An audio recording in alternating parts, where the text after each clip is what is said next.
Yes. The Leaf Spring Army sends its regards.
It is official. The United States and the Islamic Republic of Iran are now in an official state of war. I'm the Enforcer, and I'm accompanied by Enforcer Matt.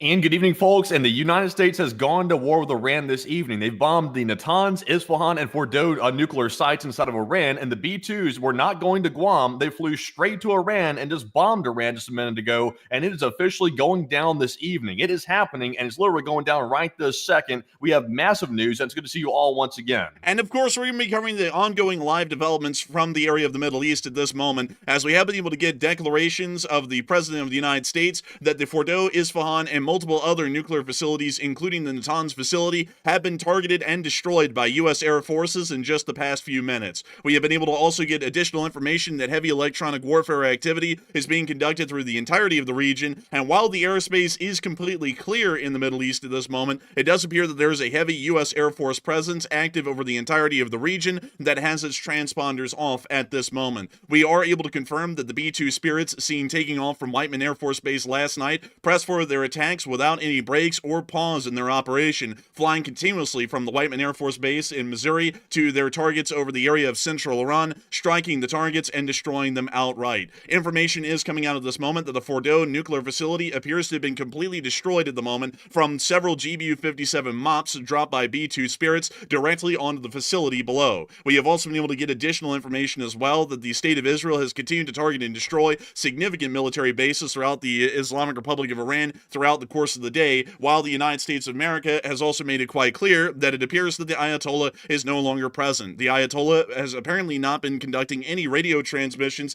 even to his own government, for days. It's the United States of America attempted at the last minute to reach out to the Ayatollah and see about conducting a peaceful negotiation, but nobody in the Iranian government could actually reach the Ayatollah due to his complete lack of absence of any radio communications with the higher up levels of the Iranian government. We are getting a large amount of breaking news coming out at this moment. And I will be bringing you all through, along with Enforcer Matt, the major breaking news that we've been able to hear as the United States, once again to reiterate to everyone, is now in an official state of war with the Islamic Republic of Iran with the commencement of the bombing operations that occurred just minutes ago. We were able to hear from a statement from the President of the United States that the nuclear sites had been hit directly, and it does appear that, at least according to the president, there has been significant damage at these sites. To read you all the statement from the president, we have completed our very successful attack on the 3 nuclear sites of Iran, including Fordow, Natanz, and Isfahan. All planes are now outside of Iran airspace. A full payload of bombs was dropped on the primary site, Fordow. All planes are safely on their way home. Congratulations to our great American warriors. There is not another military in the world that could have done this. Now is the time for peace.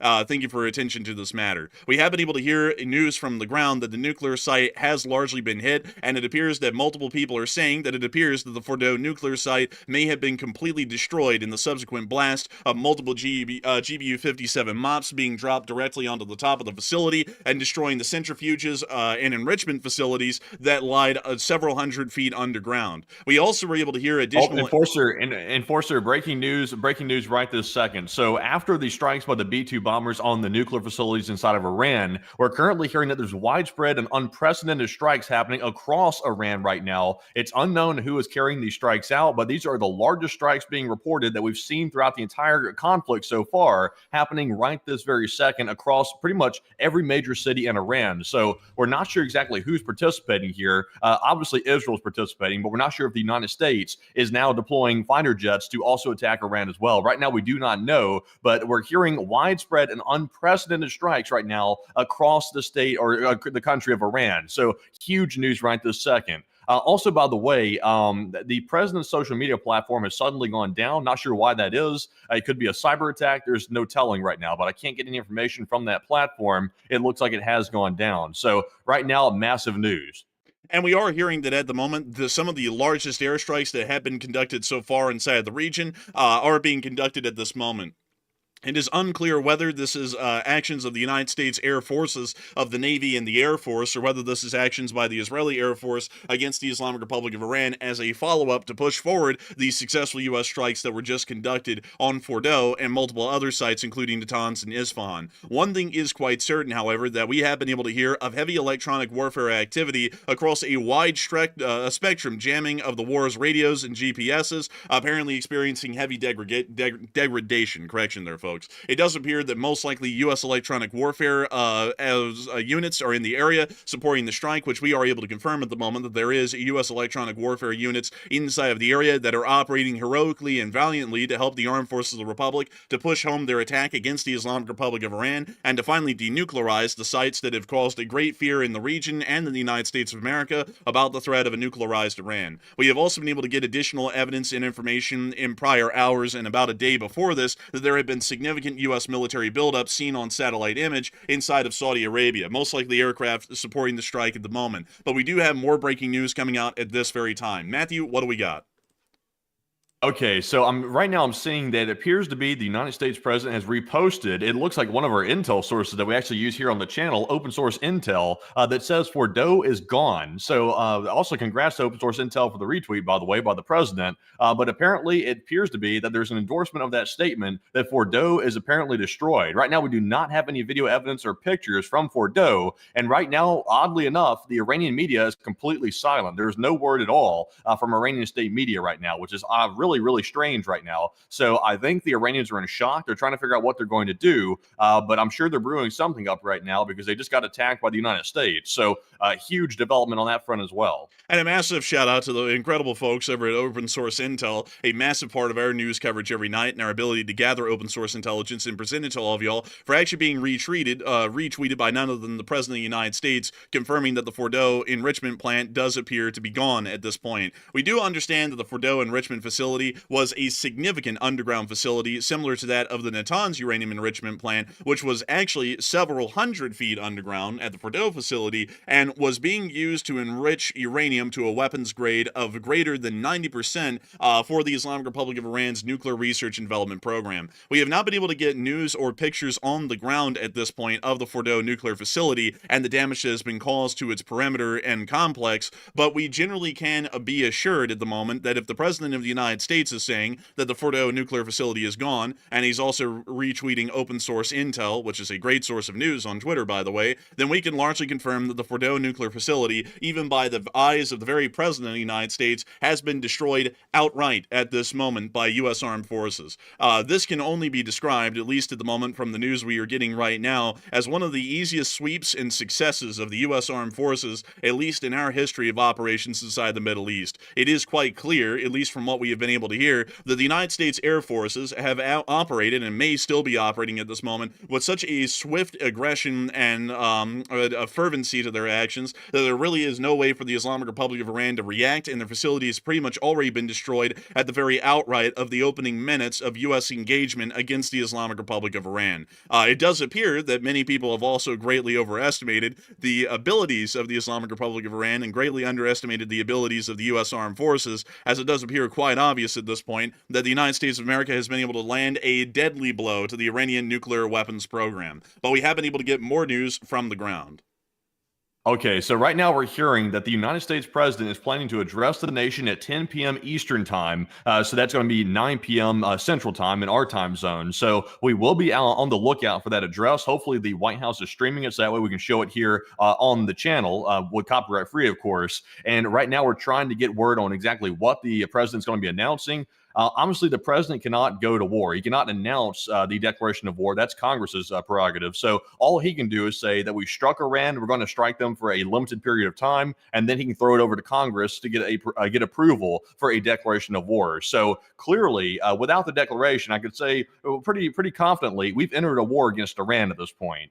There's been no formal declaration, but this is literally the start of a war that we're seeing right now that the United States just jumped into. So we will be waiting for that address. I'm really anxious to hear what is going to be said during that address at 10 p.m. Eastern. Very, very anxious for that. While the Congress has not officially declared a war and the United States is not in an official state of war with the Islamic Republic of Iran, it largely can be assumed, outside of the officiality of a declaration of war, that the United States is now in a state of war with the Islamic Republic of Iran after these strikes have been concluded. We will most likely be seeing after this that the Islamic Republic of Iran's Navy may attempt a mining or a closure of the Strait of Hormuz, pretty much stopping all petroleum traffic from entering or exiting the Middle East at this time. And we most likely will see that Iranian proxy forces, including the Yemeni Houthis, Hamas, and Hezbollah, start to ramp up their strikes significantly, considering that pretty much their moneylender, or the pimp, the Islamic Republic of Iran, will be soon out of cash and might be out of a job, at least as far as terrorism is concerned. Nevertheless, it does appear that we are still hearing more developments at this moment, but I do want you all to keep in mind here that we are trying to get as much news as we can get at the moment. The United States operational security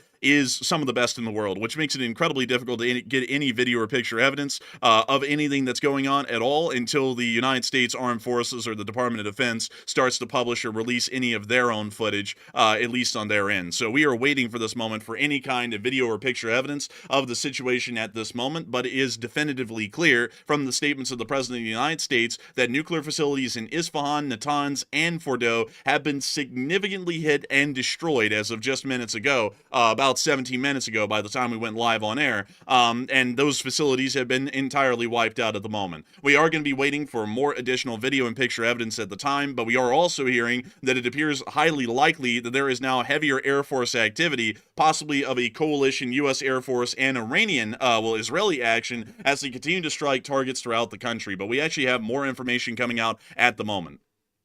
And I have to say right now, this is just a statement, just a general statement right now. We actually called this precisely accurately last night. I'm actually surprised how accurately we actually called this situation. We said the odds of this happening this weekend were extremely high. And we also said that the national security meeting, which just ended right before these strikes took place, was probably the big go meeting, like the green light or the red light for this attack. It turned out that was precisely what this was when the B-2s just went in. That was the green light NSC meeting that took place this evening. So literally, we somehow got that one right on the nail. That was really good on that one, Enforcer, that we were able to call that. That was probably one of our closest calls we've ever made on any situation in any war around the world. That's quite crazy. It was absolutely crazy. Many of y'all who were here with us last night would have heard us say that the United States was going to be striking the Islamic Republic of Iran this weekend, and we actually were correct with that assumption that the United States Armed Forces actually started their bombing operations against the Iranians as of around 8 p.m. Eastern time on this very day. I actually actually it was around 6:30 p.m. Eastern time on this very day. Quite a significant action. It is actually a little bit interesting to see that our analysis was that dead on the nail, and it actually shows that if one pays attention enough to the right kind of actions and the right kind of behaviors of national governments and personnel, one can pretty much get down the exact time frame of when things are going to be kicking off. But nevertheless, a wild thing to see. And I've got to say that the U.S. Armed Forces has apparently done a valiant and heroic job of dealing with the threat that the Islamic Republic of Iran posed with its nuclearization. It actually appears that this was at least according to the statements by the president, which is all we have to work with at the moment. We haven't been able to hear any statements by the U.S. Secretary of Defense or the Secretary of State, but it appears that this was nearly a picnic or a walk in the park with how the U.S. Armed Forces were able to conduct this operation, at least right now. It appears openly so that the B-2 bombers flew in nonstop from Whiteman Air Force Base, dropped their bombs on target, hit the marks, and then immediately vacated Iranian airspace. So the Iranians were pretty much caught off guard. We were also caught off guard as well. I actually believed that this was going to be happening possibly tomorrow. Throughout the course of the day, I was thinking it's probably not going to happen today. They'll probably give the B-2s a little bit of a downtime in Diego Garcia or Guam before they conduct their attack on Iran, which means that it was set until tomorrow. But it actually appears that nevertheless, it still occurred over the weekend, and our original analysis was correct from yesterday and the day before that it was going to be an attack on the weekend. Outside of that, we have been able to hear, while we're waiting for more major news of the U.S. involvement in the Iran conflict and the bombing operations that have just concluded and may still be ongoing, as we have also been able to hear that some of the largest airstrikes being reported throughout the country are happening right now in Iran. It is highly possible that the United States Air Force and the Israeli Air Force are both jointly conducting airstrikes and operations at this moment against the Islamic Republic of Iran's military and air defense sites to be able to open up the way for further strikes, possibly against the Iranian government or against the Iranian armed forces as a whole, attempting to create a power vacuum and a regime change that may inevitably occur as a result of these airstrikes and the significant damage that has been conducted against the Islamic Republic of Iran's government. We have been able to hear that Israeli airstrikes earlier in the day had hit and already partially destroyed the nuclear research campus inside of Isfahan, which apparently was completely destroyed by the U.S. Air Force just a moment ago, as we were able to see footage of the strikes on the nuclear facility as they had occurred this morning by the Israelis. This was the demo of what the U.S. Air Force was about to do to them just about 20 minutes ago.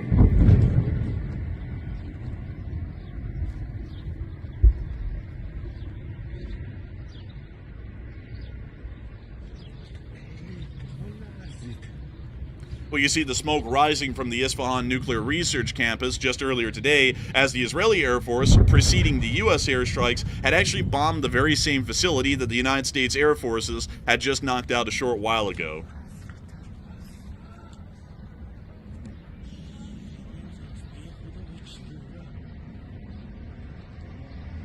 We also have more breaking news at this moment. And so, Matthew, what do we got? All right, and forgive me for just a second. I'm trying to speak to 2 or 3 different sources right now, and also I'm trying to get some news on our Twitter page. But right now, we are hearing some pretty big news that Iraqi media is reporting that all U.S. bases in Iraq have been placed on highest alert levels, according to Sky News Arabia. And also, we're getting word that apparently 3 senior Iran officials acknowledge that the U.S. forces did bomb the Fordow and Natanz site around 2:30 a.m. local time and Iranian time. Now, once again, the time right now inside of Iran, let's get a check on that. Let's see here. It is 3:55 a.m. right now inside of Iran. They're saying it was bombed at 2:30 a.m. Iranian time. So that was about an hour and 30 minutes ago, roughly, that these were bombed. And the announcement came from the president. Let's see. That one came about 40 minutes ago. So it sounds like it was about a 40 to 50 minute delay before we actually got the announcement from the president when these strikes actually took place. So quite an interesting timing right there on that. And this is extremely recent. Like literally in the past hour and 30 minutes, this has occurred. So really crazy. That is currently the breaking news. And that was just coming as erroneous news was coming out earlier in the day that the Israelis had possibly conducted a ground operation against the Isfahan nuclear facility to also try and knock it out. That was never corroborated, and it never appears that was confirmed information, but it was going like wildfire on Twitter for an incredibly long time about that news. But it does appear that even the Iranians are now confirming inside of Tehran that the United States Armed Forces did just conduct an airstrike about an hour ago at this point against the nuclear facilities of Fordow, Natanz, Natanz as well as Isfahan.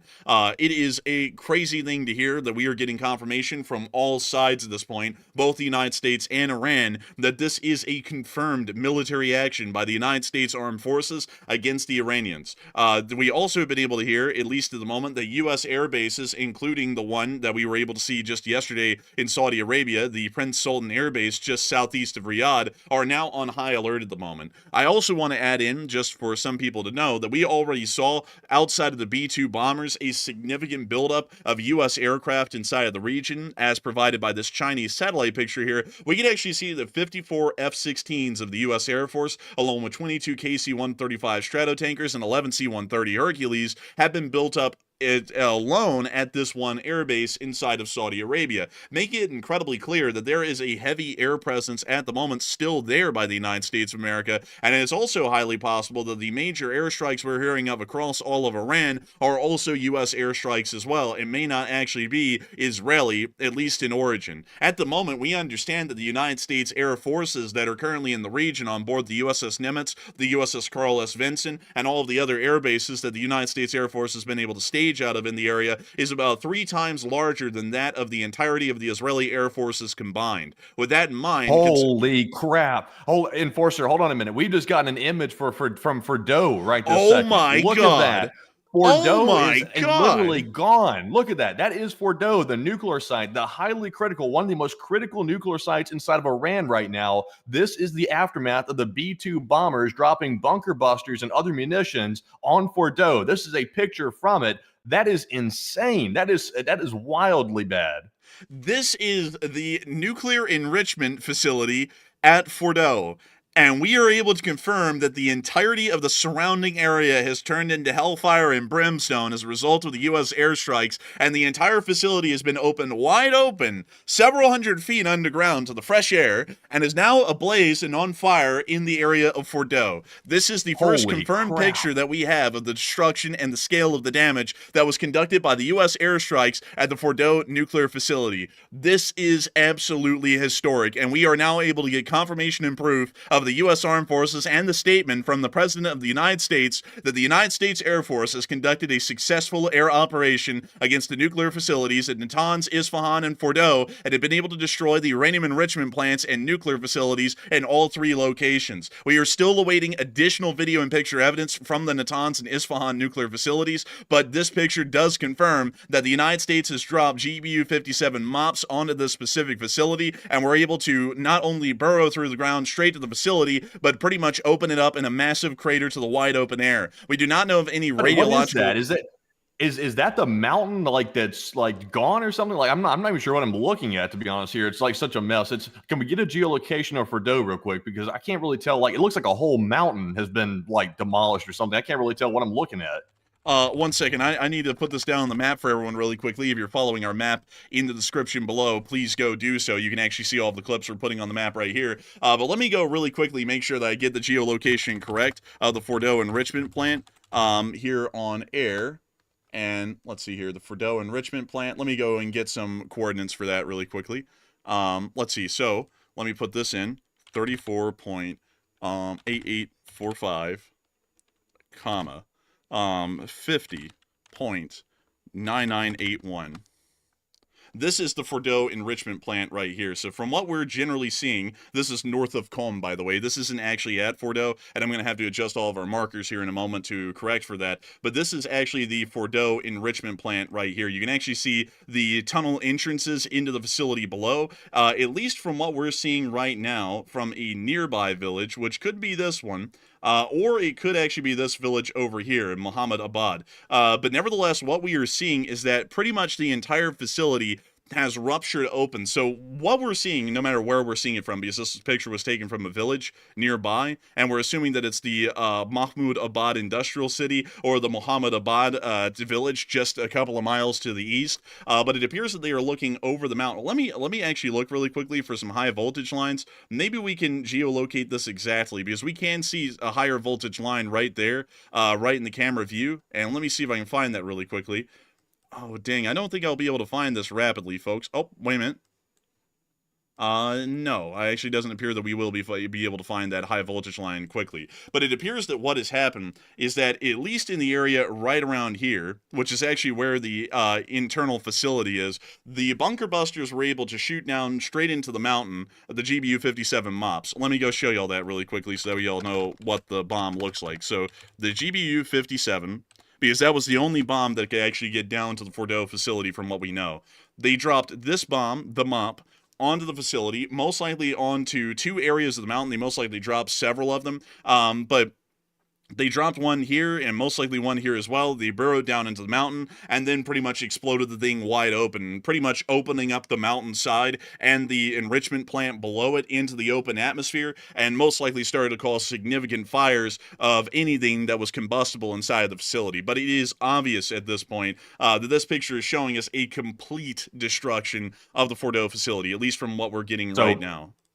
So, Enforcer, we're hearing some more details right this second about the Fordo facility. Right now, we're hearing from Fox News, citing their sources, apparently in the government, that they report that 2 bombs targeted the entrances to the Fordo facility, and that's apparently what caused this massive incident right here. Now, they didn't elaborate any further. They're just saying that 2 bombs targeted the entrances to Fordo. So that's the details right now about the strike on that really critical nuclear site that we're seeing right this second. Also, by the way, we're getting some more news right this second that apparently the United States president has just publicly called for Iran to agree to end the war right this second. And we have not heard from Iran. Iran has gone completely radio silent. They are not speaking on their state media, and Iran is not making any statements whatsoever. So we do not know exactly what the Iranian officials are planning right this second.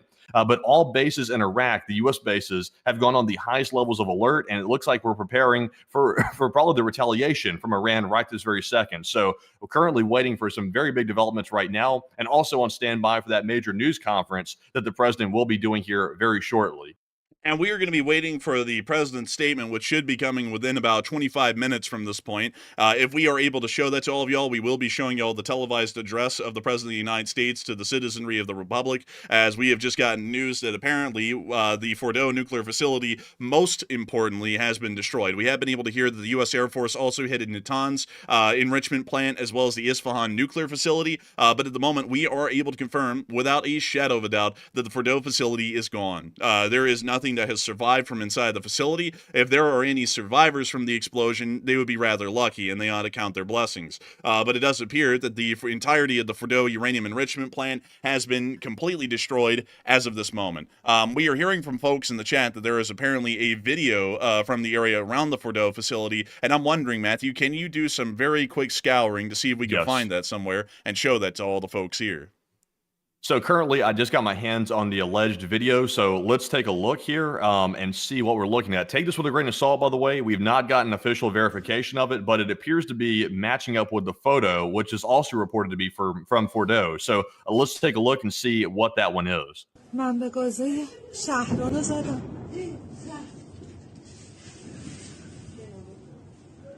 I'd have to generally say I don't think this is Fordo. I think this might be in Isfahan. Yeah, I'll be honest with you, that does not look like it, to be straight up honest. Yeah, because the Fordo facility is quite literally in the middle of nowhere. If I zoom out, there is no built-up areas surrounding it whatsoever. It does appear, however, zooming on out of Qom and the surrounding area, if we move down to Isfahan, considering the luscious nature of the trees and vegetation that surrounds this area, and also the fact that the inner downtown area is built up to a more significant degree with some high-rise apartment buildings, it is possible that this is actually a video of the same nuclear facility that the Israelis hit in a smaller form earlier today, just to show y'all that surrounding area as well. You can see that there is present vegetation within the surrounding area, which does line up also with the built-up area that was around the Isfahan nuclear campus or nuclear research campus, which we showed in this clip just a little while ago. So I think that this clip is not actually from the Fordo enrichment plant. I believe this is actually from the Isfahan facility, which also appears to have been completely destroyed, nevertheless, as a result of the U.S. strikes. If we look at that right there, it does appear here that the entirety of the campus is ablaze and on fire at this moment, but we are going to be trying to get some more additional video and picture evidence from the area around Fordo. I do want to make it quite clear to many that we have not been able to get, from what we can tell, any verifiable picture or video evidence from Fordo at the moment. I'm actually going to be changing this to the Isfahan area, at least at the time, because it appears that any of that footage is actually coming from Isfahan and not Fordo, considering that it's in a populated area, and the only populated area out of the 3 strikes appears to be the one in Isfahan. Just to show y'all really quickly, all 3 facilities that have been targeted, we were able to hear that the nuclear research campus inside of Isfahan has been targeted and hit inside the city of Isfahan. We also were able to hear further north and towards the area of the Natanz enrichment facility that the Natanz nuclear facility, pictured here, was also destroyed as well as a result of the U.S. airstrikes. And we also were able to hear north of that and north of the city of Qom, right up here, the Qom uranium enrichment facility, or as it's also known, the Fordo uranium enrichment facility, has also been completely destroyed by U.S. airstrikes as well. So far, it appears, based on our picture and video evidence, we are able to confirm the destruction of the Isfahan nuclear research campus, but we have not been able to see any video or picture evidence yet showing us the severity of the strike and damage at the Fordo uranium enrichment facility or the Natanz uranium enrichment facility at the moment. So we are waiting. Also, by the way, just to clarify this real quick, I see some people asking, were the Russians at that Fordo nuclear facility? No, the Russians are not stationed there at that facility. They are stationed down at another facility in a different area in Besheher inside of Iran. That's where they're currently stationed. So as far as we know, Besheher has not been struck by the United States. It appears to be that facility was spared. It was not touched at all, and it was just the other 3 sites that were struck. So no, the Russians were not involved in this, and the U.S. would obviously not strike that other facility, probably for that reason. So just to clear that up real quick. Also, another thing is that the United States nor Israel will most likely be striking or hitting the Bushehr nuclear power plant anytime in the future, as it is an operating, fully functional nuclear power producing reactor, or generally a nuclear reactor that produces power, meaning that its fuel rods are enriched to a greater than a 60% grade, and that also means that if this reactor was opened up to the air and also went into a significant meltdown, this would be as bad as the meltdown of Chernobyl Reactor 4, and not only that, this would start to directly deposit radioactive fallout into the greater area of the Persian Gulf, which countries like Kuwait, Bahrain, and Qatar use to desalinate water and produce drinking water for their citizens. So with that in mind, it would be a pretty bad sort of a scenario if we were to hit the Bushehr nuclear facility. Whether Russians were inside of it or not is beyond the point. Just the fallout alone, the literal fallout from hitting a nuclear reactor like that, would actually be so severe it generally would stop us from ever hitting it. Outside of that, though, we are able to hear that we are still getting ongoing developments and information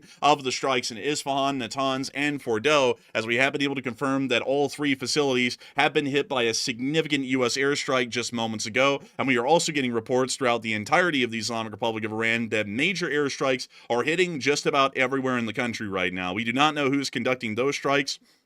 It is possible, especially considering the heavy jamming activity going on in the entirety of the Middle East, that it is actually U.S. air forces that are still conducting precision strikes against the Iranian air defenses and military as a preemptive action, but we still cannot confirm that yet, at least here on the channel. It does appear, though, we are still getting some more information and news at the time, and to once again run everyone through it, considering that we have 121,000 live viewers here, I believe I'm reading that correctly, that we have had a major development at this moment on air. We have been able to hear, as of just 37 minutes ago, largely 47 minutes ago, if we were to count that properly, that the President of the United States has announced that the United States Air Forces have conducted airstrikes against the Fordo, Natanz, and Isfahan nuclear facilities. Out of those 3 facilities, the Fordo and Natanz enrichment plants are the only uranium enrichment plants inside of the entirety of the Islamic Republic of Iran, and the Isfahan nuclear research facility is also one of the forerunning and leading research facilities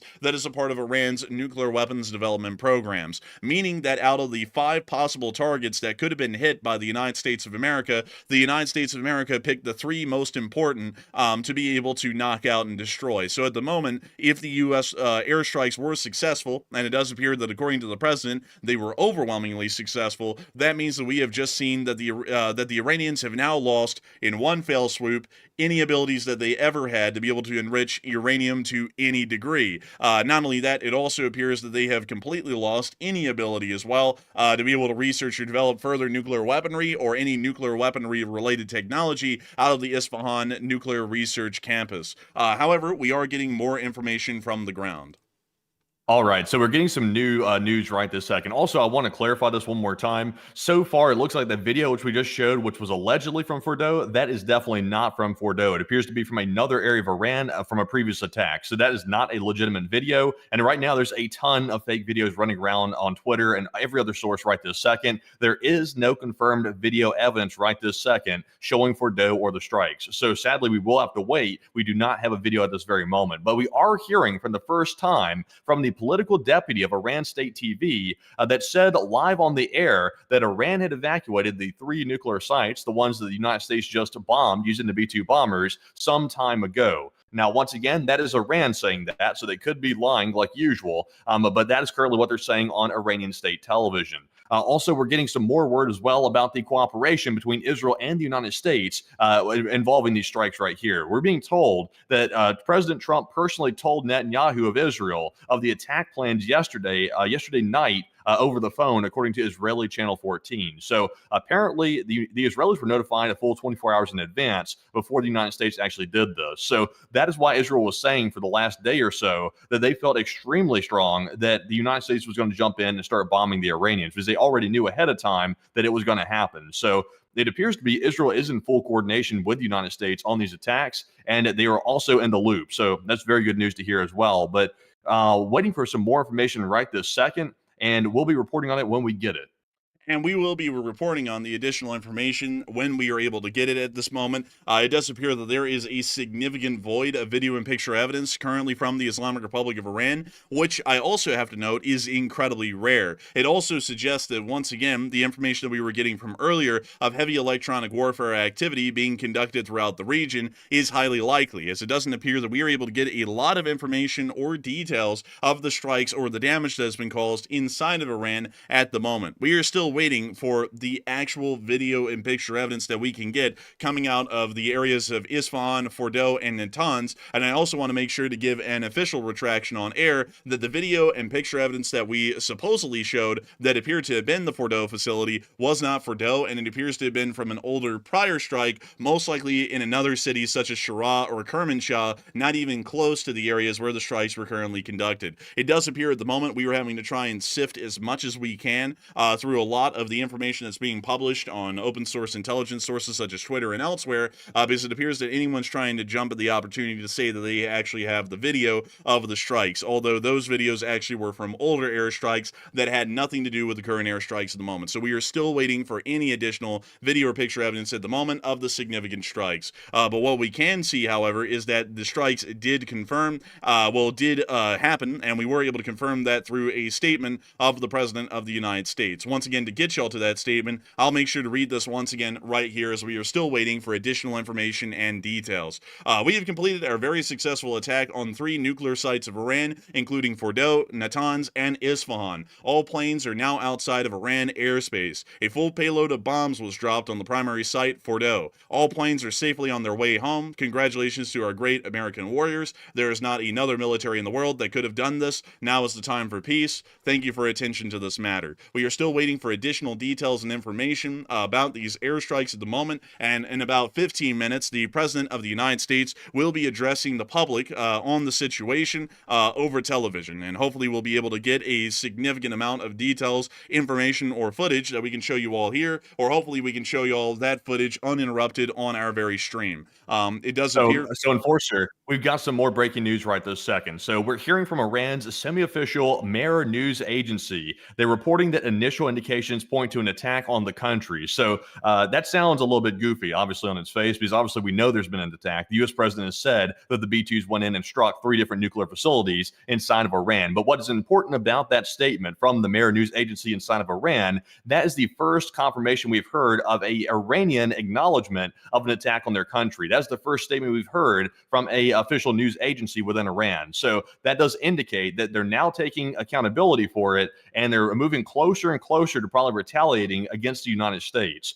We're also getting some unconfirmed reports, and take this with a grain of salt, by the way. This is unconfirmed as of the moment. We are hearing local reports of U.S. planes leaving Baghdad International Airport, but once again, take that with a grain of salt. We're waiting for more confirmation of that fact. But also, by the way, a side note, the New York Times is currently reporting that the United States enters war with Iran. That is the first U.S. news agency, along with ourselves, to say that the United States has entered a war with Iran. So also pretty big news on that front as well. But the big news right now is we're waiting to see exactly how many planes are allegedly leaving the Baghdad International Airport, and we need some picture and video evidence showing that to officially say it is indeed happening with certainty. So right now, that's what we're waiting on. And we are still waiting for additional video and picture evidence only minutes before the president is soon to address the United States of America on television, most likely about the strikes that were just conducted. What do we got, Matthew?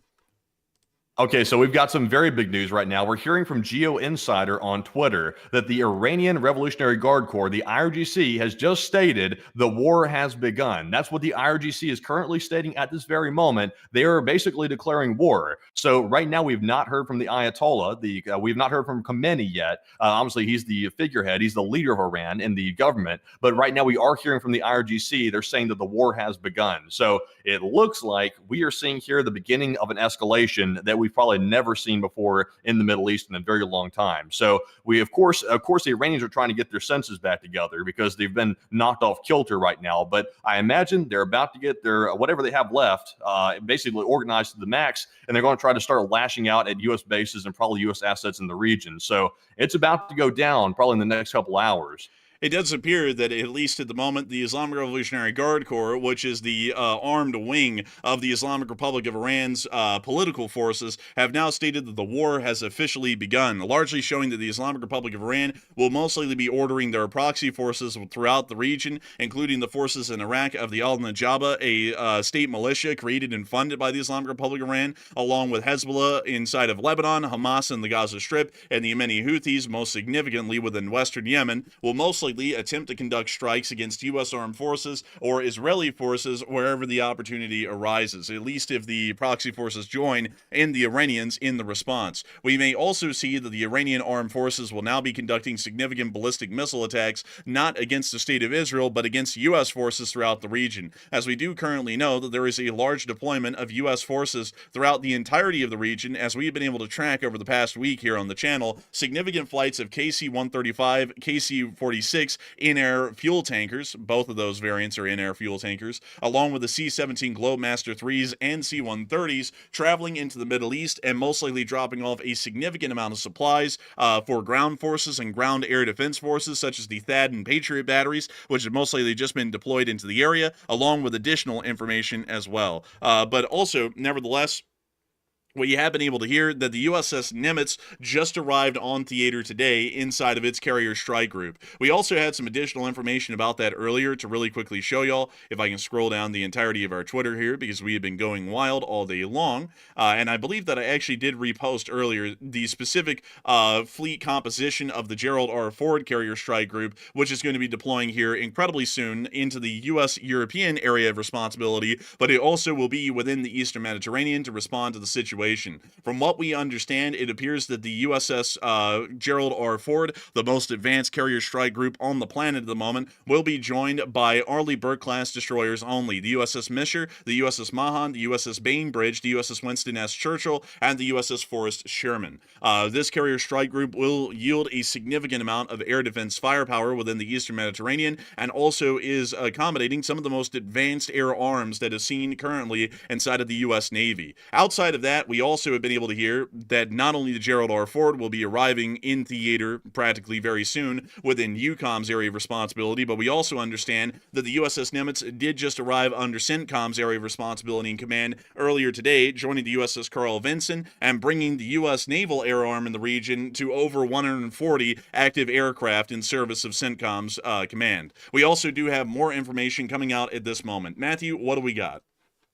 Okay, so right this second, and also forgive me for being a little bit discombobulated here. I'm currently following so much stuff and trying to keep up with the chat. It is truly an overwhelming night for me. But currently, we're getting some massive news right this second that apparently we are getting confirmation on the Iranian Revolutionary Guard Corps' Telegram channel that they are saying America has officially entered the war. We are seeing that right now on Telegram. So clearly, they're running with this. They're saying that America has entered the war, and we're hearing that on Telegram. We're also getting some more news as well that there are still widespread and unprecedented airstrikes across Iran. And I'm beginning to get the feeling, this is just my personal assumption and hunch, that the United States might be partaking in these airstrikes, but we don't know that for a fact. I'm just simply speculating right now. But these are such widespread and unprecedented airstrikes going on at the very moment that I'm sort of thinking the United States might be involved. But I think I'm learning as well why we're not getting current video and picture evidence out of Iran, because right now there's a bit of a news void when it comes to picture evidence. There's a lot of jamming being done by the United States right now over Iran. Right now, the radios are being jammed in Iran, and pretty much electronic warfare is going off everywhere across Iran, apparently at the behest of the United States.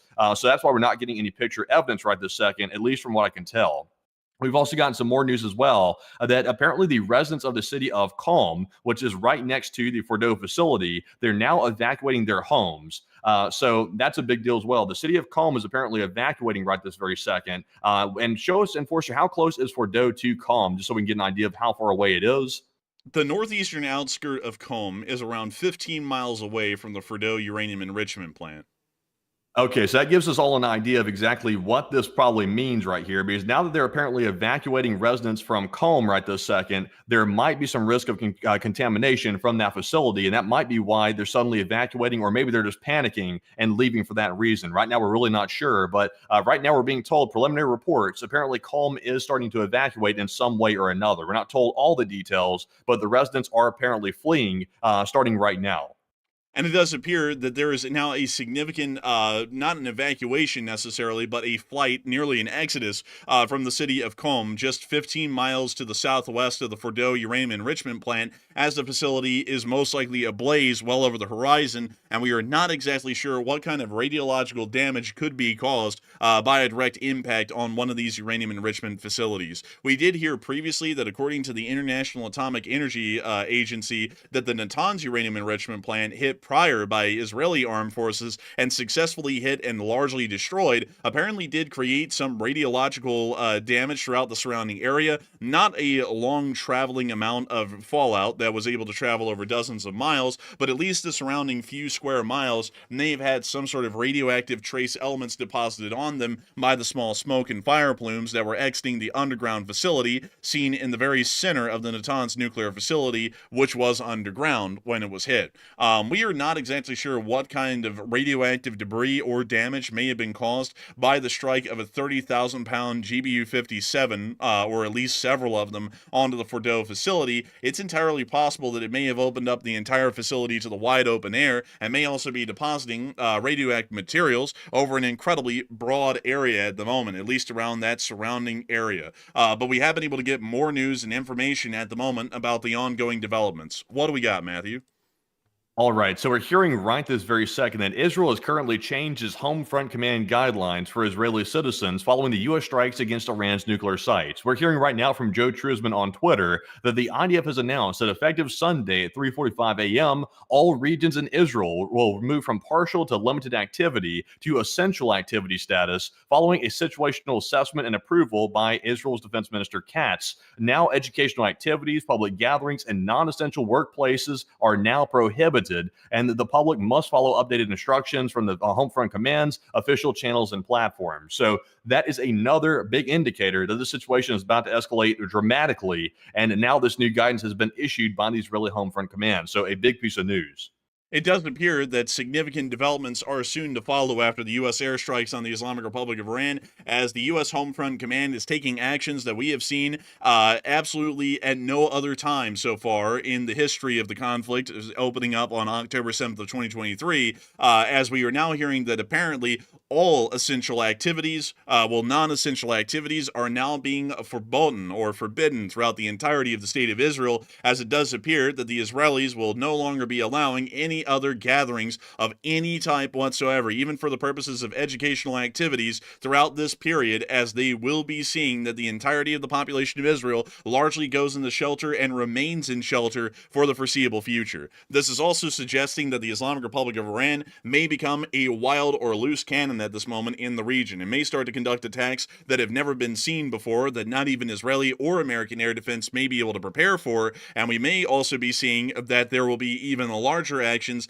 being conducted at the moment. This is why we generally believe, or at least I generally believe as a running theory, that the U.S. Air Force, based out of Saudi Arabia and the surrounding countries, is most likely conducting preemptive airstrikes on Iranian nuclear, on Iranian ballistic missile transport erector launchers, as well as any Iranian air defense as well, to pretty much open up the skies for future offensives and also curtail Iran's activities in conducting any sort of offensive missile barrages or actions themselves against the state of Israel or the U.S. armed forces that are throughout the region. It is also possible that we may see terroristic activities being conducted not only abroad but at home in the United States, as the Iranians may be attempting to activate extremists loyalists to the Islamic regime throughout the country or the world here in the near future, meaning that U.S. internal security services, including the Federal Bureau of Investigation, will most likely be on high alert here on the home front, and there will also be a lot of internal security services in Europe and the Middle East, which also will most likely be on high alert here within the next few passing days and weeks, waiting to see if any sleeper cells or extremist activities are to begin here incredibly soon. But the statements by the Israeli Home Front Command are making it wildly clear at the moment that they are expecting some sort of extreme hostile action by the Islamic Republic of Iran that poses such a significant threat to public safety that nobody can gather in any large groups or numbers due to the possibility of a counterstrike by the Iranians. But nevertheless, Matthew, what do we got additionally for news?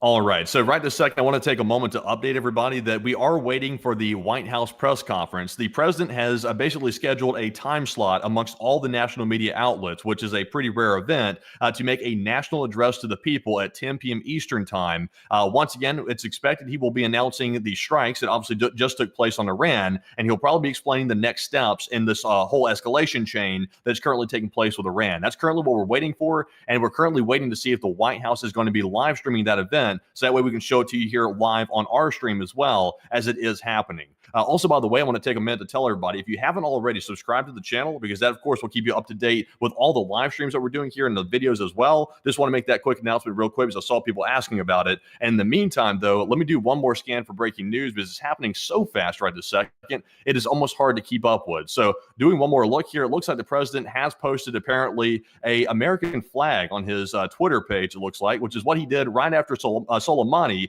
got taken out as well. So kind of ironic in that.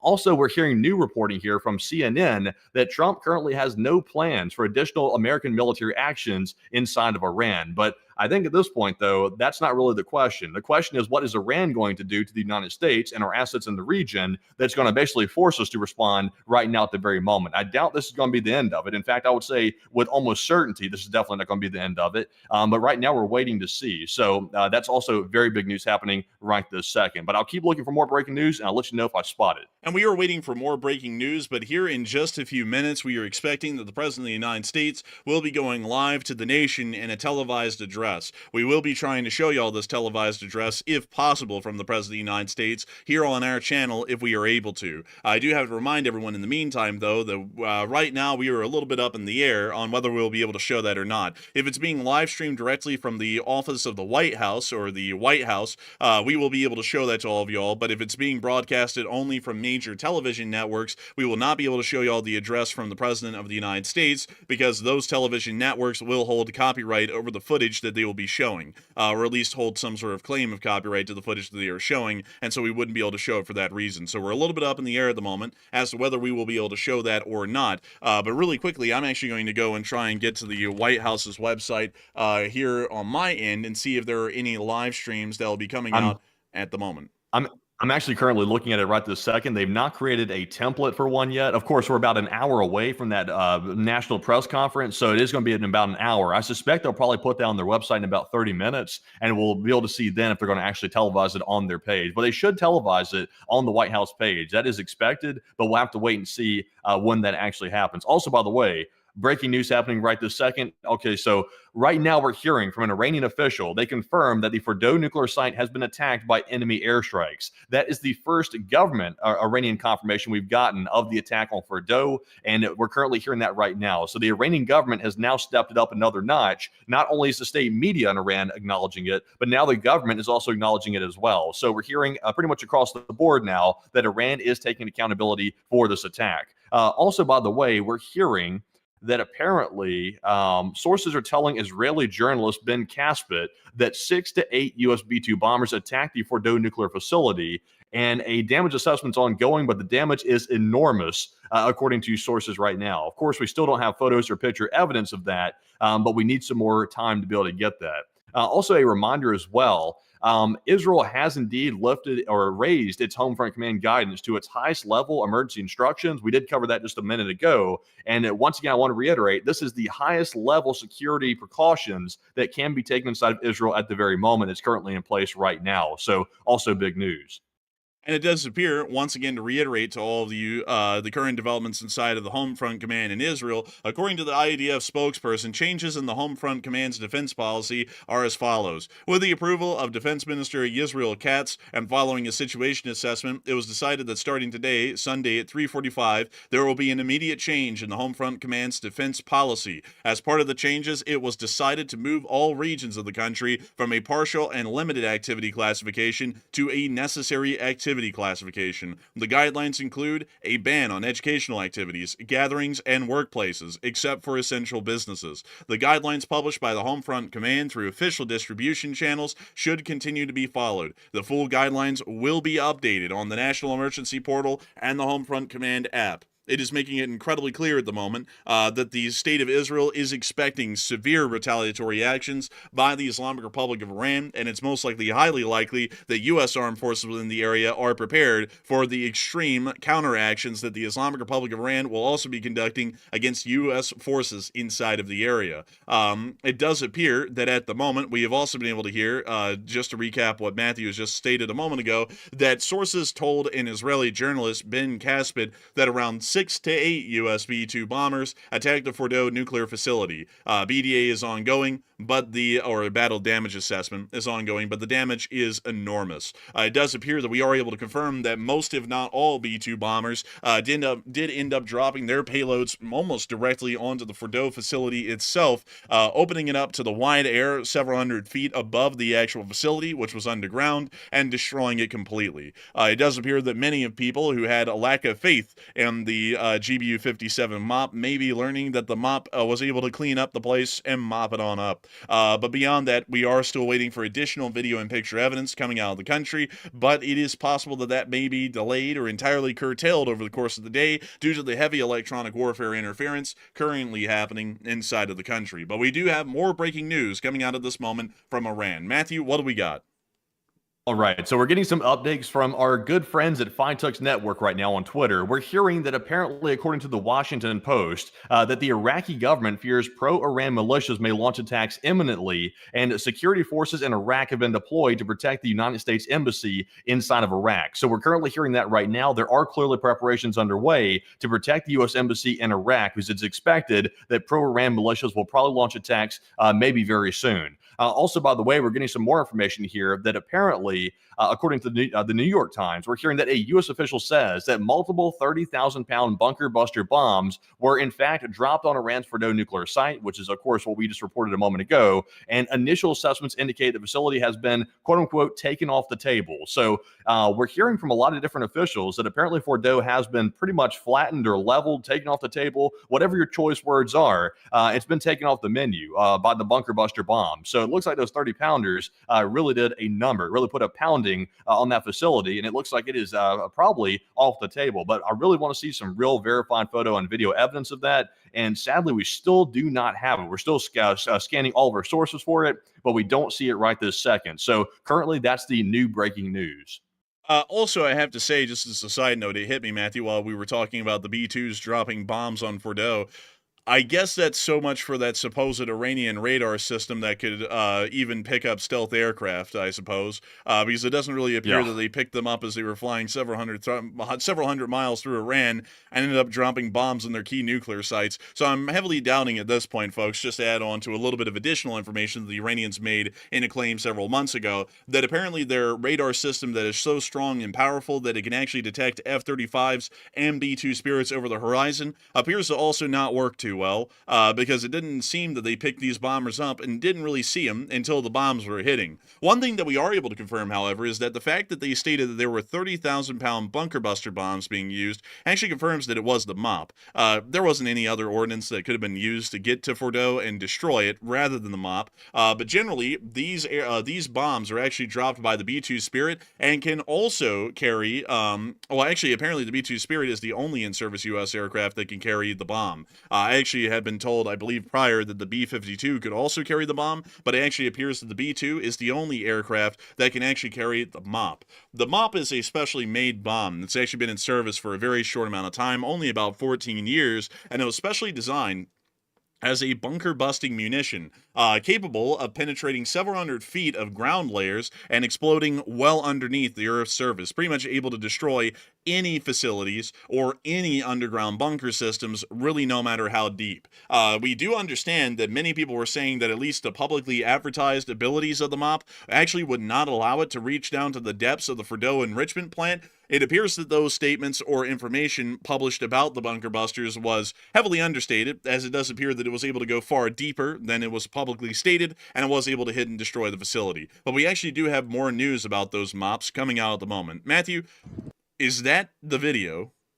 So let's hold on for the video for just a second. We're going to do like a quick veracity check on that, because of course there's a lot of fake stuff running around, but it might be the video, but we'll take a look at that in just a second. I do have a follow-up though on the bunker buster munitions, which were allegedly used to strike Fordo nuclear site in Iran. Just to follow up on what you were saying, we're being told here on Twitter that Sean Hannity on Fox News just said that 6 bunker busters were used to completely obliterate Fordo, and he says that he spoke with the president just before coming on air at 9 o'clock. So apparently, according to Sean Hannity, from what we're being told here on Twitter by Doge Intel, it sounds like 6 bunker busters were used on Fordo, just for some more context about what you were saying.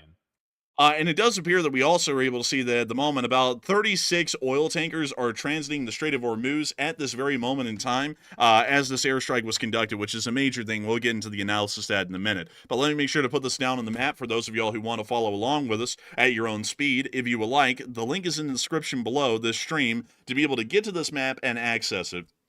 You are able to see every single poster or marker that we put on this map in real time as I'm putting it down if you click on the link in the description below to that map. But we'll put down the 36 tankers in the strait. Because this is actually somewhat important. The Islamic Republic of Iran's Navy could sail out from Bandar Abbas, or could be sailing out at this very moment, to attempt to seize and take hostage the crews of these vessels that are currently in the Strait of Hormuz right now. But we also... I don't want to say, folks, that this is the video, because there are a lot of videos going around right now that are not the video. They are not the one, but I'd be hard-pressed to find another explosion like that we've seen so far in the strikes that have been conducted against Iran. I'm not saying this is it, but it does look as though this is one of the few times we've ever seen an explosion of this size or scale at all inside of Iran, and I don't really think... You know what, Matthew? Let's just watch it. I'm going to say this, folks. We do not know if this is the video from Fordo, and I actually see someone saying that it's actually apparently from Syria. So this appears to also not be the video as well. We are still waiting for an actual video to come out of Iran of the Fordo explosion. We'll be keeping that one around, but everyone in the chat is also saying that it is from Syria, and once again, not a correct video of the actual strike. So we are still waiting for an actual video of the strikes that were conducted on Fordo. We still have not been able to get one, and it's been about an hour and 10 minutes, or an hour and 30 minutes, really, after the strikes were conducted by the U.S. Armed Forces on the Fordo, Natanz, and Isfahan facilities. We really haven't been able to get footage of any of them. So we are still waiting. Also, if I'm correct, Matthew, let me actually watch this video. I think I actually know where this is from. Yeah, I know where this is from. That's actually that giant explosion of that ammo cache that was right outside of TARDIS. Remember, it was up on the mountainsides? Oh yeah. Yeah, it's that explosion. It's from like about a year ago, I think, back when Assad's regime was collapsing. Dang, Yeah, I yeah, that's definitely from Syria. Now that you mention it, oh yeah, I here have it a very is. strong feeling that is This from is it. there. Yeah, this is the one right here. I just zoomed in on it. This was the ammo facility that was going up in this clip right here. That was the one. And I believe that was an Israeli airstrike that hit it, and that was right after Jelani took over with the interim government, and that's where that video comes from. So that actually is an incorrect video. That explosion actually happened just a little bit outside of TARDIS. I believe it was around November of last year in 2024, if I'm not mistaken. So hopefully we'll eventually Oh, get a real video. But Matthew, what do we got? okay, so we've got some news right this second. Let me repost one more thing here to make sure I've got this in order so I can present it properly here. Let me go ahead and repost this. Okay, so, and also, by the way, huge shout out to all of our sources, by the way. I've got people from Flytex Network telling me things. I appreciate every single one of you because you're a huge help to me right now. I'm literally overloaded, so I'm trying to cover all of it at once. So right now we are getting word from the United States president. He's made a public threat toward Iran right this very second that Iran should stop immediately or otherwise they will get hit again, presumably with the B-2s, because he said hit again. I guess he's referring to sending in the B-2s yet again to go and do another run on something. So the president is openly threatening Iran that if they respond, they're about to get it badly. So that's what we're hearing right now. Also, we're hearing that threatening messages toward the United States have started to air on Iranian TV right now, according to the New York Times. We're seeing here that a news anchor on Iranian state television said that the president of the United States started it, Iran's going to end it, and the broadcast showed a large graphic of American bases in the Middle East with the headline, within firing range of Iran. And apparently they're looking to try to intimidate the United States right now on Iranian state television. So we are hearing of that. Also, by the way, we're getting more news right now that apparently the U.S. reached out to Iran diplomatically on Saturday, which was today, to say the strikes are all the U.S. plans to do and that regime change is not planned, according to CBS. So there is a possibility, based on what we're hearing from CBS News, that the United States actually pre-warned Iran of these attacks on the nuclear facilities. So that way they could try to de-escalate after it took place. But I think that's a misunderstanding of how extreme the Iranian regime is because that's not going to stop them from retaliating, at least in my opinion. But Enforcer, what do you think?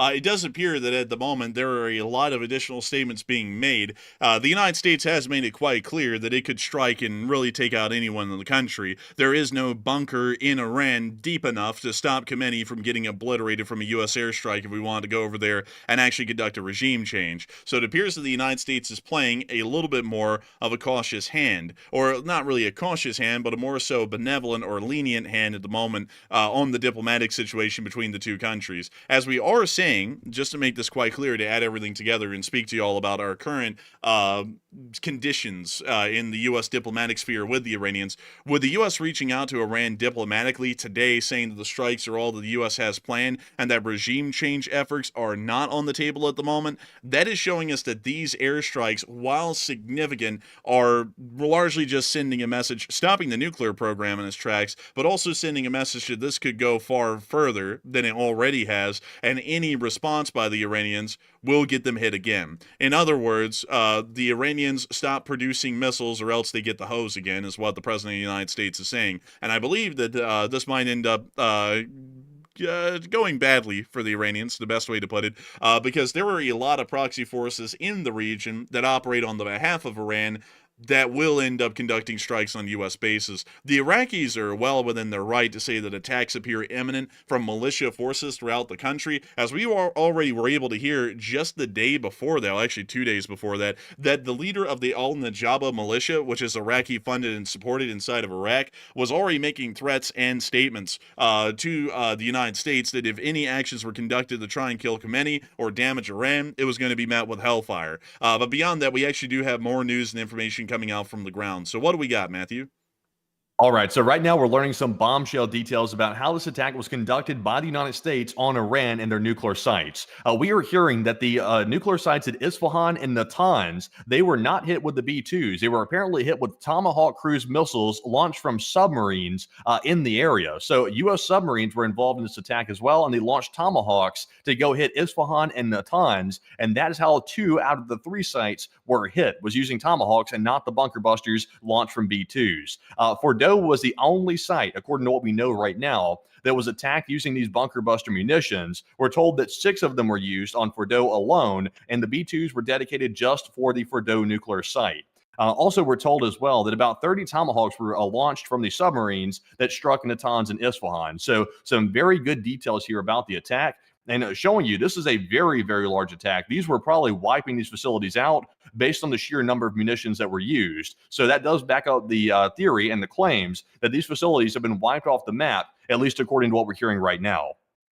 And it does appear that there was a submarine that we were able to hear of in the area. I believe, Matthew, we actually have that infographic somewhere on our Twitter. Do you think we might be able to find it? Because we could possibly locate, at least according to the public information we had prior, the likely submarine that actually did launch these Tomahawk missiles at the Iranians. This also suggests that this submarine was most likely operating from an area near to the Gulf of Oman, as a U.S. nuclear submarine currently operating in the Persian Gulf would be in a very bad position. Quite literally, if the Iranians closed off the Strait of Hormuz, a nuclear submarine in the Persian Gulf would be like a fish in a fishbowl, not really able to travel anywhere. They would pretty much have to be stuck in the Persian Gulf and pray that somehow the Iranians either were never allowed to go out into the Persian Gulf and start dropping down the dips and also sonar buoys to be able to try and find the sub or anything else along those lines. So it is highly suggested the strikes with the Tomahawks were fired off from the Arabian Sea or the Gulf of Oman, at least from what we're hearing.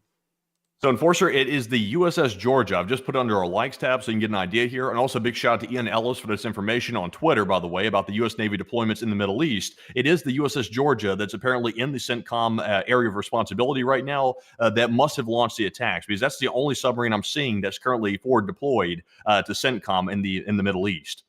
And this is the actual submarine right here. This is an Ohio-class missile submarine. This is actually one of the more pertinent, or at least stronger submarines in the U.S. Navy. And we can actually see that apparently this was most likely the submarine that launched the Tomahawk missiles at the bases at Isfahan and Natanz. This development is actually quite interesting, and a lot of people do not know this, but a large amount, pretty much all modern U.S. Navy submarines, actually do have the ability of firing vessel to ground ordnance from their torpedo tubes at the front of the vessel.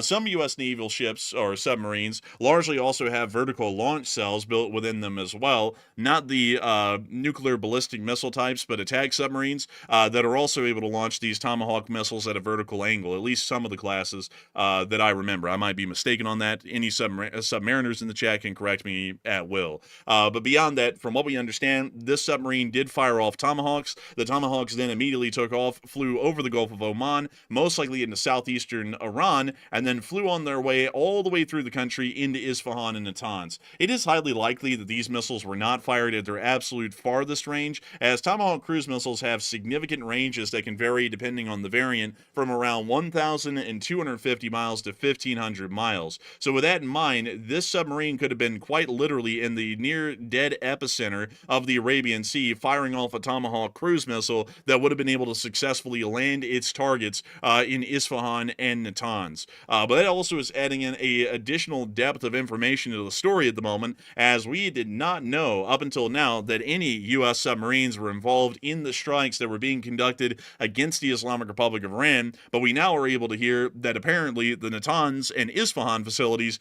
were also heavily damaged as well. Tomahawk cruise missiles do carry a large explosive yield, and let me go and show y'all some information here about the Tomahawk missile, pretty much the B-52 bomber of the missile family. But before we get into that, really quickly, we actually have massive news coming out at the moment. What do we got, Matthew?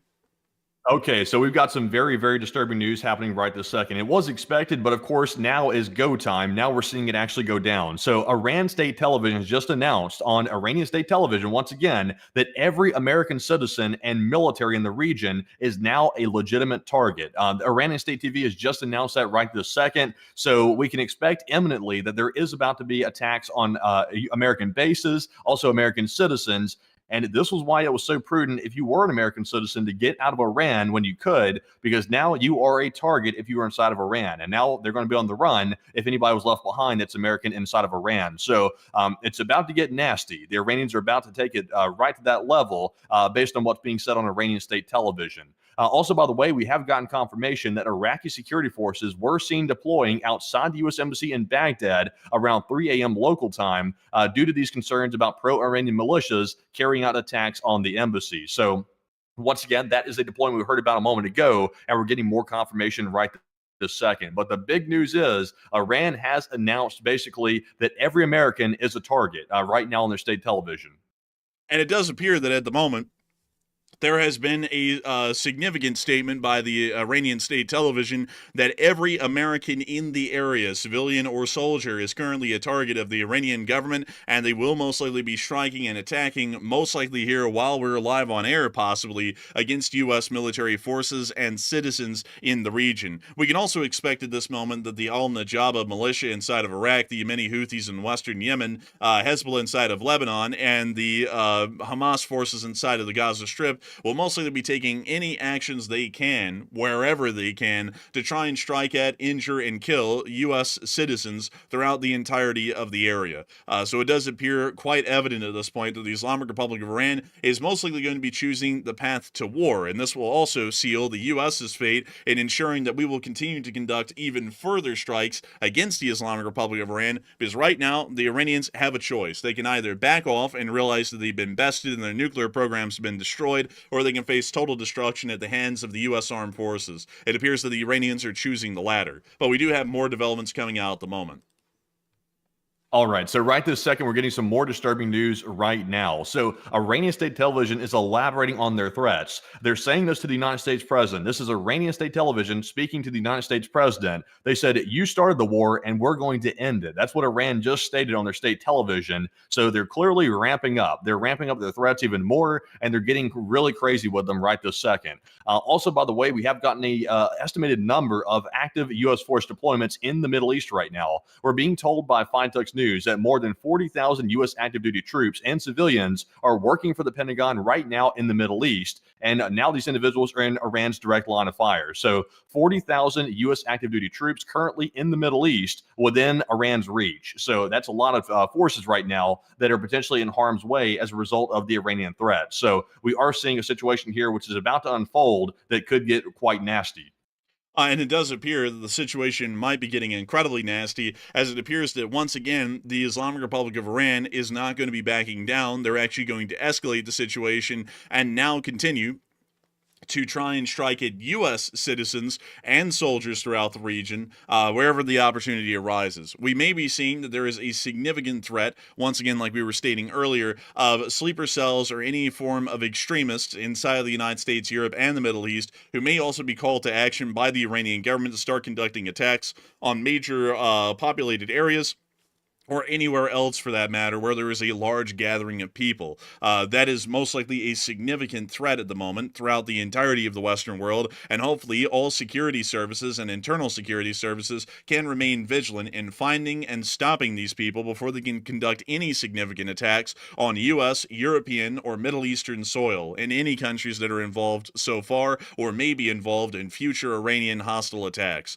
But it does appear that it is very evident at this point the Iranians will not be backing down. It does not matter if the U.S. says that those were the only strikes to be conducted. The Iranians have lost their one toy, the nuclear bomb, and they're now going to be going off on everyone in the region, including the U.S., to see that they will eventually get that back somehow, some way. But nevertheless, we are hearing new information at this moment about the USS Gerald R. Ford, at least at this moment. And we have been able to hear that there is... this is news about Fordo, actually. I misspelled on the text. I didn't mean to say Ford. I meant to say Fordo. We are getting some more news from Fintech's network right now, apparently about some scans here that detected a flash over the Fordo enrichment plant that we're seeing right here on the post from Fintech's network. And let's take a look at this.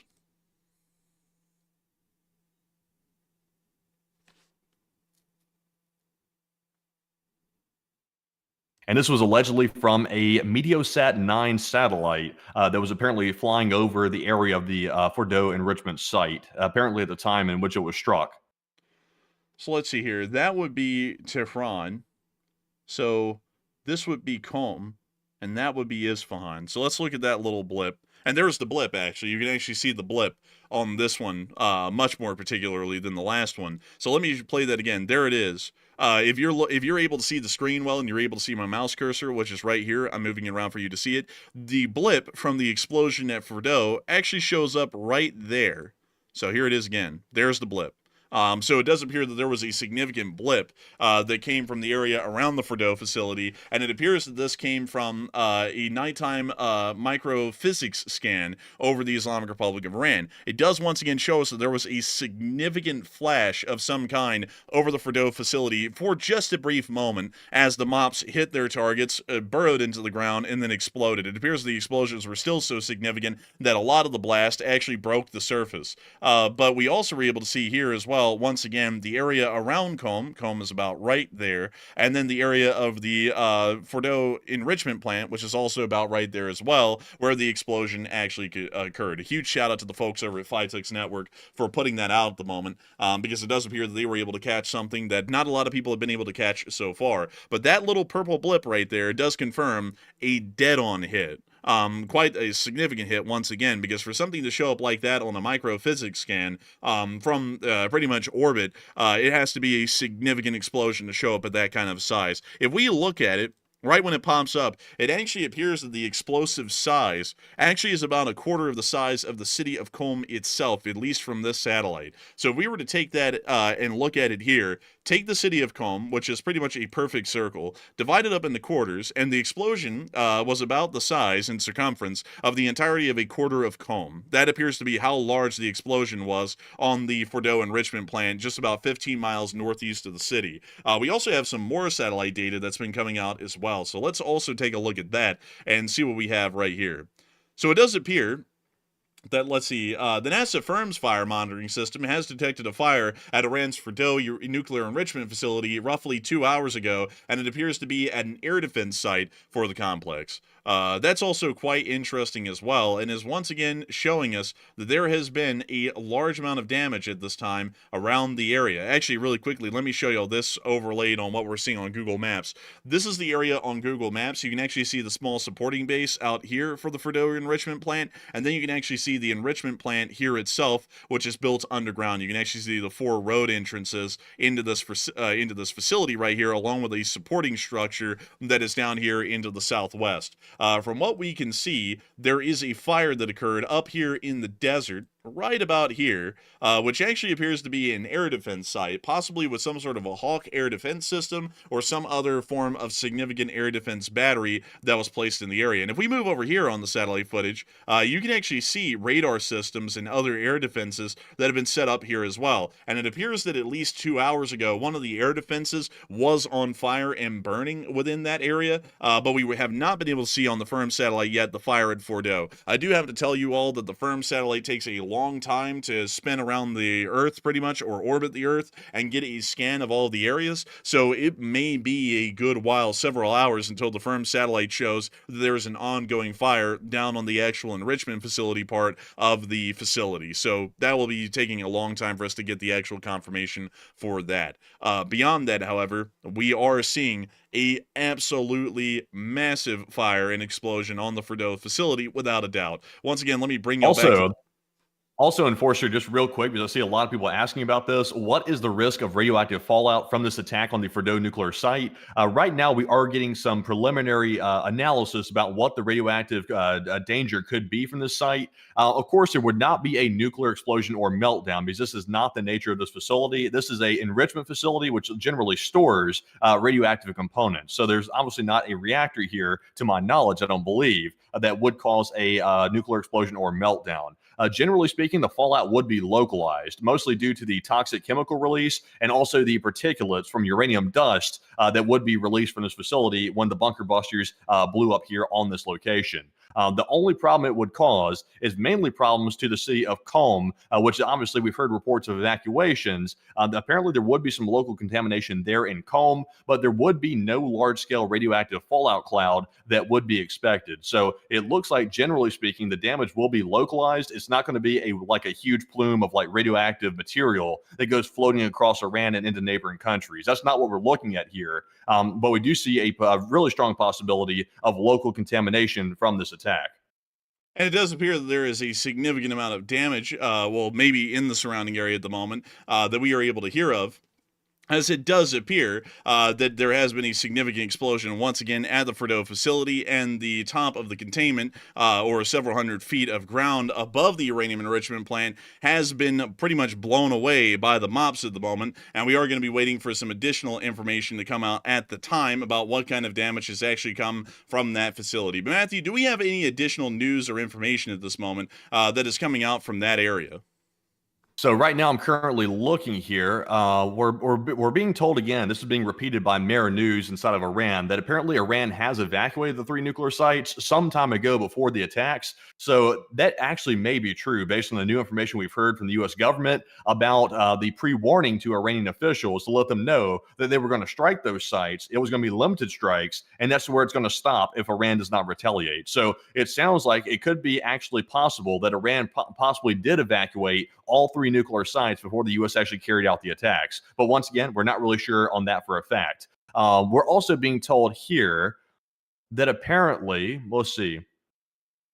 So also, by the way, obviously the B-2 bombers, when they were on their way to Iran, like yesterday when we were watching them, we were being told they were going to Guam. Obviously, that was a lie. They were not going to Guam, and it was an offset cover, so that way the B-2s could make it to Iran unopposed and also untracked once they turned off their transponders for the tankers. Not the B-2s. Obviously, they're not transponding, just the tankers. So we're being told now by Fox News that the B-2s yesterday may have flown east using tanker routes as deception rather than the west as initially believed. So once again, that was a major, very good ploy by the United States to keep an offset cover for those B-2s, which are the entire time heading straight for Iran as they started their flight out of Whiteman. So very interesting news there on that front as well.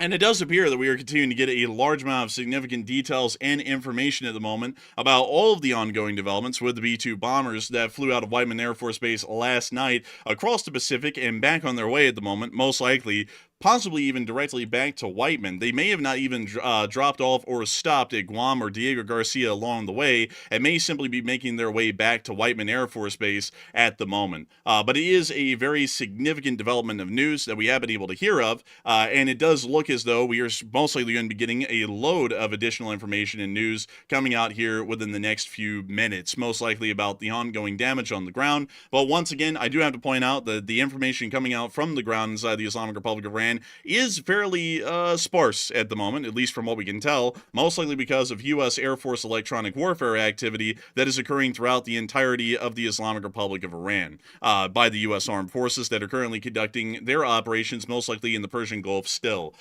We have been able to see that there is practically no new video or picture evidence coming out of the region at the moment, which is heavily suggesting the fact that there is heavy electronic warfare interference, because usually, moments after strikes, we are able to get video and picture evidence quite literally instantly right after a strike occurs, and we have not been able to get any video or picture evidence on the ground of any of those strikes that have been conducted throughout the entirety of the region.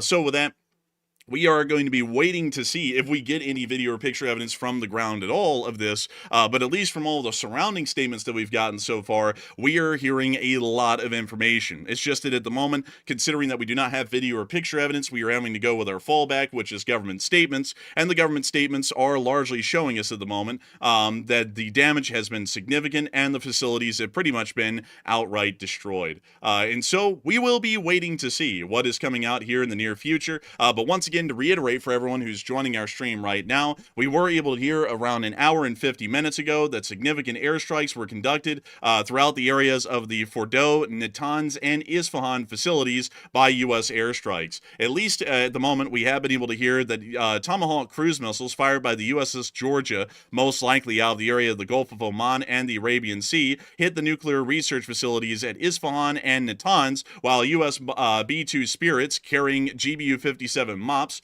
the bomb pictured here, were most likely hitting the Fordo facility only and appear to have actually been able to breach the mountain above, reach the facility several hundred feet below, and actually destroy it completely. We have also heard that apparently some of these bombs targeted the direct entrance to the facilities and were also able to close those off as well. So we are still waiting to see any picture or video evidence coming out of all of those strikes at the moment, but simultaneously, we are also still hearing of heavy electronic warfare interference being conducted throughout the entirety of the Persian Gulf and Iran, and we've also been able to hear that U.S. forces have now been put on high alert, and the Israeli Home Front Command has moved to essential activities only, the most extreme level that can be made or issued by the Home Front Command inside of the state of Israel. It does appear quite significant at the point that we are seeing that there will be an inevitable response by the Islamic Republic of Iran inside of the region. But we are still waiting to see what kind of response they even really have on an official governmental level, because while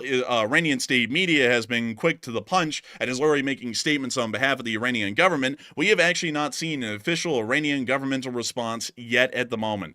We are still waiting for those additional developments at the time, but we do have more breaking news coming out right now. So what do we got, Matthew?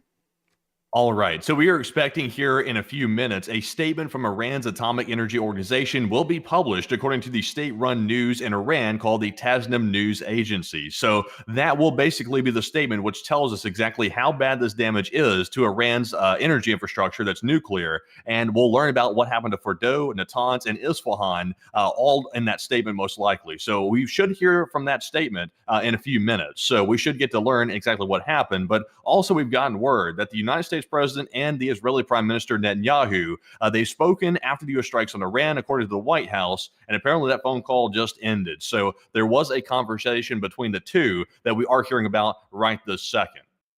And it does appear that we are hearing that apparently there has been a discussion between the President of the United States and the Prime Minister of Israel after the strikes in Iran. We have not been able to hear any developments or information about that at the moment, but it does appear that we are starting to hear that at least from Iran's Atomic Energy Organization, they will be publishing a statement in a few minutes, most likely corroborating or confirming the complete loss of all three nuclear facilities at Fordo, Natanz, and the Isfahan Nuclear Research Campus, which was hit just a little while ago. But we also may be hearing a completely delusional statement as well, where they may state that all facilities have not been damaged at all and are still entirely operational, although we'll definitely be getting evidence to prove otherwise at some point here in the future.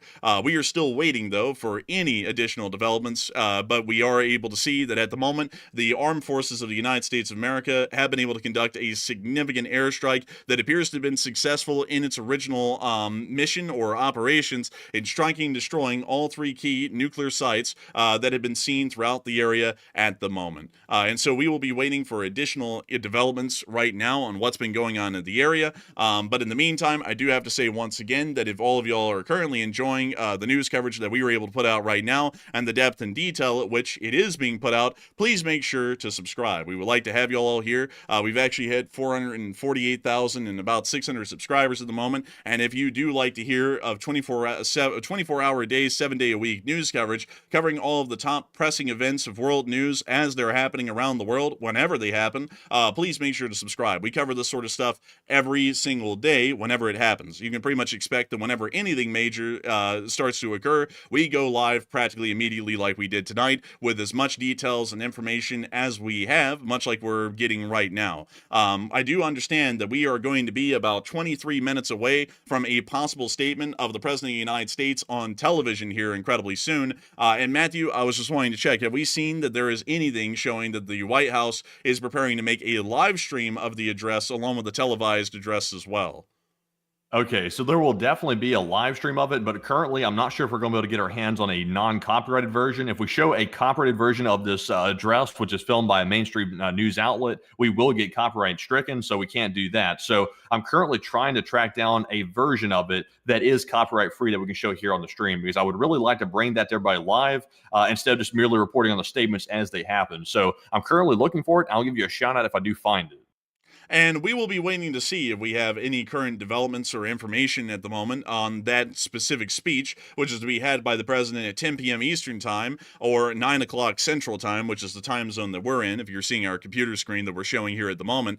But we are still waiting for additional information and additional developments that are going to be coming around here in the future about the strikes that were just conducted by the United States of America against the Islamic Republic of Iran. I also do understand that at the moment, a lot of people have been talking about their concerns in the chat, and there has been a lot of people talking about the possibility of a nuclear conflict with the Islamic Republic of Iran. I generally do have to say, folks, that any kind of a nuclear conflict with Iran has largely been mitigated due to tonight's actions. Nuclear conflict in the future was highly likely if we allow for the Iranian nuclear weapons program to continue pretty much unimpeded. It does appear that the United States of America, though, has mostly been able to destroy the uranium enrichment plants, key to the development of any kind of nuclear weaponry in the country. And we've also been able to see, at least here at the moment, that the nuclear research facility key to the development of nuclear weapons has also been destroyed as well, meaning that the outset of any kind of a nuclear engagement or conflict at the moment is next to zero, because the Islamic Republic of Iran will not have the ability to develop or create an actual usable nuclear weapon.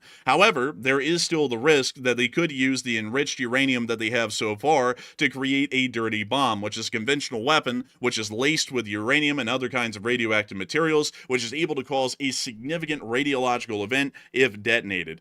We do, however, have a link to the White House page. Let me quickly take this off screen really quickly so that way I can get to it. And there we go. So it does appear that the White House may actually have a live stream for us to access. And if I'm understanding that correctly, Matthew, that is actually the case. So, Enforcer, when this event does go live, it should be appearing right here where it says we'll be live shortly. It should be appearing right here. It should be a video box that pops up, and we should be able to watch the speech live from this location if everything works out from the technical side of things. And we hopefully will be able to see the speech from the president here soon. Once again, that'll be occurring in about 20 minutes at this point on the follow-up of the successful military operation that the U.S. Air Force has just conducted inside of the Islamic Republic of Iran. It is very interesting to note that we were able to see that the U.S. Air Forces, using a fleet of B-2 Spirits, were able to conduct a successful bombing operation on Fordow, and with the USS Georgia most likely firing off the Tomahawk missiles, seen to hit the Isfahan and Natanz facilities, are also able to knock out those key facilities as well. But also, Matthew, do we have any other additional news coming out at the moment, or any major developments on what's happening right now inside of Iran, or pretty much throughout the entirety of the Middle East after the significant U.S. airstrikes that we just saw a moment ago? Okay, so right now we're getting a little bit of extra news here. Nothing too crazy right now at the moment. It looks like there's been a bit of a news lull, but right now we are getting word that apparently members of the small cabinet in Israel actually watched the U.S. attack live from their bunkers in Israel on video screens connected to the U.S. military network. So not only was the U.S. president watching from obviously most likely the White House, where the national security meeting had just concluded, they were probably watching from the Situation Room. The Israeli government and the small cabinet was watching the attack as well from their own version of the Situation Room. So very interesting. They all had a live view of this attack from their bunkers. And it does appear that they apparently actually had access to the live stream in Ultra 4K HD or 4K Ultra HD to the airstrikes that the U.S. was conducting. They most likely were actually watching the targeting cameras on board either drones that the U.S. had within the area or the B-2 bombers themselves, or the actual bombs which were dropped as well. I do not believe that the GBU-57 actually has a guidance camera on board. I believe it is actually a laser-guided bomb, if I'm not mistaken. But let me see really quickly if we can get any information on that, at least publicly. So it does appear that it actually is designed and tested to work with GPS guidance. So it actually is guided by GPS coordinates, meaning that this bomb highly likely does not have a camera on board, meaning that if they were watching the airstrike, it most likely had to have been a camera on board the B-2 Spirit somewhere, or it had to have been a camera on board a drone which was in the area, which was surveilling the area awaiting the airstrike. But still, A very interesting thing to hear, and a very interesting thing to note that the Israelis also had access pretty much in live form to watch the airstrike as it was being conducted. But we still will be waiting for more additional information and developments as time is continuing to pass. Right now, we are entering a small little bit of a lull as a lot of news agencies, as well as ourselves, are pretty much preparing and waiting for the address by the President of the United States to the nation here in a moment after a significant airstrike like this has been conducted, the likes of which has not been seen currently in this decade so far. But Matthew, what news do we have right now? Okay, so we've got a piece of footage here. We're going to do a little episode of Debunk the Footage right now. Some footage reportedly showing the U.S. BGM-109 Tomahawk land missiles striking the Isfahan nuclear facility. So let's see what this looks like and try to figure out if this is a legitimate video or is it some fake video that's just being republished.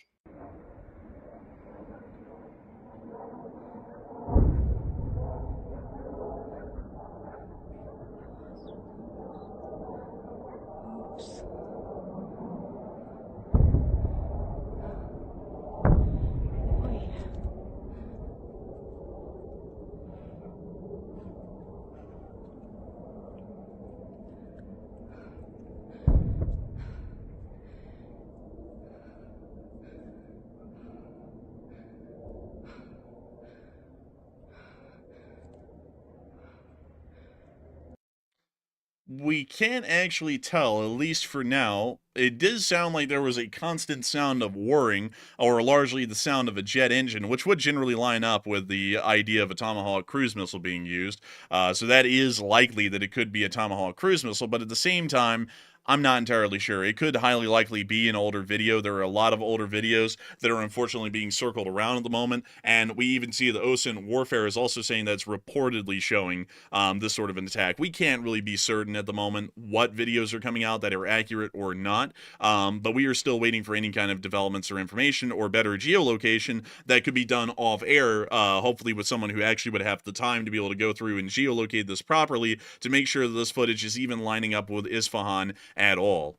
So at the moment, So I've got something for you on this exact video right here. It looks like our friends at Phytex Network say that they've been able to geoconfirm strikes on the Isfahan nuclear facility. It appears to be the same video which we just watched a moment ago, and it looks like they've matched up some buildings and matched up some structures on the ground, which appear to be shown in the video which we just watched. So there is a strong possibility at this point that video could be authentic, showing the Isfahan nuclear facility getting struck. But that's the current assessment based on the analyst at the moment. and let's see here. We can actually see some significant road structures in the area that would be identifiable from a higher up angle. So let's see if we can find those road structures, at least from what we were seeing right there, and try and line them up as accurately as we possibly can. So let's see here. Trying to see where we can find that road. A big shout out to Phytex Network, by the way, for getting this down pat. Huge shout out to the folks over there. We thank y'all so much for helping out our channel with news coverage live on air. But sadly, also, Matthew, can we talk to our folks that we know over at Phytex Network and see if we can get an actual pretty much grid coordinates to this, so that way we can get to the exact spot where the video was filmed, because from there we can generally find out where this was inside of Isfahan, because so far we can see that it actually was near to a major four-way highway, or a four-lane highway possibly, but beyond that I can't really see exactly where it was relative to the city, and I'm trying to line that up as much as we can right now with the footage that we have available. So yeah, currently I haven't made a request to our good friends at Phytex Network. They are very busy on their end, so I'm not sure if they'll be able to get to it, but if they can, though, I'll let you know if they respond. Okay, and so hopefully, but we can confirm, however, from the amazing folks over at Phytex Network, that this video is not a farce. It actually is a geo-confirmed strike on the Isfahan facility with the Tomahawk cruise missiles fired most likely from the USS Georgia. So let's watch the footage again, showing us the strikes.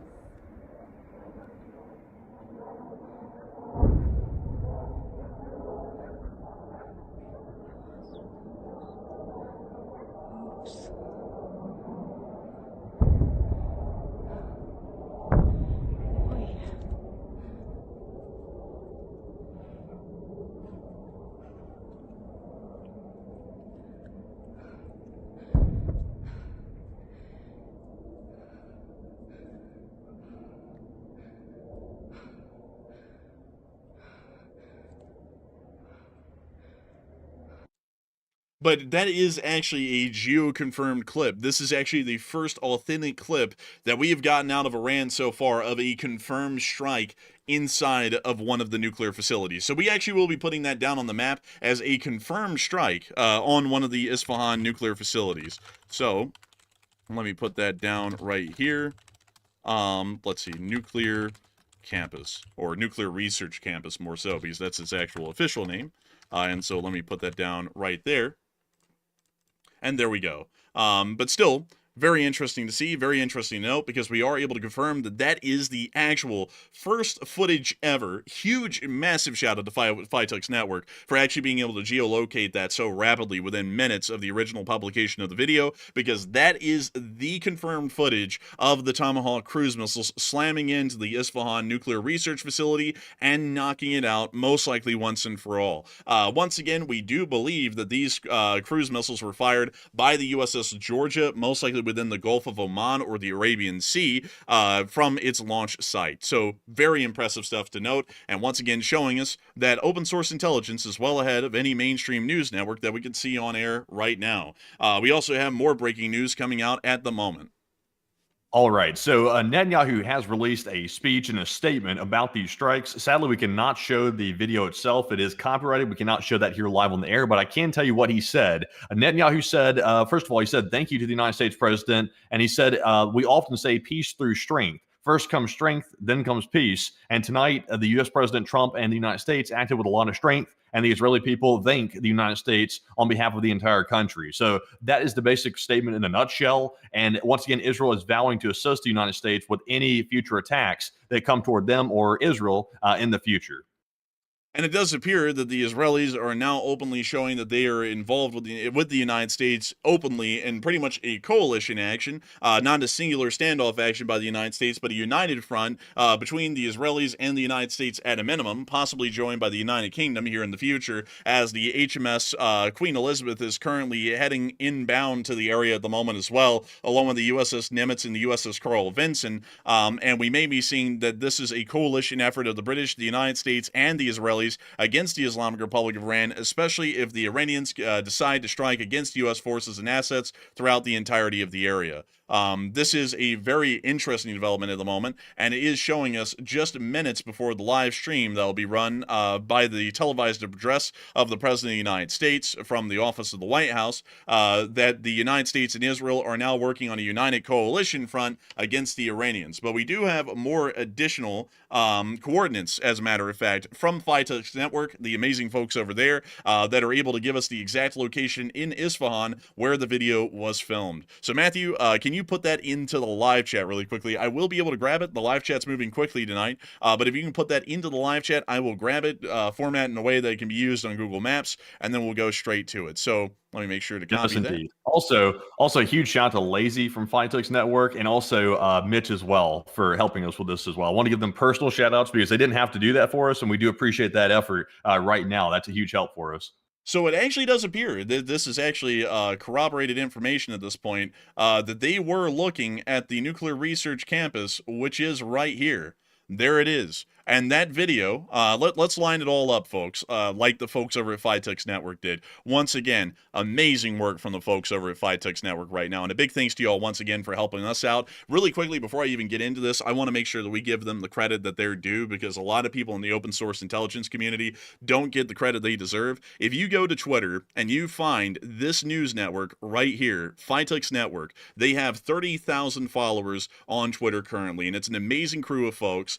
We've been talking to folks like Lazy and Mitch over the past few days.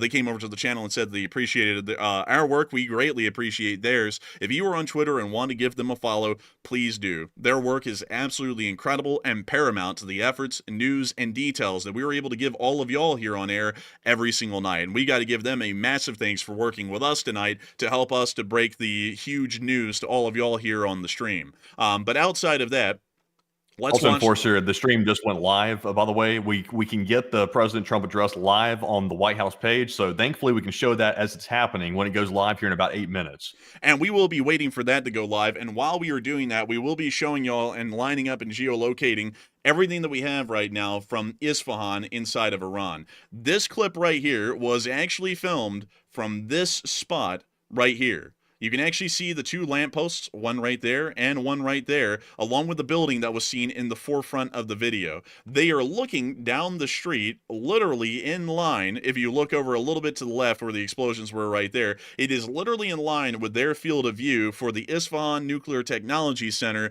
which is in between these mountains just to the southeast of the city of Isfahan. So now, with all of this in mind and all of our geolocation confirmed here, this is the first clip of any kind of U.S. strikes that were conducted inside of Iran. Here's the clip.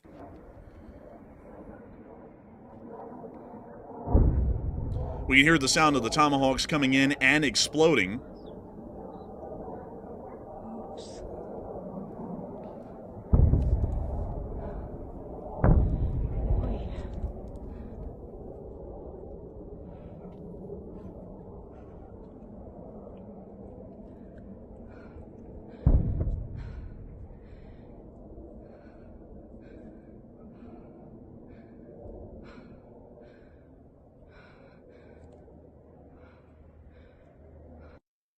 But that's the end of the clip right there, still showing the major damage that was conducted at the Isfahan Nuclear Research Center inside of southeastern Tehran, once again geolocated from this exact location on film.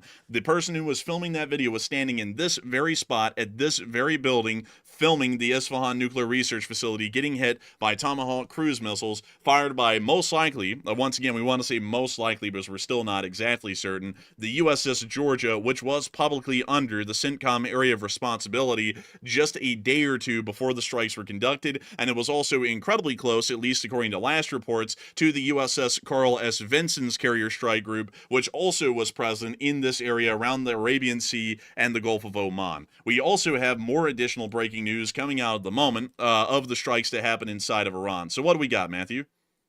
Okay, so just a quick update. We're currently about 6 minutes away from the national address by the United States president on the White House's official page. So we will be bringing that to you live when it does happen here in about 5 minutes. In the meantime, though, while we're winding down to the speech from the U.S. president, we have gotten this statement from the Atomic Energy Organization of Iran, and they say that Iran says its nuclear sites in Fordow, Natanz, and Isfahan were hit in a savage assault violating the NPT agreement. They also blamed the United States and accused the IAEA, the International Atomic Energy Agency, of complicity in these attacks. And they vow that the nuclear program will not be halted and legal steps will be taken. And that's being reported by Fars News. That's what we're hearing right now. Also, by the way, on a different front, we're hearing the United States is evacuating more diplomats from Iraq, where our U.S. embassy is currently located. And we're also hearing as well more reports that Iraqi security services are surrounding the U.S. embassy and getting ready to defend it against an Iranian attack. Also, on another front, by the way, we are hearing that movement has been detected from Iran, and it could be preparations for a possible strike that's happening right this second. And that was reported by the Mossad commentary on Twitter. So apparently, we're seeing the first signs of movement being detected inside of Iran, that they could be gearing up for a strike on U.S.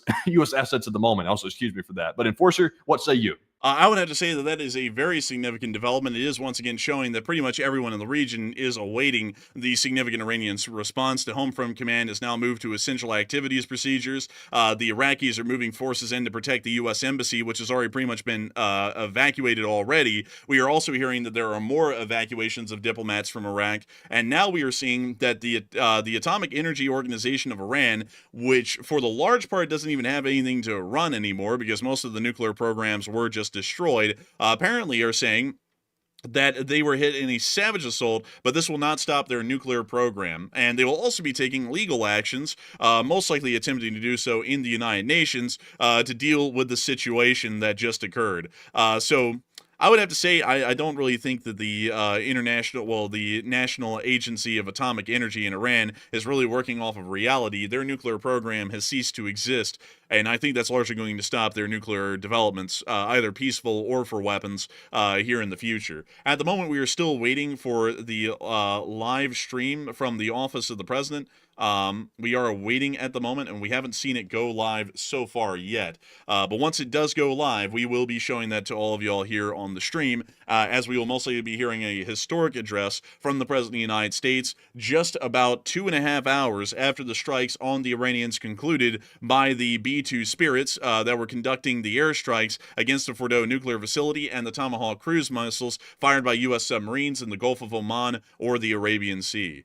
So we are still waiting for those informations and developments at the moment. But still, major significant news has happened tonight. Before we even get into a address by the president, which will be happening here in about 2 minutes, I have to say that I thank you all so much so far. We are still going to be covering the news as it's happening live throughout the entirety of the night. But I have to thank you all so much so far for being here with us tonight and enjoying our news, or at least our specific coverage of the news, on such a major occasion as this. It is incredibly rare to see that a country through force of arms is denuclearized, and this is one of the few instances and times in the present day that we've been able to see such a thing. I've got to say that we are entirely honored and appreciative to know that the United States of America and the office of the president did make the right call and went in and forcibly denuclearized the Islamic Republic of Iran instead of letting the Islamic Republic of Iran become a nuclear country and threaten the United States throughout the rest of all time, along with our interests in the Middle East. It is an incredible thing to know that all of y'all have been here with us so far tonight, and at this moment we are only waiting for the last moments before the statement by the President of the United States, right at the moment after this significant strike occurred. This will most likely be a significant moment, at least in foreign policy decision making, that will start to shape the United States as the indefinite controller of the sphere of influence inside of the United States, and it will further strengthen the U.S. security assurances sphere within the region and ensure that the Middle East does not become a neutral or Chinese-aligned part of the Chinese sphere. This is a significant and major development, and I've got to say that this was, like we were saying last night, the right move in the representation of the interests of the citizens of the United States and the national security interests of the United States at large. So I have to say that it's been an amazing thing so far to cover this with you all. This is not even the end of the stream. This is only the beginning of what is to come inside the Middle East, and most likely what is to come as far as U.S. military actions are concerned. So we are also, Enforcer, we've got some more news right now. And by the way, we are literally minutes away from the speech. By the way, I'm trying to keep an eye on our second screen here. Actually, I've got multiple screens open, and right now we're not seeing the speech live. So we're waiting to see it come live in a minute. But in the meantime, though, Enforcer, show people this new satellite imagery we just got on Twitter. It's a Meteosat 10 satellite. You can see an explosion plume visible over Fordow right here on the Meteosat satellite footage. So really quickly, folks, here's my mouse cursor on screen just for y'all to follow that, and the explosion plume pops up right here. Watch exactly where my mouse cursor is, and you'll be able to see it for just a brief moment. Right there.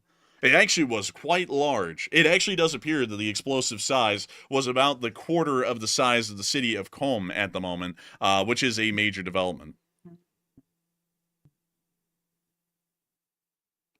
But very impressive to see nonetheless, and once again showing us that the explosive scale was beyond anything that could be imagined at the moment. You do have to all remember that, at least from what we are able to hear, a B-2 Spirit can only carry about 2 GBU-57s at a time, meaning that it carries about 60,000 pounds of GBU-57s, and there was about 6 to 8 B-2 bombers. All of them went and dropped both of their MOPs on the Fordow facility. So that means that in total, there was either about 12 or 14 of these MOPs, about 14 or 16, or really 12 or 16 of these MOPs. It's actually a little bit larger of a range than I was wanting to think right there. And in introduction to all the new people, I'm not too good at math. But there was about 12 to 16 GBU-57 MOPs that were all dropped almost simultaneously onto the Fordow enrichment plant, which is the reason why the explosive plume was so large right there. Still very impressive to see. But with that, we are still waiting for the address from the President of the United States. It doesn't appear that it has gone live yet, but it does appear that it'll be going live here incredibly soon. And once again, regardless of political affiliations of all of our viewers, statements like these are incredibly rare, and no matter who the president is, they are usually quite historic. So we will be making sure to cover that live on air for everyone who's here, so that we all can see, largely along with the bombings that just happened, history in the making in general. It's live. It's the speech live. Speech is live and the right now. speech is live. We will be going to it.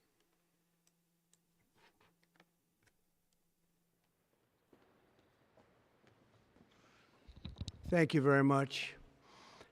A short time ago, the U.S. military carried out massive precision strikes on the 3 key nuclear facilities in the Iranian regime: Fordow, Natanz, and Esfahan. Everybody heard those names for years as they built this horribly destructive enterprise.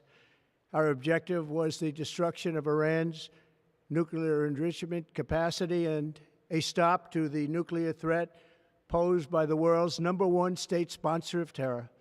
Tonight, I can report to the world that the strikes were a spectacular military success. Iran's key nuclear enrichment facilities have been completely and totally obliterated. Iran, the bully of the Middle East, must now make peace. If they do not, future attacks will be far greater and a lot easier.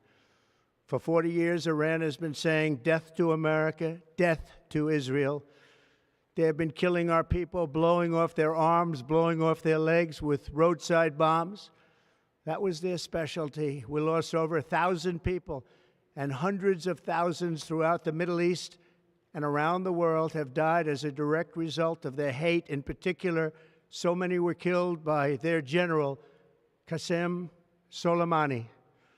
I decided a long time ago that I would not let this happen. It will not continue. I want to thank and congratulate Prime Minister Bibi Netanyahu. We worked as a team like perhaps no team has ever worked before. And we've gone a long way to erasing this horrible threat to Israel. I want to thank the Israeli military for the wonderful job they've done. And most importantly, I want to congratulate the great American patriots who flew those magnificent machines tonight, and all of the United States military on an operation the likes of which the world has not seen in many, many decades. Hopefully, we will no longer need their services in this capacity. I hope that's so.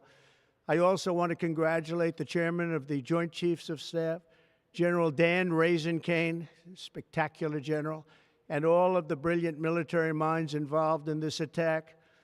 With all of that being said, this cannot continue. There will be either peace or there will be tragedy for Iran far greater than we have witnessed over the last 8 days. Remember, there are many targets left. Tonight's was the most difficult of them all, by far, and perhaps the most lethal. But if peace does not come quickly, we will go after those other targets with precision, speed, and skill. Most of them can be taken out in a matter of minutes.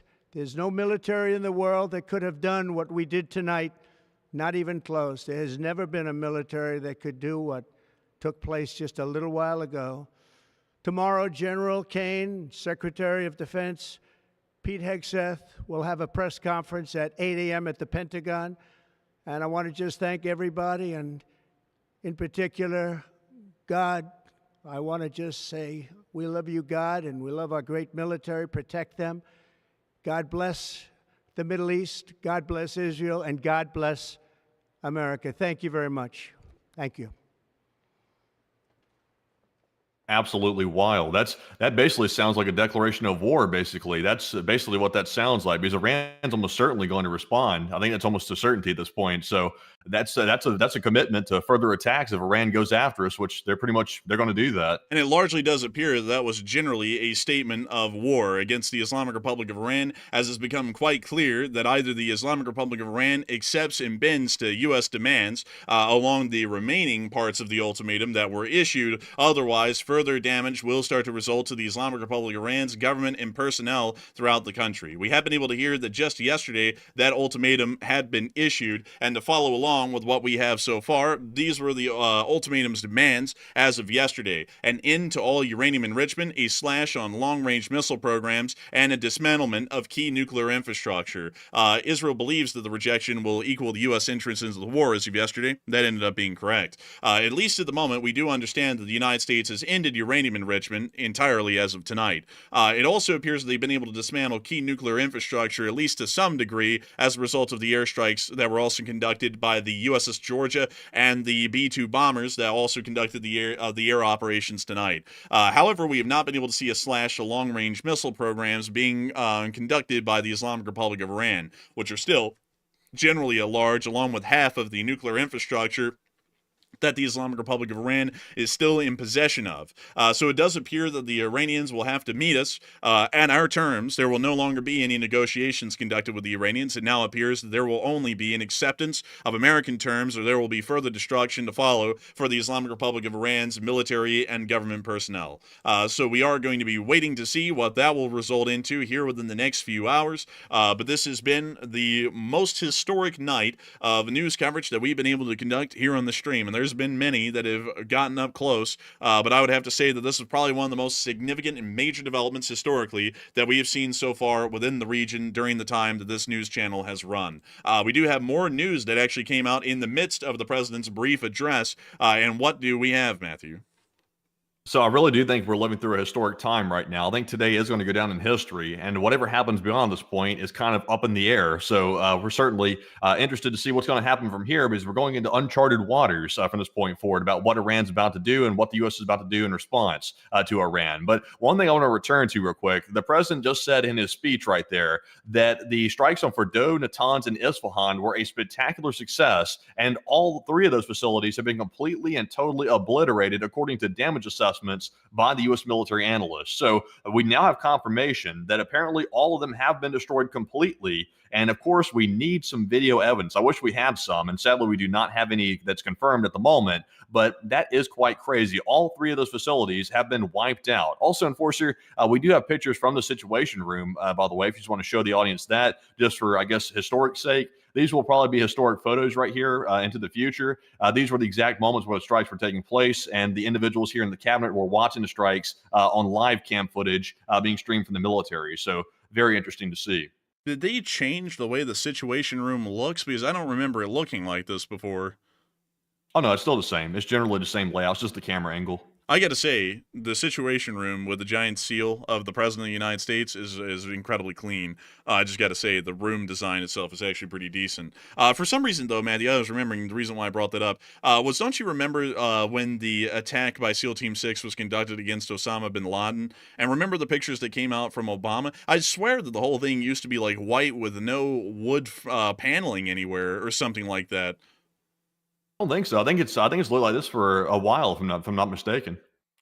Interesting. It actually looks incredibly good. But beyond that, very historic pictures that were coming out at the moment from the Situation Room as the airstrikes were being conducted tonight. And it does appear that once again, the United States of America is back inside the Middle East and will be assuring its national security interests are taken care of within the area. But at the moment, considering that we have had a small lull in the news so far, I think we can take a couple of questions, at least in the meantime right now, as we're still waiting for more major news to come out from the region. And also, we are generally waiting at this point the inevitable, or what we believe are inevitable, Iranian strikes. It does appear that according to the Israeli and Iraqi governments, it is quite obvious that some sort of proxy strikes or direct strikes from Iran are going to be conducted here incredibly soon. So we will be waiting to see what happens with that or how that develops, and that may actually happen in the very midst of our stream right here. But with that, Matthew, what do we got? All right, so be sure to stand by, folks. We're about to answer some questions here from our audience that have thrown in support throughout the night, but we suspect this will be happening, or we might be on air for a long time tonight, because I suspect that attacks are going to take place probably tonight. So we're going to be awaiting that to see what's happening. Although, also, by the way, real quick, let's get a time check in Iran. Right now, it's 5:41 a.m. in the morning in Iran right this second. So we could be seeing daytime attacks in the early morning hours here inside of Iran's time on U.S. assets. So we're going to be watching out for that and seeing if we get any more breaking news in the meantime. But jumping into our first support here, this one is going to go to Traveling Tramps, who puts in a $111 donation. And thank you very much, Traveling Tramps, for throwing in that support and helping to keep our work on the air. And they said, boom, boom, boom, and looking forward to hearing about it, guys. And thank you so much for the support, very much, and helping this channel to keep it running. Sorry I stammered there. I was trying to focus on one or two things that I saw going on. But beyond that, I got to thank you so much for the massive support and helping this channel to keep on running, because you're helping us to make this news possible tonight. So a massive thanks once again, and we are on to the next one. All right, so we are moving on to our next super chat here, which is going to go to Schmoopy, who puts in a $100 donation, and thank you very much, Schmoopy, for that $100 support. They said, bless our troops, and United States, go Israel, and LSA. And long live the Lee Spring Army. The Lee Spring Army will never die. And a big thanks to you for the support and good cheer for the armed forces of the Republic tonight. It appears that they conducted a successful military operation against the Islamic Republic of Iran. I got to say that they operated quite valiantly to fly such a long air operation into the region and then also strike their targets dead on the nail. So an impressive thing there. And so a huge thanks to you so much once again for the support, Shmoopy. And we are going to be grabbing another one. All right, and our next support goes to Hokey Redneck, who's a longtime channel legend, and puts in a $100 donation. And thank you very much, Hokey, as well for that support. He said the conversion of the USS Georgia replaced the nukes with 7 Tomahawks in each tube for a total of 154. And I actually did hear about that at some point. I wasn't sure if the Georgia was one of them, and I actually was speaking about that earlier, about how some submarines do have vertical launch cells for Tomahawk specifically. And thank you for sharing that with us. Thank you for the massive support as well, because it actually does appear that that information is correct, and the USS Georgia is actually one of those specially outfitted submarines that carries Tomahawk missiles. Pretty impressive to hear, and I got to thank you massively for the support, because it actually does appear that that makes it highly likely so that it was the USS Georgia that conducted the Tomahawk missile strikes against the Natanz enrichment facility and the Isfahan nuclear research campus. So a huge thanks to you so much once again. I hope that does address that incredibly well. And with that, we are on to the next one. And our next one here goes to Howard Mendelson, who puts in a $50 donation. And thank you very much, Howard, as well. He said, bless our troops. And I would agree. Bless the troops, and hopefully things continue to go well. And hopefully we'll see that U.S. armed forces within the region are well protected by our strong defenses that have usually been built around most of our bases in the area. So a huge thanks to you once again. I hope that does address that incredibly well. And with that, we are on to the next one. All right, moving on to our next support. This one's going to be a $50 support from Eric Hill. And he said, great reporting. And also we had a $50 from David Henry, who did not leave a comment. But thank you very much, Eric and David, for that support and helping to keep us running. And Enforcer, what say you? And I got to say a huge thanks to you all for the support. This channel only runs through crowdfunded support through the super chats like that. And I got to massively thank y'all for the support, because if it wasn't for all the folks like y'all who were supporting this channel tonight, this news coverage would have never been possible for the 1.4 million people who have watched this stream so far tonight. So a massive thanks to you so much once again. And we are on to the next one. And we also have a $50 support from Elvis, and thank you very much, Elvis, as well, for that support. He said, what are your thoughts regarding the scope of the strikes? Is this just a show of force or the beginning of a larger offensive? And LSA. I believe it's generally the beginning of a larger offensive. It's just that we're going to allow the Iranians to give us a proper casus belli for a larger offensive, because the U.S. airstrikes right now were incredibly limited in scope, and I could almost say that they were nearly designed as a provocative action, although they did achieve their objectives outright. The Fordow and Natanz and Isfahan facilities were completely destroyed. The Iranians are, of course, going to be enraged as a result of this, but right now, that is the limit of U.S. actions right now. We cannot confirm any other U.S. military actions that are currently happening in the area, at least at the moment.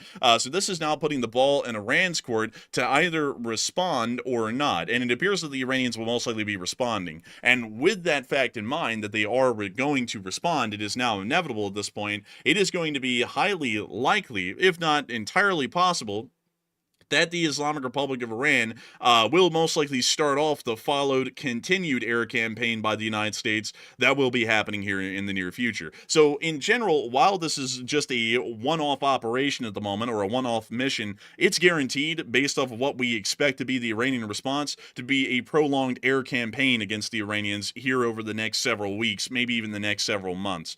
So I hope that does address that well, in my opinion, and a big thanks to you so much once again for the support and helping this channel to keep on running. And with that, we are on to the next one. And our next super chat is going to be a $50 support from Howard Mendelson. And thank you, Howard, as well. He said, a government that threatens civilians is no longer legitimate. I would agree. And the Iranian government clearly showed who they are. The U.S. attacks them instead of being the great humanitarian country that many people would like to make them out to be, although that's just a fantasy. They make it quite clear that they're out for blood no matter who it is. As long as they look American, you're a target. Which means that all the folks here on the channel right now are a target. Whether you think we did the right thing or not, you're now a target of the Iranians. Generally, I consider that country to be an enemy of the United States. And so with that, a big thanks to you once again. I hope that does address that incredibly well. And with that, we are on to the next one. All right, and our next one here is going to be a $50 support from none other than ARAR983, who said USA and no nukes for Iran, and God bless.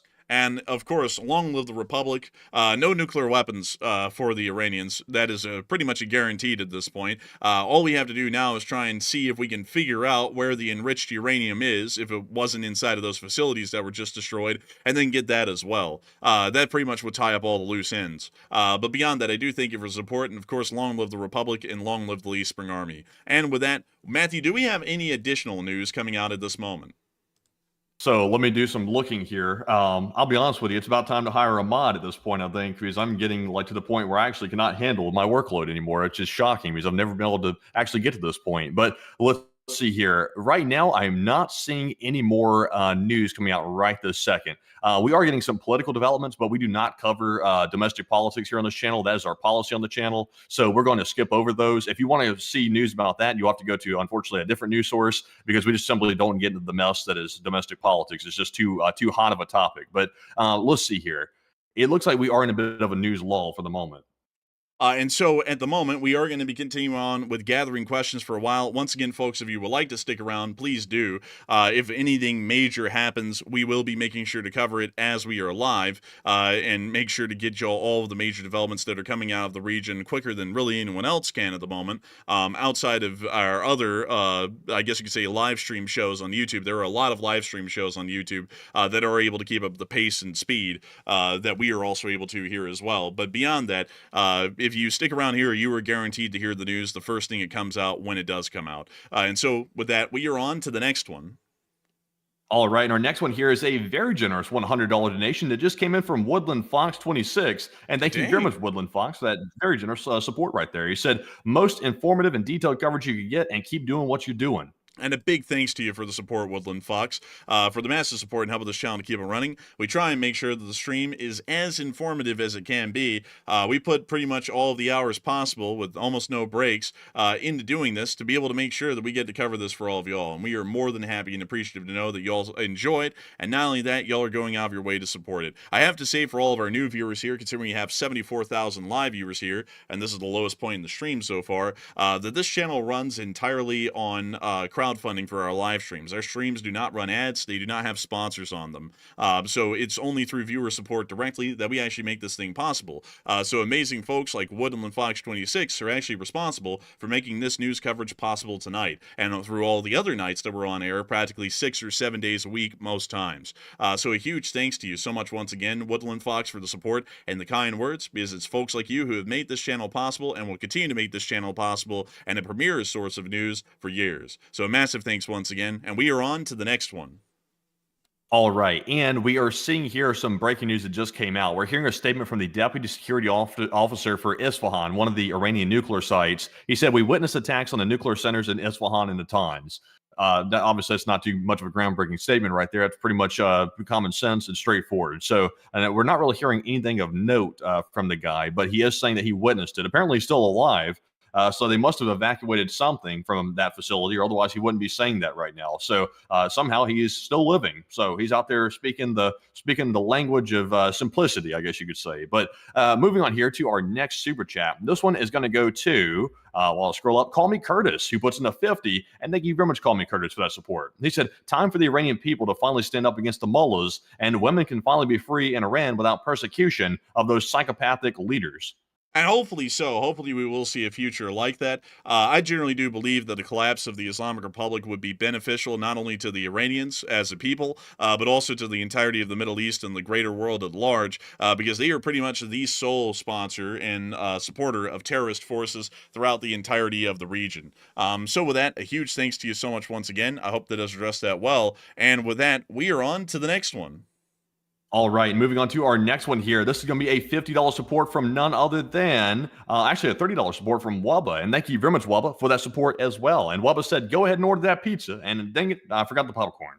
And I thank you for the support, and I would have ordered a pizza. We actually ate right before the show, luckily, so we are able to get into this thing and run it all night long if necessary. But a huge thanks to you so much for the support and helping this channel to keep rolling, because folks like you have made it possible for us to get those emergency pizzas when we need them and to keep this thing rolling day in and day out. So a massive thanks to you so much once again. I hope that has addressed that well. And with that, we are on to the next one. And we have a $30 support from Oded B, who said, thank you, USA from Israel. And a big thank you for the support and helping this channel to keep on rolling. It's great to know that our operations are supporting the Israelis and helping them out, but more importantly, this is ensuring that the United States of America will not be under the threat of a nuclear menace such as the Islamic Republic of Iran in the future. It's a great thing to know that we are helping out our allies in the area, but it's also great to know that the United States of America is prioritizing our national security interests first and foremost and stopping the Iranians from becoming a serious nuclear threat in the future. So massive thanks to you so much once again. I hope that does address that incredibly well. And with that, we are on to the next one. All right. And real quick, by the way, I was doing another scan for breaking news right here. So we are getting some more information, some more breaking news right this very moment that apparently future Israeli military action in Iran will depend on how Tehran reacts to U.S. strikes against its nuclear facilities, a source tells CNN. And it remains unclear whether Israel will continue its airstrikes in Iran following the major U.S. strikes. So we are waiting to see exactly how Tehran's going to react. I think we all know how they're going to react. It's pretty obvious at this point, based on what their statements are on their media, that they are going to try to attack U.S. Sources. Once they do that, that's going to open up the gates of hell, pretty much guaranteed at that point. So we are waiting to see what the response is going to be by them. Also here, let's see here. Well, we've already covered that news. That's old news right there. So that appears to be the breaking news. But Enforcer, what say you? I'd have to say that is incredibly interesting here. It generally is what we already know for the large part. How the Iranians respond to this is pretty much going to dictate if we're there just for today or if we're there for a couple of weeks. And I have a feeling that the answer is going to be that we're going to be there for a couple of weeks, at least here in the United States. So I hope that does address that the best I can, at least in my opinion, in my analysis. I generally believe that we're going to be there for a little while. Not an incredibly long time, but a little while for now. And so with that, I hope that does address that the best I can, at least for the news that we're hearing at the moment. And with that, we are on to the next one. And our next one goes to Jim Lewis, who just threw in a very generous $100 donation. And thank you very much, Jim, for that support. And he said, kudos for your objective, professional journalistic support for Ukraine and Israel and whatever else may happen next. And God bless America. And please keep our military, civilians, and friends throughout the world safe and keep up the great work. And thank you so much for the support, Jim Lewis. And I got to say, I thank everyone so much for appreciating our kind of news coverage. We are generally one of the few non-political news sources out there in the world that doesn't get involved in domestic politics and just get straight into the details and the nitty-gritty of the information that we're getting from the ground. It's folks like you who have made this thing possible for a while. And it's folks like you who have made our very rare pro-American and pro-Western sort of a viewpoint here on this channel as our only clear bias, a prevalent sort of a thing in news coverage these days, at least here on this show. And I got to thank you so much once again for enjoying this channel and supporting it and helping us to keep it running, because if it was not for people like you who went out their way to support this channel when you don't have to, this channel would never be possible and we would have never been able to keep it running for the 1,214 continuous days that the channel is run covering global news. So a massive thanks to you so much once again. I hope that does address that incredibly well. And with that, of course, hopefully we will see that U.S. armed forces in the region and throughout the world will remain safe in these uncertain times with what the Iranians might actually do in response to what we did tonight. But I thank you once again for the support, and your support will ensure that whatever may happen, we will be on air to tell you all about the good and bad times that may be soon to follow. But with that, we are on to the next question. And our next one here goes to Greek 1978, who just threw in a massive $150 donation. And thank you very much, Greek, as well, for that support and helping to keep the channel on the air. And Enforcer, what say you? And I got to thank you massively, Greek, for the huge support and helping this channel to keep running. You didn't throw in a comment, but the support is massively appreciative. And we thank you so much for helping us to keep this thing rolling and to keep it on air like we have been for years now. So a massive thanks once again. And with that, we are on to the next one. And we also have a $100 support that came in from 2Fluent, who said, shared bugs trading card game, thanks your coverage. And I thank you for the support, and that's very interesting to hear about. We might have to look into that a little bit, but I do thank you so much for the support, 2Fluent, and helping this channel to keep rolling, because people like you help to make this thing a reality. And so with that, we are on to the next one. All right, let's take a quick pause for a second here to go and check our breaking news at the very moment while I also reorganize the spreadsheet. The multitasking on my end tonight is just crazy, honestly. I'm not trying to talk too much about it, but I'm trying to take a stall period here to try to catch up on some things in the spreadsheet at the same time. So right now we are not seeing any more breaking news. Just to report on that, by the way, since I did jump to it, it looks like we are currently awaiting more information right now. So we're currently waiting for more breaking news, but moving right back to our super chats, this one is going to be a $50 support from the Collier Report, who said, great work, gentlemen. And thank you so much, Collier Report, for enjoying our great work and supporting it to make it a reality every night. A massive thanks to you so much, and we are going to make sure to grab another question on top of that. And this one goes to Logan, who puts in a 50. And thank you, Logan, as well for that support. They said, it has been over 24 hours since Iran fired a missile. Thank you, America, for standing up for all the people in Iran unable to live freely under the current regime. And I got to thank you so much for the support. And I got to say, that's a great thing to see the U.S. took the actions it took today. I generally would say, at least speaking for my own personal opinion, that the most important thing out of today's military operations wasn't helping out the Iranian people. It wasn't helping out the Israelis. It was ensuring that no Americans would live under the threat of a nuclear weapon being aimed at them from Iran at any point in the future. That was the big thing that I took out today. Outside of that, all of the additional benefits that hopefully will come out of this, the protection of the Israelis from the Iranian menace, the Iranian people themselves being protected or largely shielded from the sort of dictatorial regime that's been existing in the country for decades at this point, also is a greatly beneficial thing. But here on this channel, I always like to prioritize the benefits and prerogatives of the citizenry of the United States. But beyond that, it is a great thing to know that the United States, in the end, will also be helping out the folks in the Middle East with this sort of an action. And so with that, a huge thanks to you so much once again. I hope that does address that incredibly well, because it is folks like you who help to make this thing possible and keep it running. And so with that, we are on to the next one. Also, real quick, I want to address something that people were mentioning in the chat real quick. People were saying, can the United States president unilaterally take the United States to war? That's not a political point. This is a point of legality right here. So basically, the way it works, the United States president can deploy forces. He can send in U.S. forces and U.S. military assets to do operations. I hate to use the word special operations because Russia has co-opted that term to mean something completely bad. So I try not to use special operation, but the president does have the authority to deploy troops to tend to geopolitical events just like this. But the catch is, though, it's only for a specified period of time. I can't remember if it's 60 or 90 days, but after 60 or 90 days, the president has to get a approval from Congress to basically declare a war or get the Congress's approval to keep those troops deployed overseas. But there's nothing illegal about what's been done so far. It is perfectly legal. Some people may not agree with it, but the president does have the authority under the War Powers Resolution to do what he just did. So that is the current legality of the situation. And a lot of people get confused about that, and I understand it because most people don't want to read the, wordy, like legalese and all that stuff like that. But that's generally how it works. Of course, there is some room for interpretation, but generally that's how it's accepted. So just a quick clarification on that. But jumping into our next super chat here, this one goes to Benjamin3. You threw in a $200 donation, and a huge shout to you, Benjamin, for that support. He said, and also threw in that 200. He said, sitting alert in the sandbox, glued to your coverage while I can, and any further news on Yemen and its threats in the Gulf. And thanks again for the real-time reporting. Long live the LSA. And long live the Lee Spring Army. And I got to thank you so much for the support. And we actually have been able to hear some updates from the area. We've actually been able to hear that the Houthis are threatening to attack U.S. vessels in the Red Sea if the president joins Israel's campaign on Iran. So at least at the moment, we generally are understanding that by the Houthis' prior statements, if they follow through on them, they are going to start up their attacks once again on global shipping passing through the southern Red Sea and the Gulf of Aden.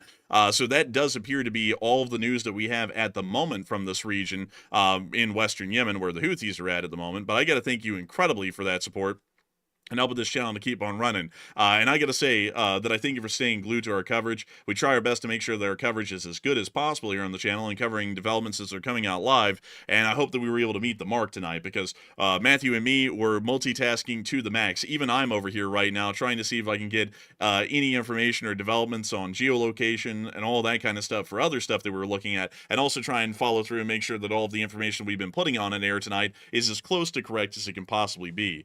So I got to thank you so much once again for that support, because if it wasn't for folks like you, we wouldn't be able to make this channel possible, and we wouldn't be able to keep it running. So a huge thanks to you so much once again. I hope that answered your question on top of that, and we're going to be grabbing another question.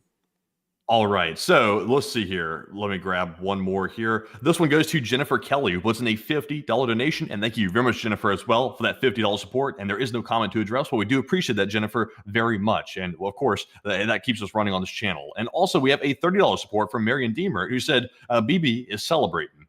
I bet you he is. I mean, hell, like the Israelis were generally carrying the campaign against the Iranians on their own, but the U.S. involvement now is going to make it a lot easier on the Israelis, at least at this point, with what they're going to be doing, because a lot of attention of the Iranians is going to be diverted towards the United States now. So that clearly would probably be the case. And so I got to thank you so much for the support. I thank you once again for helping this channel to keep rolling. And with that, we are on to the next one. And our next one is going to be a $30 support from Adam. And Adam said, if someone says he wants to destroy you, believe him. And God bless Israel. God bless America.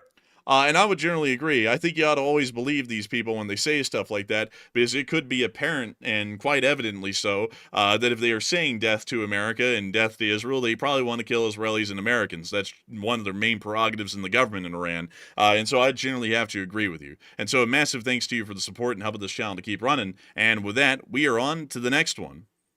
Also, by the way, I see some people mentioning, aren't we supposed to talk? We're not supposed to talk politics on this channel. You're correct. Sadly, I will admit tonight the chat is not going to be moderated very well. I'm able to get a couple of bots here and there, but the chat rate's over 200 a minute, and I sadly don't have the mental bandwidth to be able to monitor a chat like that. Plus, do the intel gathering, also the super chat gathering. It's just simply too much. So tonight's going to be a bit of a free for all, sadly, but it won't be like that forever. When the viewership stabilizes a little bit, we will be able to either get a secondary mod to help us out, or maybe I'll get back to maybe expanding my bandwidth some more. Maybe I can buy some more RAM to try to get with it some better. But anyways, I also do have to add that in really quickly, folks. I saw some people saying if you weren't political, then you ban these people or those people. Folks, you've got to understand tonight we are dealing with massive news. At the peak tonight, there was 130,000 people on live. It's actually 135,000 people on live. It's been the largest show that we've ever run in channel history. There's been 1.5 million views so far, and about at any given moment, there's about 300 chats coming in a minute, which means that there's more coming in than there are seconds in a minute.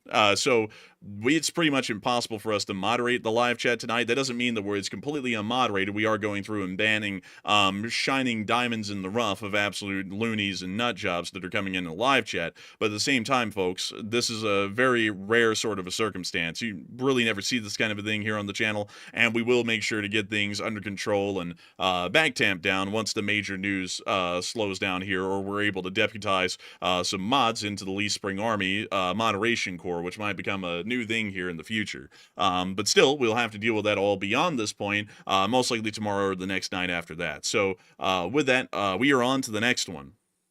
All right, so our next super chat here goes to Creative Catalyst, who puts in a $100 donation, and thank you very much, Creative Catalyst, for that support as well. And it said, two creative, artistic, patriot lovers of one God salute you, and kudos for being so useful, since physically we cannot support, but we can support you, and it's the least we can do. And God bless America, and then whoever he wants after that. And I got to thank you massively for the support and helping this channel to keep on running, Creative Catalyst. And I got to thank you so much for enjoying our pro-American and pro-Western but neutral news coverage that we do here on the channel. We don't get into domestic politics, but I make no bones about it here on the channel that we are pro-American and pro-Western as it gets. All of our news coverage is made in the interest of the benefit of the citizenry of the United States of America. And I think that is incredibly important that a well-informed citizenry in this country has to have the highest quality of news and information that can be provided to them. And we try our best to do that here on stream every single night. And so I've got to massively thank you so much once again for the support and helping this channel to keep rolling, because it is folks like you, Creative Catalyst, that make this channel a reality and help us to keep this thing rolling day in and day out so that we can keep this news going. We aren't able to make we don't make a cent or a dime on these streams through sponsorships or AdSense on YouTube. It's entirely viewer support that makes these shows possible. And to you, I greatly thank you, and everyone else tonight who's been supporting. Also, really quickly, Matthew, I'm going to have to go get the spreadsheet up, because I think that I'm going to have to keep an eye, at least at the moment, on, and let me see if I can get to that here really quickly, on the super chats. That way we can make sure to call a cutoff when we might need to, because tonight looks like it's a crazy night, both for news coverage and also super chats. And I want to make it clear to folks that we do read off every single super chat that comes in, unless there's been a cutoff called. And I think actually, Matthew, it is time to call in a super chat cutoff right now, as a matter of fact, because we have about 160 super chats in the spreadsheet, and we want to make sure to be able to get to all of y'all. And thank you you all for the support that's thrown in the super chat so far tonight. So that means that for tonight's purposes, Taylor, well, actually, correction, UC, who just threw in a $10 super chat, is the last super chat that we're going to be able to read off on air tonight. There's just been such a large number of super chats in the prior week that we have really no ability at this point anymore to read off every single super chat that comes in. So we will be getting to a super chat cutoff at this point in time. If you throw in a super chat beyond this point, we thank y'all greatly for the support, but we will not be able to read off your super chats or thank you for the support here on air. Y'all do make this channel possible and help it to keep on running, and we are massively appreciative and grateful to y'all's support. But once again, folks, we can only read off so many super chats a night, and we want to make sure that we make these streams manageable in their time length, especially considering that major news is definitely going to be happening tomorrow, and we will have to be live on air again, making sure to cover that as well. So with that, if we can get an announcement in some way for a super chat cutoff, if you're not too busy right now, Matthew, that would probably be great. Because once again, folks, you're not too busy. I said it shocked. I said not too busy. I said I'm trying to get one typed up right this second. Let me. Don't worry. Take your time. I know we've got a million things going on right now, folks. So we're gonna have to take a moment to break down the professionalism a little bit and get this super chat cutoff statement out, because we want folks to know that at least in the live chat, if you look at the top banner, that we are not able to read off any more super chats from this point on. There's just been so many of them that we wouldn't be able to read them. So I hope that does address that well. I see a lot of people saying in the chat that we need more mods. If streams keep up like these, and I don't know if they will or won't, but I have a feeling they probably will, we will definitely have to make sure to start deputizing some moderators. I already have some ideas for some decent moderators that we could probably pull on to make sure to keep the chat nice and contained. But with that, I hope we were able to address that well in the meantime. And once again, folks, if y'all can spread, if some of our trusted folks here in the Lee Spring Army could spread the word in the live chat from time to time, there is an existent and ongoing super chat cutoff right now. So if you throw in a super chat at this moment throughout the rest of the stream, those super chats will not be read off or addressed or thanked personally on stream. So with that, we are on to the next one. All right, moving on to our next super chat. This one goes to Mike Dean, the Nuclear Average Joe, who puts in a 15, or 50 actually. And thank you very much, Mike Dean, for that support. He said, I'll take this as a positive for the overall nuclear and uranium industry. And there's a lot of momentum happening, especially here in the United States. And one less bad actor taking advantage of the atom. And you guys are 10 out of 10, by the way. I got to thank you so much for the kind words, and I'd have to say that this is a great thing for the world over. Another country not having access to a nuclear weapon is a great thing. Some people are a little bit mistaken on that, but it is a fact of life that nuclear weapons are a danger and a menace no matter what country holds them. And while nuclear weapons are a necessary evil of the world these days, I think that it is imperative that we stop countries, especially like Iran, from ever possessing or using a nuclear weapon in their history. So with that, a big thanks to you so much once again. I hope that does address that well. And with that, we are on to the next one. All right, Enforcer, let's take a minute to take a break from our super chats and move into some breaking news that we're getting right this second. So let's see here. We're getting here the first video, maybe showing the Fordo attack. I can't really tell. Hold on a second. I'm trying to review this footage real quick. So I'll be honest with you, I don't want to show that. It's from an Iran state linked to FARS news agency, and I have a feeling that FARS might want to try to come get us legally if they could. I'm not sure if YouTube would honor that copyright or not, but they would definitely want to come get us. So we're not going to show that live on there. We're going to wait for some more footage to come out from a different source. And also, I don't think that's even legitimate. So we're not going to show that whatsoever. But we do have some more news here that just came out. Let me get one more thing as well. Oh, we've gotten some statements from the Ayatollah, some new threats from the Ayatollah right now.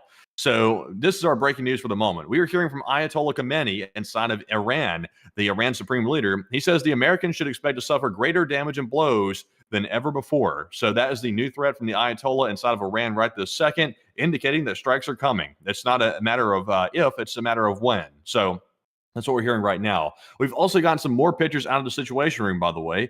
We can see here in these photos, there's obviously in the first one, the United States president looking at the screen here, looking at the live stream. There's Marco Rubio off in the corner. Moving on to our next image here, you can see that there is also another view of the same thing. Moving on to our next one, you can also see here, there is the White House Chief of Staff right there, Susie Wiles at the top. There's General, I believe it's General Raisin Kane right there on the right.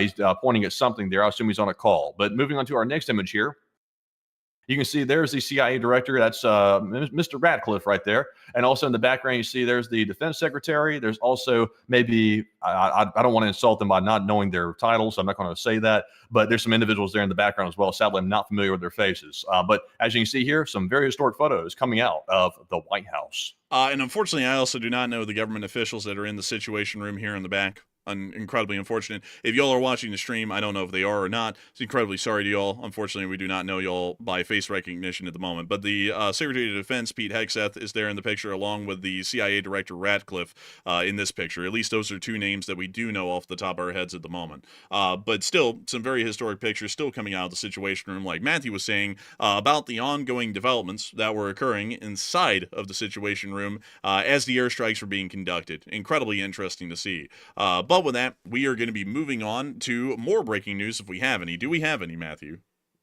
So that is all the breaking news for the moment. Right now, the biggest news is the Ayatollah is making direct statements himself now. And so we are seeing that apparently the Ayatollah is now threatening the lives and well-being of all citizenry at the moment here in the United States. He did make that threat a little while ago. But at the moment, folks, it does appear that at least for now, there's been a little bit of a quiet period. And I think, Matthew, this is the quiet before the storm, because it actually does appear that at least at the moment, the Iranians are so shocked by what's happened, they're still trying to get everything together to see what they're going to do and see what pieces are left after those strikes. There's a good bit of the pieces left. We only knocked out their nuclear program, which isn't really a lot of what they could do conventionally in an armed response. So we'll be having to wait to see what kind of developments come soon, at least out of the area. But I have a feeling that we'll probably be seeing that hours from now, a good many hours from now, there will be some significant military actions to come from inside of the region by the Iranians against Israel and the United States, and even possibly by the proxy forces as well. But with that, we are on to the next one. Just wild statements out of the Ayatollah, talking about bigger blows to the Americans and things. That's just wild statements, just crazy. And also, say what now? The only thing that blew anything was the B-2 bombers blowing away the Fordow uranium enrichment plants. Like, if any blows were dealt, it was just dealt on them. What's he talking about? Yeah, and they're going to get some more blows on Iran, actually. It looks like there's a lot of blowing going on here, apparently, around the world. We're hearing that the United States president is once again reiterating his warning to Iran, saying that the response would be far greater than what was witnessed tonight if Iran decides to strike. So it looks like, the stage is being set for clearly a war. And at this point, the war has already begun by the United States attacking Iran. So that was the big, crux. That was the big moment we were waiting for to see if this was going to pop off. So the U.S. did it. So now we're waiting to see what's going to happen. Now, if Iran backs down completely, I will be shocked by that. I will be absolutely shocked. I would not have called that. My assumption is a 90% chance that Iran's going to retaliate on U.S. forces. That's my assumption. I have a feeling that they are going to retaliate for sure. I would also say it's an incredibly high chance. Right now, folks, we are batting an average 1-0. We got it correct that they were going to attack over the weekend, so we did get that right. So now, what else are we going to try and see? What will materialize in analysis? Unfortunately, I do believe that the Iranians are going to respond with strikes. I'm incredibly certain of that at this point, because if they didn't, that would be incredibly out of form for them, at least in my opinion. Yeah, I would say so. I would say the odds are significantly in favor of Iran's going to strike for almost for certain. And so with that, we are going to be moving on to our next questions. And our next one here, also, by the way, big shout out to Trek on 3 for that $50 support. It came in after the cutoff, but just a big shout out to you for that massive support. Also, we had a 50 from Taylor that said, thanks for the great stream and God bless Bama. And a big thanks to you for the support, and God bless the state of Alabama. That is our home state, folks. We are actually operating from Enforcer HQ here in Birmingham, Alabama. So a massive thanks to you for the support, and a big thanks to the shout-out of our home state. So a massive thanks to you once again. I hope that does address that incredibly well. And with that, we are on to the next one. And our next one here goes to Call Me Curtis once again, who puts in the 25. He said Obama's presidential seal in the Situation Room was much smaller than the current president's Great Seal. And thank you for the support and sharing that. I actually thought, apparently someone said in the chat, I think this is correct, that Obama was actually in a skiff when that picture was taken, which is like a little side office. They're not really well decorated or anything. It's a basic office, pretty much meeting room for the large part that they were all in. But the Situation Room does look quite... Let me actually just go pull up some pictures of the Situation Room, actually. And let me close all these down since we don't need those links on the side. White House Situation Room. because I was actually pretty impressed. I rarely ever get to look at it. Actually, it does appear a little bit of a correction here. Apparently, there's either multiple rooms or the room has been redesigned at points, or there's different rooms, like I was saying, I believe, a second ago. Because here's the smaller seal that I believe you're talking about under Obama, and then here's the larger seal room that we just saw the president and his other top staff were in just a moment ago. So, it actually, wait, hang on. Also, wait a minute, hang on, it was actually recently renovated, so it actually did used to look like this. It was actually renovated under the prior administration, and now this is what it looks like. I'll be honest with you folks, this is actually quite an upgrade compared to this. This looks way better. Yeah, show me the old one for a second. I didn't get to see it. Oh, wait, yeah, let's see the other one. I'll be honest, yeah, I like this one right here, the new one, a lot better. Yeah, I actually like this one. I actually didn't know that it was renovated. Apparently, it was renovated, at least from what we're seeing in this picture here, under the Biden administration. But still, I'd have to say, I'll be entirely honest, this is a very nice looking situation room. The renovation was a step up in style, at least in my opinion. And I bet you it smells like some good fresh wood in there because nobody ever goes in there unless if it's being used. So I bet you the smell is really fresh. I bet you that room's incredibly crisp, as a matter of fact. So, very interesting. I actually didn't know that was remodeled. Let's see here. Can we get a picture of the Situation Room when Obama was using it? Can we find that? And this is apparently what it used to look like. That's actually very rough looking. So apparently that was before even a prior refurbishment. But yeah, I would say that right now the current Situation Room, you can see another picture of it right here, most likely from 2024 last year. This is probably the best looking Situation Room that's been down there so far in the bunker. Jesus. Dude, yeah, it used to be a lot worse, like, at least in terms of interior design. Looks like they finally got an interior decorator, I suppose, under the last administration. Turned out pretty well, in my opinion. But with that, it is time for us to move on to the next one. A big thanks to you for the support and sharing that, but it actually appears that it was just refurbished at some point in 2023, and that's what the new Situation Room looks like. So it actually does look different. I was right, Matthew. I was like, isn't it different? I was like, it is actually different. It's just something I really didn't realize until now. But with that, we are on to the next one. And our next one here goes to Bob Warren, who puts in a $20 donation. And thank you very much, Bob, as well, for that support. He said, "Hey, guys, and it's great to be back. And this is my first super chat, and I love your work. And I'm curious if you fellows would be able to cover some of the conflicts going on the African continent. 1.5 million dead in Sudan so far." And I thank you for the support. We actually have tried to cover that conflict in the past. The issue was, just to be completely frank about the conflict, there are not really a lot of uniformed combatants in that conflict, which makes it incredibly hard for us to track who is the RSF and who are the other forces in that conflict. And there's also a great deal of other factions as well. We actually did cover the outbreak of the Sudanese civil war on its first day. And generally, as far as our analysis goes, because a lot of our news coverage is analysis based, our analysis collapsed because we weren't really able to tell whose forces were who, because hardly any of them wear any recognizable uniforms or identifications. For example, any kind of armbands.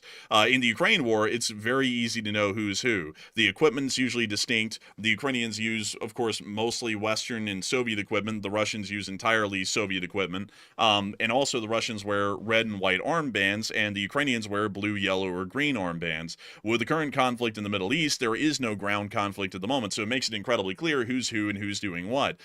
With the Sudanese civil war, on the other hand, we couldn't actually tell who was who. We tried our best to keep breaking it down and analyzing it, but the truth is that unless if that unit that we were watching on film specifically stated what they were, like what unit they were and what force they were with, we actually couldn't tell who they were for news analysis reasons. So we only covered it for the first day of the outbreak, and then we stopped covering it. But generally, any war, either in South Sudan, like the South Sudanese Civil War, or the Sudanese Civil War, has been an incredibly bloody affair, and it actually has been going on endlessly for some time as the RSF and other forces in the region continue to try and struggle for control with almost no end in sight, and the devastation and carnage in the country is absolutely terrible. But for the large part on our news coverage side, there's generally a lack of videos, and also secondarily, when we do get videos, it's very difficult, if not impossible, to actually analyze whose forces we're watching and who they are fighting, or where, for that matter. That war is just a very tough one to cover. But with that, I hope that does address it the best I can, at least in my opinion. I do thank you for support and helping this channel to keep on running, and I thank you for the suggestion. But we will try to cover other we try and cover any major conflict in the world that we can, because the Middle East conflict certainly isn't the only one we've ever covered. One of our main daily coverages is of the Ukraine war. Another one that we've covered was the India-Pakistan border conflicts that were going on for about a week, and we've also covered the ongoing escalations in the Koreas and also the ongoing rising tensions between Taiwan and China. We've actually covered all of that here on this channel. It's just that most of the time we have to cover the conflicts that actually are massive, because we cover every conflict going on in the world, like the Myanmar civil war. We start to get a little bit too stretched in our coverage, and then we start losing our ability to actually report on things well. So with that, I hope that does address it the best I can. And also, that's another conflict, speaking of which, that we just don't cover. Kind of like the Sudanese civil war, we also don't cover the ongoing civil war in Myanmar, or as it used to be called, Burma. We don't cover that one because it's a bit of a smaller war. It's less significant on a global stage, and so we generally put that one into the back rooms and just never cover it much at all, if ever. And so with that, I hope that does address it the best I can, and we are on to the next one. All right. Also, by the way, we've gotten more threats. The U.S. president is lobbing threats at Iran, and also the Iranian Ayatollah is lobbing threats at the United States president. Khamenei says, U.S. entry into the war will cause irreversible damage. And that's what he said right now. So, of course, the Ayatollah is, of course, yapping like usual. The only problem is, though, he just got a taste of what the U.S. is capable of. And apparently that medicine didn't taste bad enough for him because he wants to have some more. So, serve him up. Go to the pharmacy, buddy, and get you some extra, I guess. But, unfortunately, what do you think?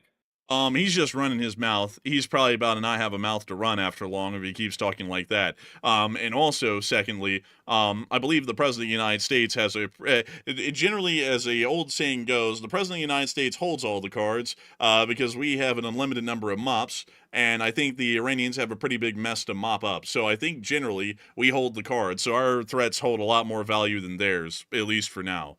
So with that, I hope that does address that well, at least in my opinion. And with that, we are on to the next one.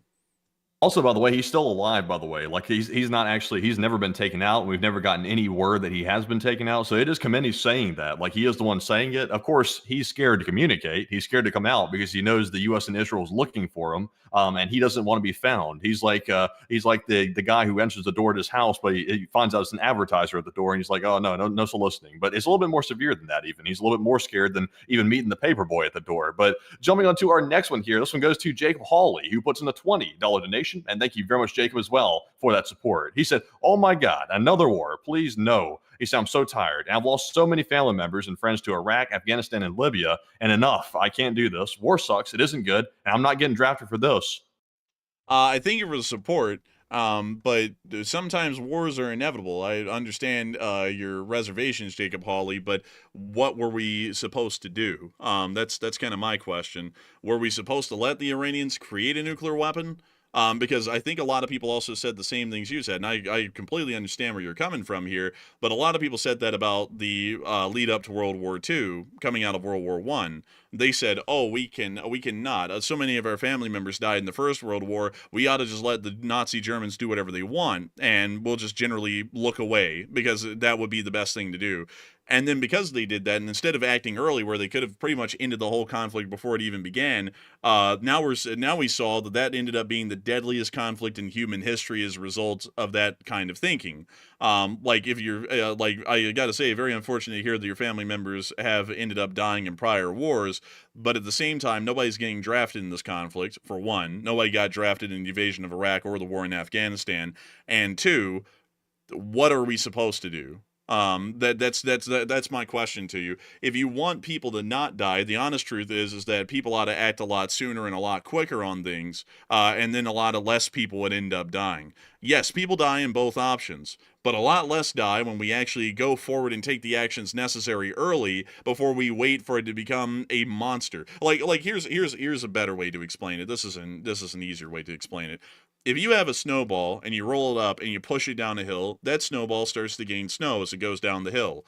So either what you're saying right now is, oh, I don't want to like stop a snowball because it'll get snow all over me and this is uncomfortable and I could get hypothermia and die. So I'm going to wait and let the snowball keep rolling down the hill and build up to be the largest snowball to where it's practically impossible to actually stop the thing without pretty much getting killed. And then I'm going to try and stop it because it's either that or it ends up killing all of my newborn kids that are less than a year old and they're sitting down there on a sled, not knowing the snowball is about to come down and kill them all by burying them in a giant pile of snow. That's really the choice that we actually have in a more simple form. And I generally go with I'd stop the snowball at the beginning of the hill before it gets to the bottom and it's nearly about to kill my kids, and then I got to get killed to try and stop the snowball. That's generally what kind of an option or a choice I'd take. It's always better to be proactive in these sorts of situations than reactive, and whatever consequences we suffer, I can guarantee you that they are far less severe than the ones that we would see if we did not act. And so with that, a big thanks to you once again for support and helping this channel to keep on running.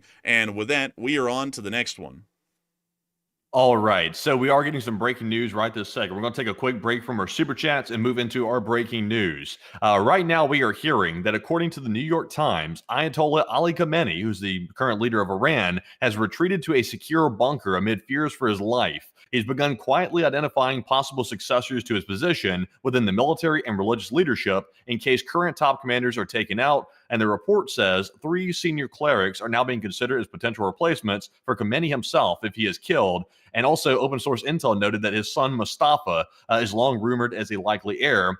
He's apparently not among them. So it sounds like Mustafa, who is the son of Khamenei, and also he has been maybe considered as a runner-up, but not too much is known about him really. And also, he doesn't seem to be really posturing himself for the position. So it seems unlikely, but it's still possible. But maybe Mustafa is not going to be the potential successor. But it looks like they're identifying some clerics within the religious administration there in the country to take Khamenei's position. So that's what we're hearing right now. So while the Khamenei is making wild statements, he's also preparing for the end, basically, because he knows what's coming. But Enforcer, what say you? Very interesting here. We already did hear that he was hiding in a bunker in Lavazan, but it appears that he may now have retreated into another different bunker somewhere in the country, at least according to the New York Times, and maybe trying to wait out the apocalypse there that might be soon to follow for the Iranian government. So we'll have to wait and see what happens to him, but it seems as though he is quite paranoid. He's been hiding in a bunker for days already, and now apparently he's moved into another, possibly more secure bunker elsewhere, and is now waiting out the end there. We'll get him either way. There's no bunker deep enough that we can't reach at this point. So with that, I hope that does address it the best I can, and we are on to the next one. Also, we have one more piece of breaking news that just came out. We are hearing that the Israeli Air Force has attacked Hezbollah targets in southern Lebanon right this second, as Hamas, another Iranian proxy force, has condemned the U.S. attacks on Iran. So we do see that here right now, an attack in southern Lebanon on Hezbollah.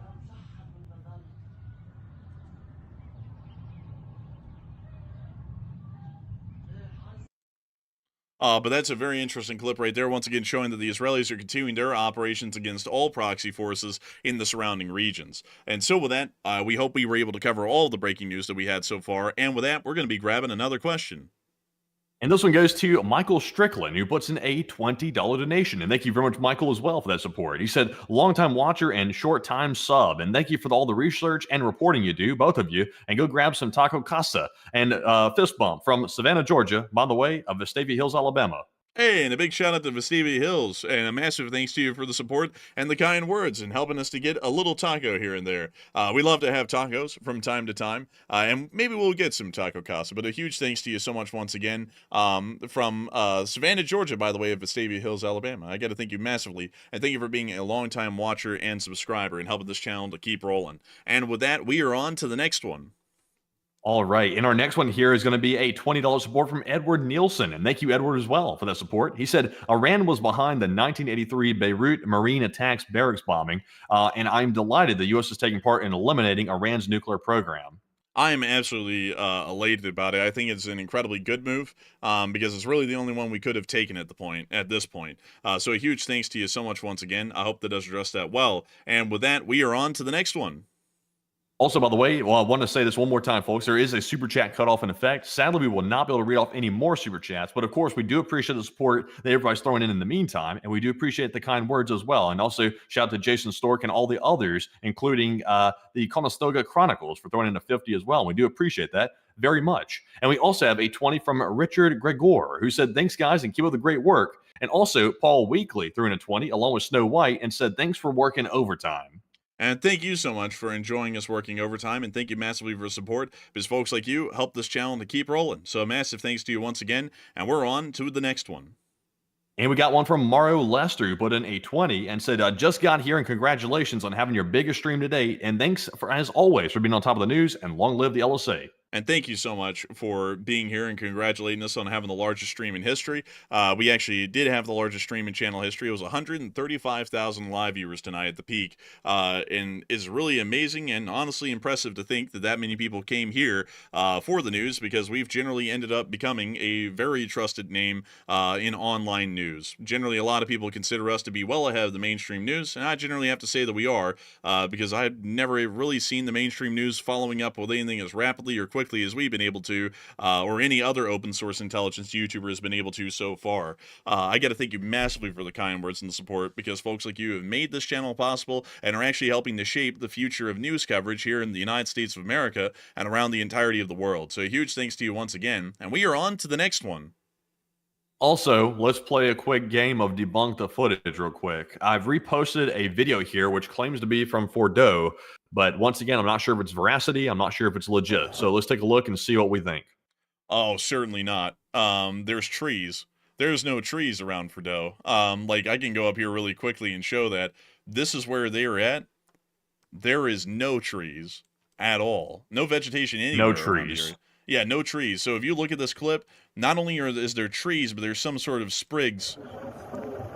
So, like, I think that's an ammo explosion in Russia, if I remember correctly, from some time a while ago, because I can see that little house down there. And if I remember correctly, this was somewhere in one of the border oblasts in the Russian Federation at some place. So a little bit interesting to note on that. But yeah, that's certainly not from Fordo. I can promise you that one. So it appears that that's another unfortunate piece of bad footage. A lot of people are trying to find the footage, and I respect people trying to find it, but so far we've seen nothing but misses so far. We're not really seeing a lot of footage coming out, rather than the one from Isfahan that actually showed the tomahawks hitting their target. So with that, I hope that does address that the best we can. It appears that we debunked that footage, literally looking at it for a split second there, and we are on to the next one. And we got some more breaking news right this second. Not the footage, not the debunking stuff, but we do have some news here that apparently Israel's just closed its airspace right now following the U.S. attacks on Iran. So typically when they do that, that means an attack is coming, or Israel's about to launch an attack themselves, and they need to have their airspace closed. So big news on that front. Also, we've gotten some more footage here from Flytex Network showing the first fire detected by the NOAA-20 satellites, persisting until at least 23:35 UTC. Fordo is burning hard, and we can see that here in this footage. And it does appear that we can see a small blip there showing the fire at Fordo. Quite significant, I'd say. Very big fire right there. And we can also hear, once again, like Matthew was saying, that it appears that Israeli airspace has now been closed again entirely after the attack, possibly suggesting they are expecting for a significant Iranian ballistic missile barrage to come here in the very near future. And so with that, I hope that does address that the best I can. And with that, we are on to the next one. All right, and our next super chat here goes to Luis Gilberto, who puts in a 20. He said, "Hello from Minnesota, and your news broadcast is the best of the best." Hey, and thank you for the kind words, and a big shout out to the folks up in Minnesota, and a huge thanks to you for the support. And we are going to grab the next one. And our next one goes to Sick of Games, who says, I get to 500,000 subs, and let's see the hot dog man cry. I think he's already crying over there. But I do thank you massively for helping this channel to keep running, and I thank you massively for supporting the channel and being around for a long enough time to know the legend of the hot dog man. So a big thanks to you once again, and we are going to grab another one. And big shout out to Deb and also Daniel McMurray for each putting in a $20 support. And we appreciate you both, Deb and Daniel, for that support. We also have a 20 from Ross Saladin, who said, "For all the work you do, fellas, and you're going to be putting in for the next couple of days, I'd imagine, LOL." I would have a feeling that we probably are going to be putting in a lot of work in the next couple of days. We've already been putting in a lot of work for over this past week and a half, and I'd be damned. It looks like we're going to keep it going for a good long time in the future. But a big thanks to you once again. I hope that does address that well. And we are on to the next one. And we got a 20 from Right Geek Project. They said, what is the guarantee that bombing nuclear sites destroyed everything, including tech, material, and infrastructure? And is Iran stupid to keep everything in one place when they know Israel and the United States are coming for them? And won't they just develop it again? Technically, they didn't keep it all in one place. They actually had the nuclear facilities spread out throughout the country. Some were research reactors working on the development of plutonium. Others were researching the development of the nuclear weapons themselves. And then the Fordow facility and the Natanz facility were actually uranium enrichment plants that were specifically trying to produce enriched uranium for weapons-grade purposes. So from what we generally understand, it wasn't all in one place. That's why we had to hit 3 targets tonight: Natanz, Isfahan, and as well as Fordow. But generally, I would say that, let's see. Yes, I would say that considering that pretty much every single mop dropped in the country landed on Fordow, everything inside of Fordow has been completely destroyed. The first one's most likely penetrated the ground layer and opened up the facility. The next bombs after that literally just burrowed into the facility and then destroyed anything that was left. So I would say that, in my opinion, quite clearly without a doubt, everything inside of Fordow, Natanz, and Isfahan has most likely been completely destroyed at this point. So a big thanks to you once again. I hope that does address that well. And generally, will they develop it again? They could try, but they will most likely be met head-on by that, or there will be a regime change to follow soon after that will ensure that they never try it again. So a big thanks to you for the support. I hope that it answers your questions well, and we're going to grab the next one. And our next one goes to Alex, who puts in a 20, and thank you, Alex, as well. He said, thank you for the great reporting, and I watch a number of news channels, but your real-time information is hands down the best out there. It's authentic and straight to the point. And I got to thank you so much for the support and helping this channel to keep rolling, because if it wasn't for folks like you, we wouldn't be able to keep this channel running, and we wouldn't be able to make it possible. So massive thanks to you so much once again, and thank you for enjoying that we're straight to the point and factually based. And with that, we are going to grab the next one. And we have a 20 from Faston the Hunter, who says, bless our troops. And also, we got Chinese bots in here, too. What are y'all doing in here? Get out of here. But Faston said, bless our troops. But here's a question. Do you think this will put U.S. troops on the ground or just continue attacking by the air? We'll most likely just continue to attack by the air. Any kind of ground incursion will be a little bit difficult to pull off, to be entirely honest. So we'll most likely see that it's a very prolonged air operation, at least for the foreseeable future, because even the Gulf War, for most of the Gulf War, it was actually an air war until we got our offensives moving forward on the ground and conducted the trapdoor, where we pretty much enclosed Saddam's army of Iraq inside of Kuwait. With no way to get out. So I hope that does address that the best I can. I thank you once again for support. And with that, we are on to the next one. And our next one goes to Bob 2011, who puts in a 20. He said, what do you think Putin and Russia's response will be to these attacks? I would say that it's probably going to be nothing, because the Russians know that what happened to Iran could happen to them pretty easy, so they're probably going to do nothing. They'll probably make a little diplomatic protest, but I think that's going to be about it. So a big thanks to you once again. I hope that does address that well. And with that, we are on to the next one.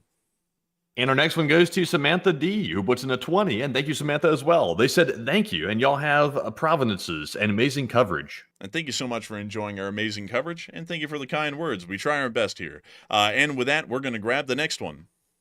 And up next, big shout out to DJ Your Magic Stick for putting in a 20 as well. And we do appreciate that support. We also have a 20 from Todd Koenig. He said, what do you think was on those CCP cargo planes that were heading to Tehran?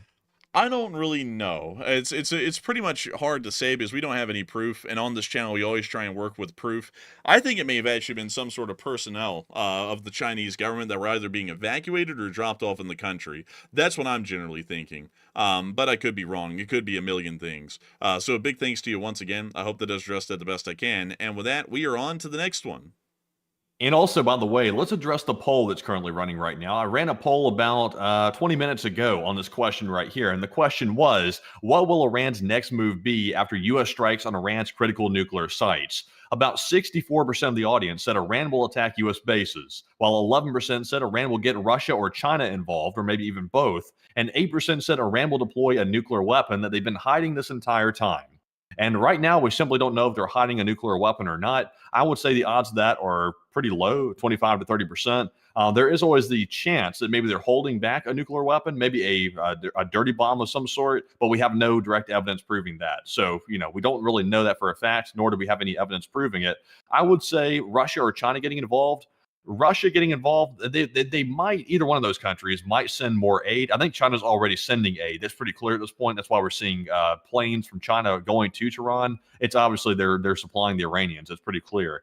Obviously, I would say that attacking U.S. bases seems to be the very clear move. That's what Iran is going to do next. And how large of a scale it's going to be, that's the big question. But I'm with the 64%. But Enforcer, what say you? I would have to be with the 64% as well. I do believe that an Iranian attack on U.S. bases is most likely imminent at this point because the Iranians really have nowhere else to turn, at least ideologically for themselves and the government, but to start conducting attacks, at least on the United States and Israel still. So I think that that's what's most likely going to be coming. And we're already seeing that the Iraqis and the Israelis are getting prepared for that with the essential activities order from the Home Front Command, and also the Iraqis pretty much getting everything ready for Iranian attacks on U.S. assets inside of their country at the moment. So I generally believe that will be the case.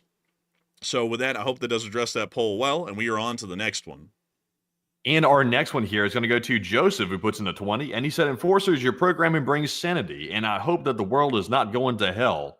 And I hope that the world's not going to hell. Generally, this is a little bit of a heightened moment of instability globally, at least over the past 60 to 70 years. Actually, there's a lot more going on in this 1 year alone, or all the prior years so far, than has been in any other given year throughout most of the past 70 years since World War II, or 80 years at this point. But hopefully, the world isn't going absolutely crazy into hell in a handbasket. I think that we'll hopefully be able to keep the situation under control, especially with strong stances and actions like we're doing tonight. I think that this actually will start to keep it a little bit under control because people will realize they've been yapping a lot, but the United States and what we can do is far beyond what these countries yapping can do. So with that, I think once again, I hope that does address that well. And we are on to the next one. And this one goes to Stephen Davis, who puts in a 20. He said, I've been a subscriber for a while, and another pizza from me and the best live news channel ever, and keep up the good work. And thank you for the kind words and the pizza fund, because we always have to have our pizzas, and we always have to keep this thing on air. So a big thanks once again, and we're going to grab another one. And our next one goes to Margaret Hemsley, who puts in a 15, and says, so this is why Ukraine wanted guarantees before they're signing the rare earth metals deal. It looks like they've been left to fight for themselves. And anyway, you're on point as always, and thank you. Honestly, Margaret, I would say the Ukraine has not been left on its own. I think the reason why people think that is because the coverage of Ukraine has died down dramatically. We're still sending aid to Ukraine, like contrary to what the news is reporting. We're still sending aid, and even though there's been statements suggesting that U.S. might reel back its aid to Ukraine dramatically, it still hasn't happened. So it's still just statements. It's just empty statements, basically. And even though Ukraine is on the back burner for the global stage right now, it is still an ongoing thing. And if you see this conflict in the Middle East get too heated between Iran and the United States, and Russia gets involved, that might end up turning out to be more advantageous to Ukraine than they even knew would happen. So it's possible that could happen as well and have a side effect on the Ukraine war, at least in my opinion. But Enforcer, what say you? I would have to say that Matthew is correct. Also on our coverage, it looks like Ukraine has pretty much ceased to exist, at least for the past week and a half. They have not, just to make that clear to a lot of people. They still are fighting a pretty prolonged conflict. I will have to admit, though, that as far as the rapidity of the developments in the Middle East, Ukraine has nothing to compare with it. That's also why the Middle East is taking such a major part of our coverage, is that in Ukraine, one of the major developments that we're seeing right now in just one day in the Middle East would happen in about 2 or 3 days in Ukraine. And that's why the Middle East is such a big topic right now, being covered pretty much solely even by us, is because this is unheard of. Like, this is quite truly, the stuff we're seeing right now is unheard of, especially in the Middle East, and especially with the Iranians and the Israelis going right at it. This has historically actually never happened before, unless we were talking about the attacks from last year, the limited ones to happen in 2024. So with that in mind, I would have to say that, no, we are still supporting the Ukrainians, and I believe that it is still imperative to fight the Russians on that front through our support to Ukraine, much like it is to support our actions inside of the Middle East, and to support the Israelis against the Iranians, because in the end, it's all in our inherent interests in support of American national security interests inside of Eastern Europe, as well as our national security interests inside of the Middle East as well. So a huge thanks to you so much once again. I hope that answers that incredibly well, at least in my opinion, and a big thanks to you once again, Margaret Hemsley, Hemsley, for the support and helping this channel to keep running. Also, very sorry for where I said they are like trying to say it like that. Sorry, my voice is actually getting a little bit worn out at this point, and that was like a weird like voice thing, and I was like, that came off tonally the wrong way. So big thanks to you once again, though, Margaret Hemsley. You were an old guard and a channel legend, man. I hope that also addressed that well, in my opinion. And with that, we are on to the next one. And we have a $15 super chat from AMX10 Speedy Bang Bang. And he said, in New Zealand, we never panic because we are way down here, but I'm panicking. And I thank you for the support. I don't think the New Zealanders or really really Australia has the Chinese to panic about, but New Zealand is pretty all right. They generally are okay, so I wouldn't be shaking too much or worrying about it. But I do thank you for the support. And of course, concern is always normal for a lot of people. But I can promise you that the folks in New Zealand don't have too much to worry about. Y'all will generally be okay through most of everything. And so with that, I hope that answers that well. And we are on to the next one. And we have a $15 support from L. Breitbart. And thank you very much, Mr. Breitbart, for that support. He said, the world is safer now. And P.S., he said something else about somebody, but sadly I can't read it. It's too political. But Enforcer, what say you? And I got to thank you for the support, Breitbart, and I got to thank you for helping this channel to keep on running. I'd have to agree, the world is safer. And with that, we're on to the next one. And a big shout out to Nigel for putting in a 12. And he said, I've been following you gentlemen for a couple of years, and I really appreciate the work and time you both put into this. And thank you, Enforcer and Enforcer Matt and LSA. Hey, and LSA, and a big thanks to you so much for the support, Nigel, and helping this channel to keep running, because it is folks like you who help to make this thing possible. So a massive thanks to you once again, and we are on to the next one. And I want to give a big shout out to a bunch of supporters here. I want to give a shout out to Holden, who threw in a 10, along with Link and Dan Ujeta, who each put in a 10 as well. We also saw a 10 from Coco John, as well as a 10 from Bert Frank II, and also two $10 donations from Ari Soini. And thank you very much to all of you for that support, and we do appreciate that very much. And we also have a $10 support from War Ranch LLC, who said, the chair is against the wall, and John has a long mustache. God bless you, LSA. Thank you for the support, War Ranch LLC, and I thank you for helping this channel to keep rolling, because if it wasn't for folks like you, we wouldn't be able to make this channel possible. Also, really quickly, I just saw someone in the chat called Gotcha Beach. Hey, I see what you did there. They said, you guys sound so alike, LOL. Yeah, actually, we are two different people. It's just that we sound alike, and surprise, surprise, it's because we're actually brothers. Enforcer Matt is actually the older brother of the two, but we are actually a brother duo here that's running this news show. So that's actually why we sound so similar, is because we are brothers. So we actually are quite similar in a lot of ways. So I hope that does address that well for the folks who are new here and wondering why in the world is the same person pretending like he's talking to himself on air. It actually isn't that it's the same person. It's actually two different people. It's just that we sound really similar to each other. And so with that, I hope that answers that well for the new folks here. And we are on to the next one. All right, and moving on to our next one here. This is going to be a $10 support from Clayton Wilkie. He said, good day, both enforcers. I have a question. If China attacks Taiwan, will they overwhelm Taiwan with all their soldiers that Taiwan might not be able to defend their country? What is your opinion? And thank you. As long as the Taiwanese are able to stop the Navy from actually being able to drop off on shore unimpeded, they will generally be able to protect themselves. Because for the Chinese to actually drop off any significant army forces on the island, they have to be able to keep up a supply chain and also drop off those forces there in the first place. And considering that they can't really do either of those, at least at the moment, Taiwan is safe from an invasion for now. But China is growing their abilities to make that less and less possible. So I hope that answers that well. And we are on to the next one. All right, and our next one goes to Lillian, who puts in a 10. They said the USA has breached Article 2, Section 4 of the UN Charter by committing an unlawful act of aggression. The USA is at war, as a matter of fact. Iran can call for collective defense. Retired Army JAG. No. I would have to disagree with you. I do have a little bit of law school under my belt. The USA hasn't breached anything. And also the UN Charter, whether or not people are going to really adhere to that, that's another story entirely. That's not necessarily binding necessarily. But they're supposed to abide by it, but it's a little bit flexible. If you get what I'm saying, I know some people are going to be like, oh, it's not flexible. Yes, it is. The UN Charter is flexible.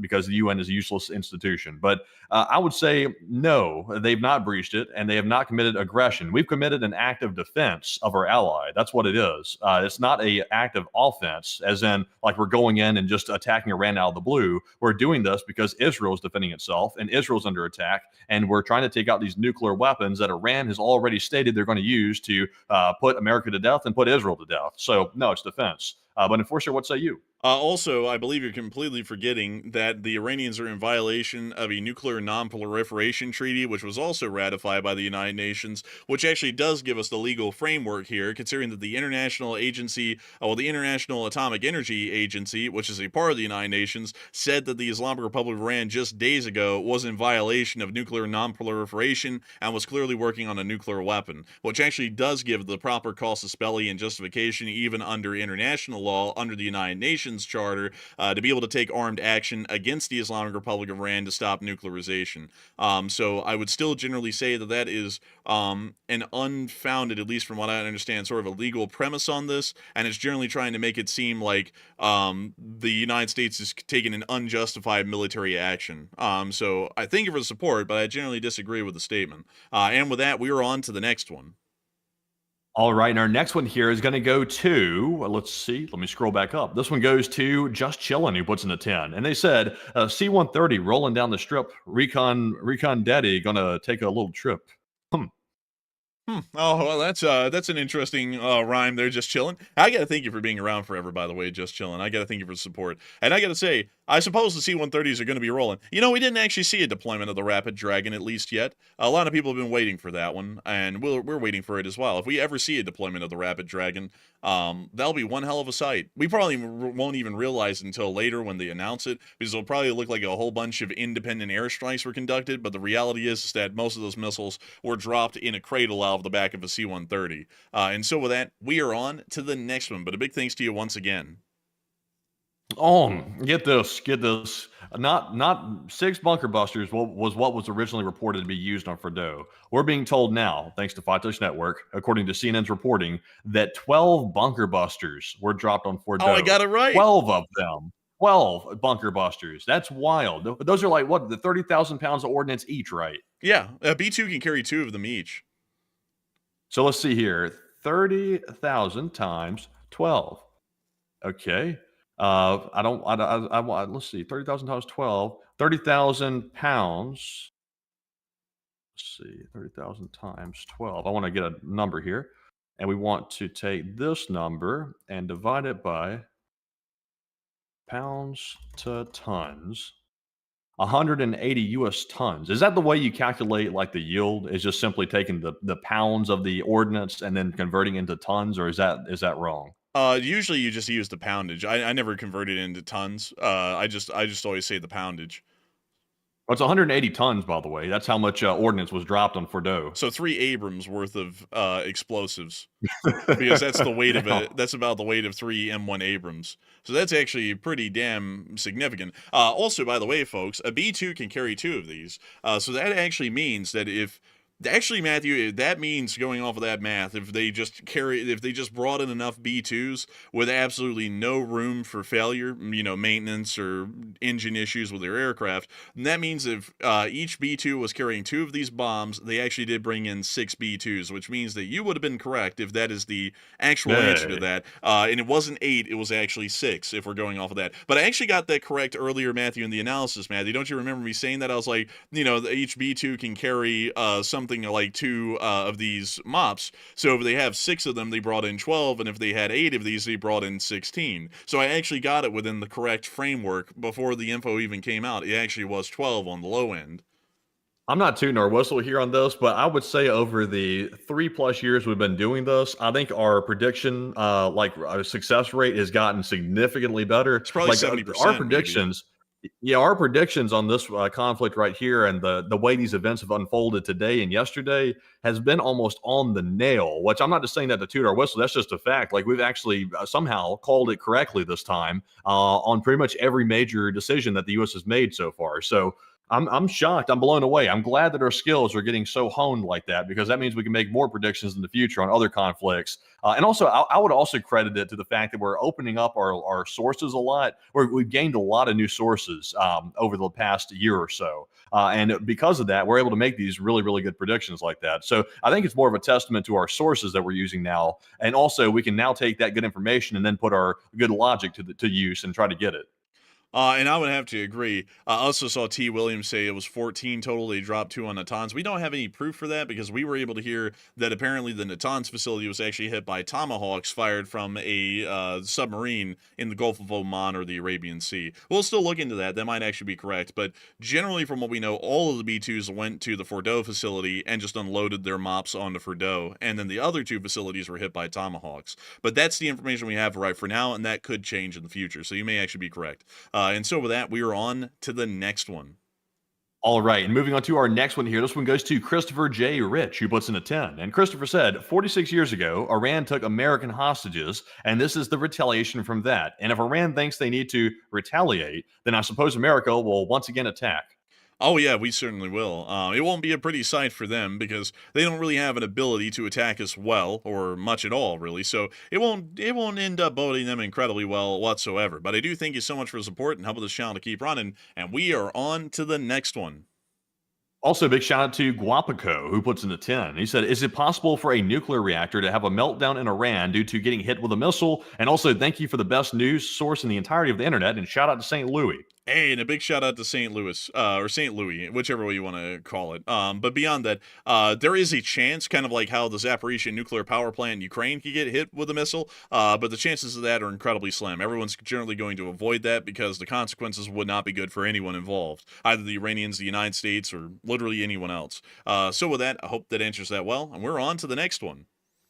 And the next one goes to Trading Space, who puts in a 10. And they said, Russia is going to be coming soon. I just know it.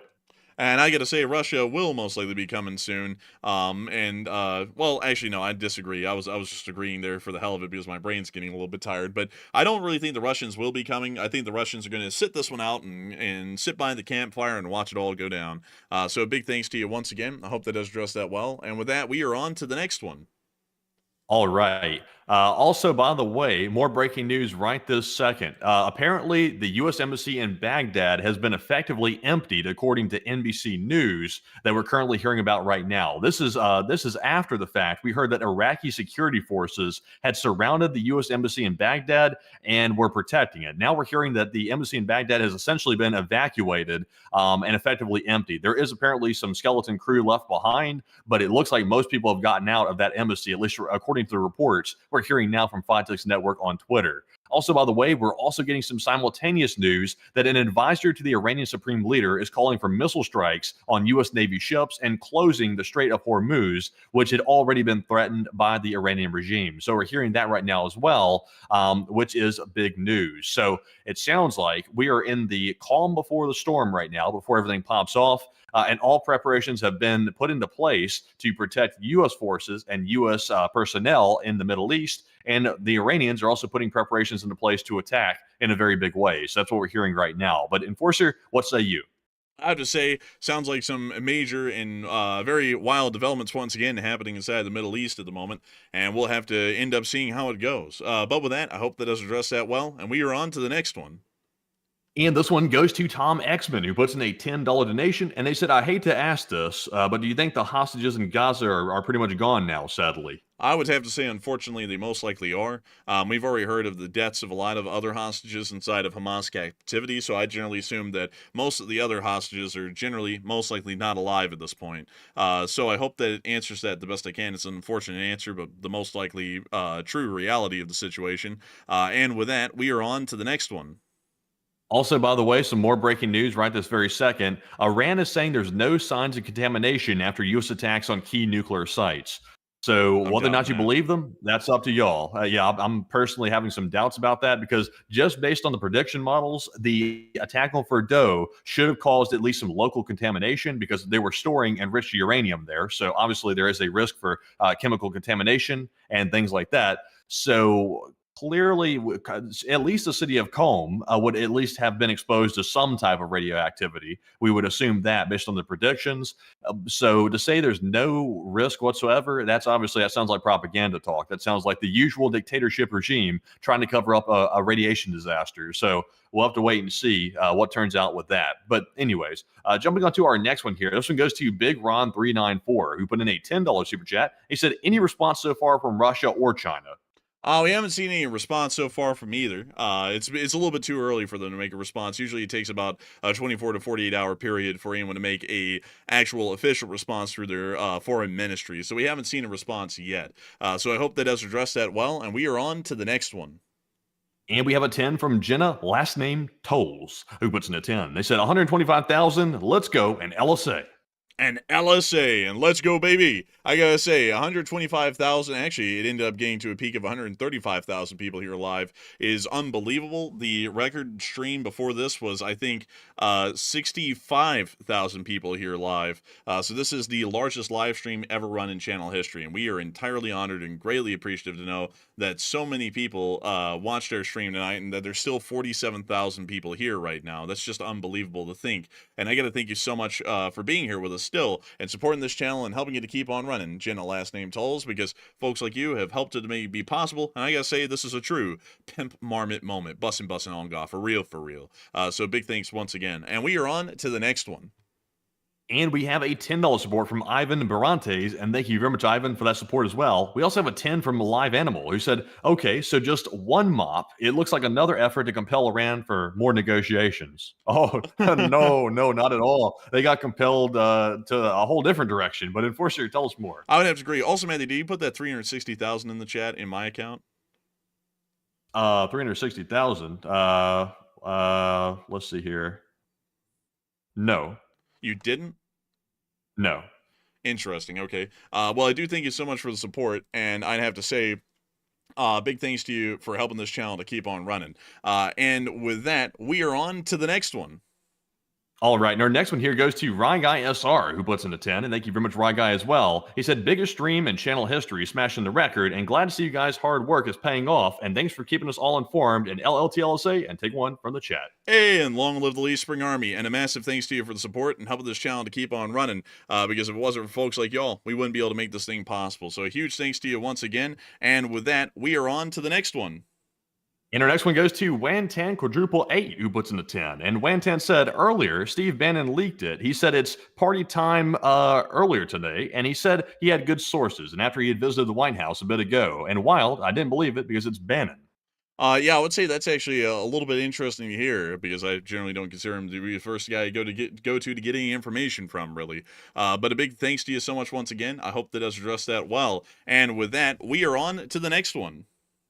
And our next one goes to Anthony, who puts in a 10. And Anthony said, hello from Minnesota, and your broadcast is the best of the best. And I got to thank you massively for the support, because I'd have to say that it is truly top-notch, without a doubt. So a massive thanks to you once again. I hope that does address that well. And with that, we are on to the next one.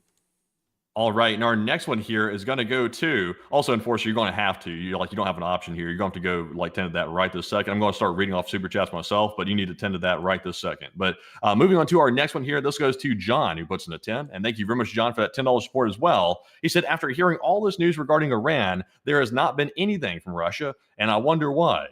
And honestly, I would say the reason why we haven't heard from Russia is because they're shocked by this attack themselves, and they're trying to figure out how to respond also. So I would say that's probably why we haven't heard from them. And we really haven't heard much from Iran either, to be perfectly honest. They're trying to get their ducks in a row as well to get ready to retaliate. So I think that's what we're currently waiting on right now, and we'll have to wait and see what Russia's going to say. Well, thank you very much for that support. We also have a 10 from Blue Crayon, who said, with all the videos of the strike from the B-2s, will they ever be made public?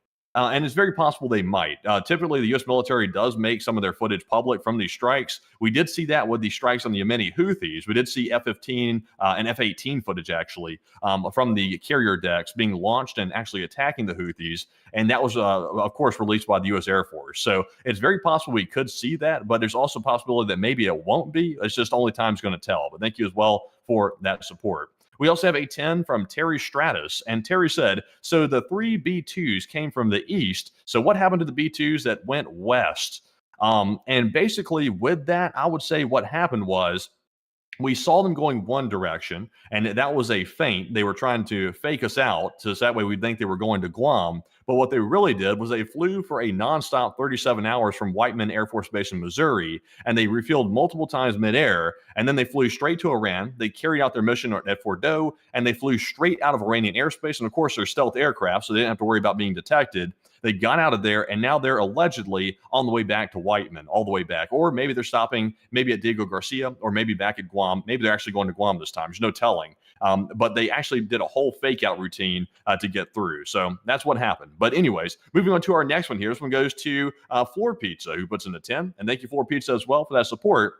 They said the walls of the Situation Room used to be in off-white, and I just Googled it. And I think you're correct, actually. I think we did look at that as well a moment ago when the enforcer pulled it up. The walls were different, actually. I thought the walls were the same, but they actually have changed over time. So they did change. But thank you very much for that support. We also have a 10 from Baker. And Baker said, "Hello, guys. Marine veteran here, and I'm proud to support my president. And having served in Iraq in 2004, it was a transformative decision that will save lives." And I agree with you. I do believe it will save lives. This preemptive attack on Iran by some might be viewed as getting a little bit too anxious, a little bit too, I guess you say, jumping the gun. But in my opinion, I think it's necessary, because if Iran came around to developing a nuclear weapon, and they got one that was functional, working, and they could launch it at Israel, or even get as far as launching it at maybe another European ally, that would be a threat, which would be obviously existential to our European allies and also all of our U.S. assets in the region. So we had to stop that. And in my opinion, I think this was the right move. And I don't think we're going to regret this. Now, of course, it is going to be tough times. Like, it's going to be hard times going into the future. But it's a hard time it's better served right now than to let this grow into a larger issue later and then have to deal with it after the fact, after Iran has a nuclear weapon. So I would say it's a good move. But we also have a $10 support from Con LSA, and he said, "Anything new happening in Ukraine?" And there is some stuff happening in Ukraine. Ukraine is performing some small attacks on the Russians. They're mainly holding their frontline positions, as far as we can tell, and nothing major really happening. But Russia has been resorting to more attacks on civilians, especially in Kyiv as well. We've been seeing a lot of attacks on civilians. And of course, Russia's getting more, I guess, significant with those attacks. And it's very bad news for the civilians. But so far, nothing really major on the front lines in Ukraine that we can report on right this second. But that is the current situation. Also, Enforcer, I'm just checking in. How's it coming over there? It must have been some sort of a glitch. I went and checked everything, and there was nothing abnormal. But all of our security measures have been taken care of as best as I could. Pretty much scrambled the grid, so we ought to be good. Okay, if you could text me exactly what you did to let me know real quick, because we have to. I already sent it to you. Okay, well, yeah, we gotta make sure we got that right. We can't just halfway do that one. But anyways, this next one here goes to Z Barron, who puts in a 10. He said, "Thanks for the no politics policy and great coverage." And a big thank you so much for enjoying our no politics policy, because we try our best to make sure that the only kind of bias we have on this channel is that we're looking out for American and Western interests as a whole. So a huge thanks to you so much once again. And with that, we are on to the next one. And I'd have to agree with you, Matthew. There can be absolutely no half-assing of security measures. Once I saw that, man, I went through and I was doing every single security measure under the book I could to change literally everything. So we are A-okay to go. Just for all the folks to know on air, there was a little weird message that actually popped up in the live chat that didn't appear to come from either of us, so we had to go through and start doing a whole bunch of security stuff there. So with that, we are on to the next one. And this one goes to Plazoth, who puts in a $6 donation, and thank you very much, Plazoth, as well, for that support, and we do appreciate that. We also have a 10 from Stephen L., and Stephen said, "Thank you for the great coverage, and my wife is out that way serving with the U.S. Air Force." And a huge thanks to you, to your service to your wife. And I got to thank you so much for support, Stephen L., and appreciating our great coverage and supporting it, so that way we can make sure to keep on running this show. And as we say, never half-ass the thing. And so a big thanks to you once again. And with that, we are on to the next one.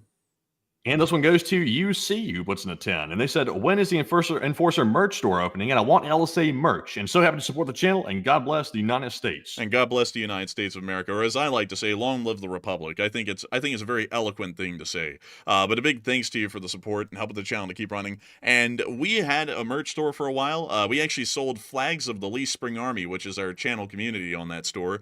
There was, I think, about 500 of them that went out, and I think there's still about 500 of them out there in the world. So to any of the people who hold the original LSA banners, you're actually holding something a little bit rare out there. But beyond that, we are wanting to get back to running an LSA merch store, especially if we have a massive amount of people here all the time. There definitely would be a reason to do it. So We'll have to see if we can eventually do that. But for now, we know that it will be off for a couple of months because we are in the process of moving headquarters at the moment from here to elsewhere.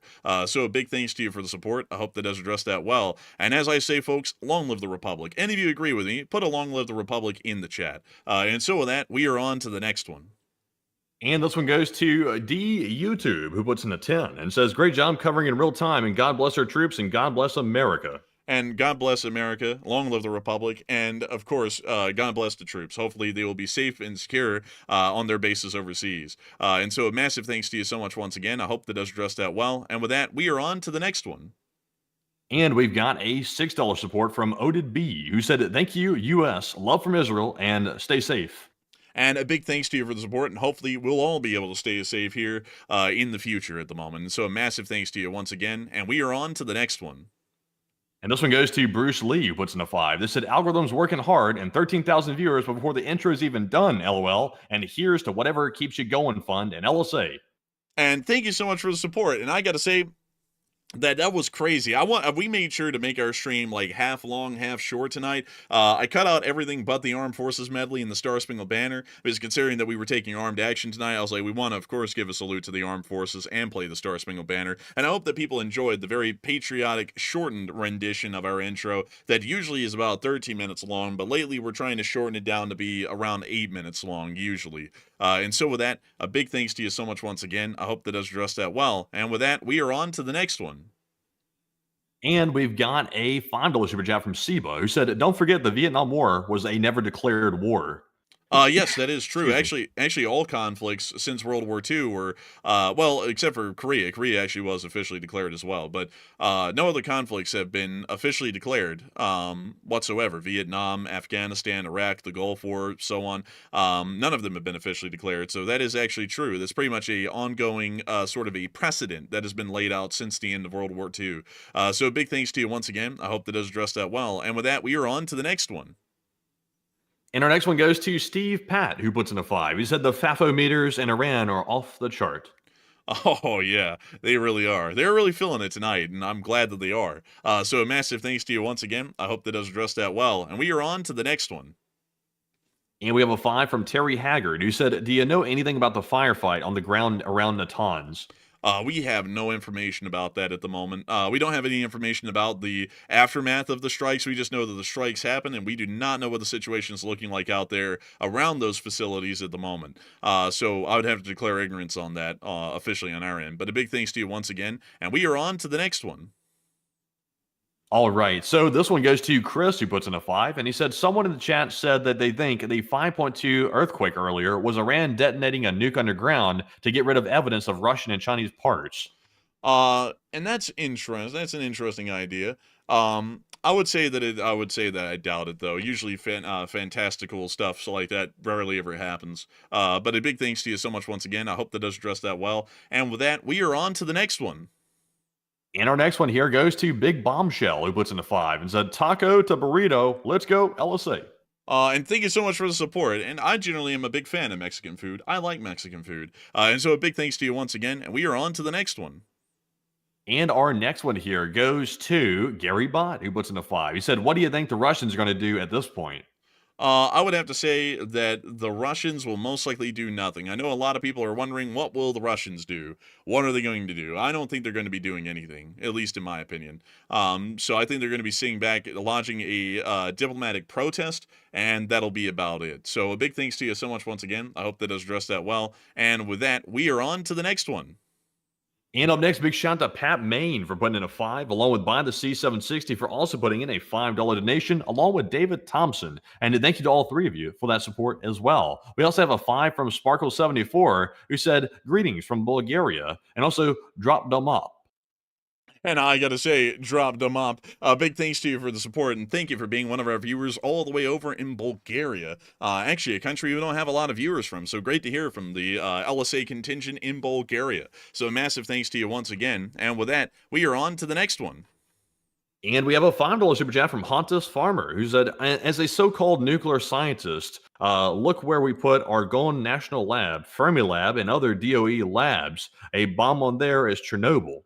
And I thank you for the support. And I got to say, That's very interesting to hear. I'll try and look into that after the stream. We actually still have a lot of super chats left to go, though, and I want to make sure that we can get through all of them. And also, a big thanks to everyone who's still throwing in super chats at this point. I know we haven't been able to address any of them, and we won't be able to because the cutoff has been in effect. But we thank you all so much for enjoying the channel greatly enough that y'all will go out of your way to support it unbelievably so. We are massively appreciative of that because that's how we make our bread and butter here, or our living for the large part. And so with that, I hope that does address that the best I can. A big thanks to you once again. And also, by the way, I just saw someone say, how do I join this Lee Spring Army? I think that was actually Zrabo. Well, you just subscribe. That's really the way you join it. Because if you subscribe to the channel, I assume that you generally fall within the kind of mindset that we have here in the channel, where we don't really care too much about the domestic politics, but we care and are concerned greatly about things that are inherently within America's and the greater Western alliance's interests around the world. So if you generally believe that and you subscribe to the channel, you're pretty much a member of the LSA through and through. Maybe one day I'll end up writing a book, or we'll both end up co-authoring a book on what the LSA is and what its actual beliefs are as like a general structure from us ourselves. Maybe one day, but we haven't really done that yet. So it's kind of like a loose coalition of folks who just believe in supporting America and the greater West's interests. And you actually see them all representing themselves down in the chat by putting LSA in there. I love to see it, actually. But with that, we are on to the next one. And this one goes to Marcos Chapman, who puts in a 5. He said, has the USA bombed Iran now? And honestly, your news is good, and I like your updates, and good job. And I've not heard that the U.S. bombed Iran anywhere online. Oh, yeah, they bombed them. They bombed them, all right. The president came out and made a statement about it. The Iranians have made statements about it. They got bombed for sure. It's just that you don't usually hear statements about it because we're usually the first to the punch before mainstream news or anyone else. So a big thanks to you so much once again. I hope that does address that well. And with that, we are on to the next one. And our next one here goes to Alfredo, who puts in a 5. And they said, do you think the U.S. bases are ready to repel attacks from Iran-affiliated militias? And congrats on most viewed live stream currently, and hi from Mexico. And a big thank you to you for the support, Alfredo, and a big hello to Mexico. And I think the U.S. bases are ready to repel attacks. We've seen that C-17s and C-130s have been dropping off equipment throughout the region, and I would highly expect that that was all air defense-based. C-Rams, Patriots, THAADs, so on and so forth. And so with that, I hope that does address it the best I can. A big thanks for the support, and we are on to the next one. All right, and our next one here goes to Lillian, who puts in the 5 and said, if the USA had just killed a city by fallout, the risk of Russia using an MRIV on Israel goes up. And recall, Russia said they would respond to USA attacks. And I would have to say, let's see. I would heavily doubt that the Russians would use a nuclear weapon on the Israelis preemptively in a first strike, because that generally would fall out of their nuclear doctrine, actually, I believe. So I generally would not think that that would happen at all, no matter what happened inside of Iran. But I do thank you for the support. And with that, we are on to the next one. Also, by the way, huge shout out to Hawk, by the way, just throwing a 200. It's past the super chat cutoff, but that one was like so massive and such a generous support. Had to give that a shout out. And thank you very much, Hawk, for that support as well. We do appreciate that. We also have another super chat that came in from John Starline, who put in a 5. He said, the way those bunker bombs working, they likely had to drop multiple of those bombs, but in succession in the same spot to reach the depth of the target. They may have had to, actually. That's something that I was thinking a little bit. But maybe eventually the U.S. Department of Defense will give us enough information that we'll actually be able to know exactly how it went down. Because we've been taking some pot shots and guesses at it tonight, and generally trying to picture together with the limited info we have what really happened. But I have a feeling that that certainly was a part of it, was just dropping the bombs literally one on top of the other and literally just burrowing your way to the facility. Or it could have been that they actually burrowed their way to the facility on the first one, and the rest of it was overkill. That could have also happened. But the big thanks to you once again, and we are on to the next one. And our next one here goes to Jules W. Put in a 5, and thank you, Jules, as well, for that support. We also have a 5 from the B93, who said, legally, what is a strike considered? The precedent of operations, Northern and Southern Watch, somewhat had the same objective. Well, this is basically considered the B-93, legally speaking. This is a presidential deployment of military forces under the War Powers Resolution. This is what this is. It's not a legal declaration of war, but in practice, it basically is. So that's what it is. But Enforcer, what say you? I would have to agree with Matt. He's also the political science major, so he would actually have the best understanding of what it is. So massive thanks once again, and we are on to the next one. And this one also goes to Lillian, who puts in a 5 and said the Iranian wording is consistent with Iran planning to attack civilian ships that it considers to be United States ships. I would agree. I think they're going to be targeting and attacking civilian targets first because they're going to be the weakest and easiest, just like they were trying to do inside of Israel. But I also believe that they'll be trying to attack the U.S. military directly because they dream one day of destroying a Nimitz-class carrier. That's a big thing on Iranian state media, and so I'm guaranteeing that they'll eventually try and shoot for one. They'll never hit it, but they'll try. And so a big thanks once again. I hope that does address that the best I can. And with that, we are on to the next one. And this one goes to Nathaniel Walker, who puts in a 5. And thank you, Nathaniel, as well, for that support. And we also have a 5 from Duran, and we appreciate that very much. And we also have a 5 from Giovanni, who said, do you have any concerns about sleeper cells showing up out of the blue? I would say yes. I do have a bit of a concern, but as far as from a legal perspective, unless we were to strip the citizenry of the United States their rights to go after these sleeper cells, there's not really much we can do rather than what we're already doing to try and stop them. And so generally, while I'm concerned about it, it's just a concern, and we really can't act on it more than that. So a big thanks to you once again. I hope that does address that well. And we are on to the next one. And this one goes to Evil D81, who puts in a 5. They said 6 Moabs are only 3 B2s. And it turns out it was actually 12. But I wonder what the rest of the B2s are doing. And do we know how many took off yesterday? Apparently it was 6. There may have been 8, but it generally looks like it was 6 at this point, carrying 2 mops each. And they dropped 12 mops total onto that facility. I gotta say, man, that was a damn good, accurate assessment by me, man. Just working off of very little info to say it was definitely 12 to 16 mops. That was way higher than the officially stated number, at least at the beginning, and it ended up being right. So actually, it appears that it was around 12 of them, and it was also possibly 6 B2s because each B2 can carry 2 of those mops at the same time. So a big thanks to you once again. I hope that does address that well, and we are on to the next one. And this one goes to CK Bold, who puts in the 5 and said, take a live chat question. And we shall. Thank you very much, CK, for that support as well. And this live chat question goes to Happy Dragon, who said, I'm pretty sure you'll cover this, but can the president do this without Congress? Yes, he actually can. There's a really in-depth explanation to it, but the answer is yes. This is not an official declaration of war, however, but he can do this. And so with that, a big thanks to you once again for the support. And with that, we are on to the next one. And the next one goes to Milford Weeks, who puts in a 5. And thank you very much, Milford, as well. They said there are 2 Chinese ELINT/EW ships in the Persian Gulf with support ships, and they are supporting the IRGC ops. They may possibly be supporting their operations, but that is yet to be seen yet, or at least officially stated. And they also could be there for other reasons, for example, surveillance on the United States forces that are moving into the region, which could still be in support of the IRGC in general. But a big thanks to you once again. I hope that does address that well. And with that, we are on to the next one. And also, by the way, I saw Debbie in the live chat said, are you guys former military to know about all this stuff? No. I'm not former military, neither is the enforcer. I do have a background in political science. I did go to four-year university for that. That was my area of study. But outside of that, we are self-taught. Everything. I've learned a lot about the military over the 3+ years I've been doing this. The enforcer already had a working knowledge of all that stuff because he actually studied it on his own accord. So I've sort of come up to speed with it, and also gotten my own knowledge in a separate field on a different thing on the channel as well. So very, very interesting. You thought we were former military. We are definitely not military. I want to make that clear. But very interesting. But moving on to our next one here. This one goes to Bones, who puts in a 5, and they said, hello from Minnesota, and your news broadcast is the best of the best. Hey, and a big shout out to Minnesota once again, and thank you for the kind words. And we're going to grab the next one. And this one goes to Christopher J. Rich, who put in a 5. He said, I don't understand why people are so nervous about an Iran attack. By the way, I watched an actual video of Fordo, and it's 100% gone. And I thank you for the support. I wish we could actually find a good video for Doe. We just can't at the moment. But I do massively thank you for the support and helping this channel to keep rolling. And I also got to thank you for saying I don't know why people are nervous about it. I really don't know why either.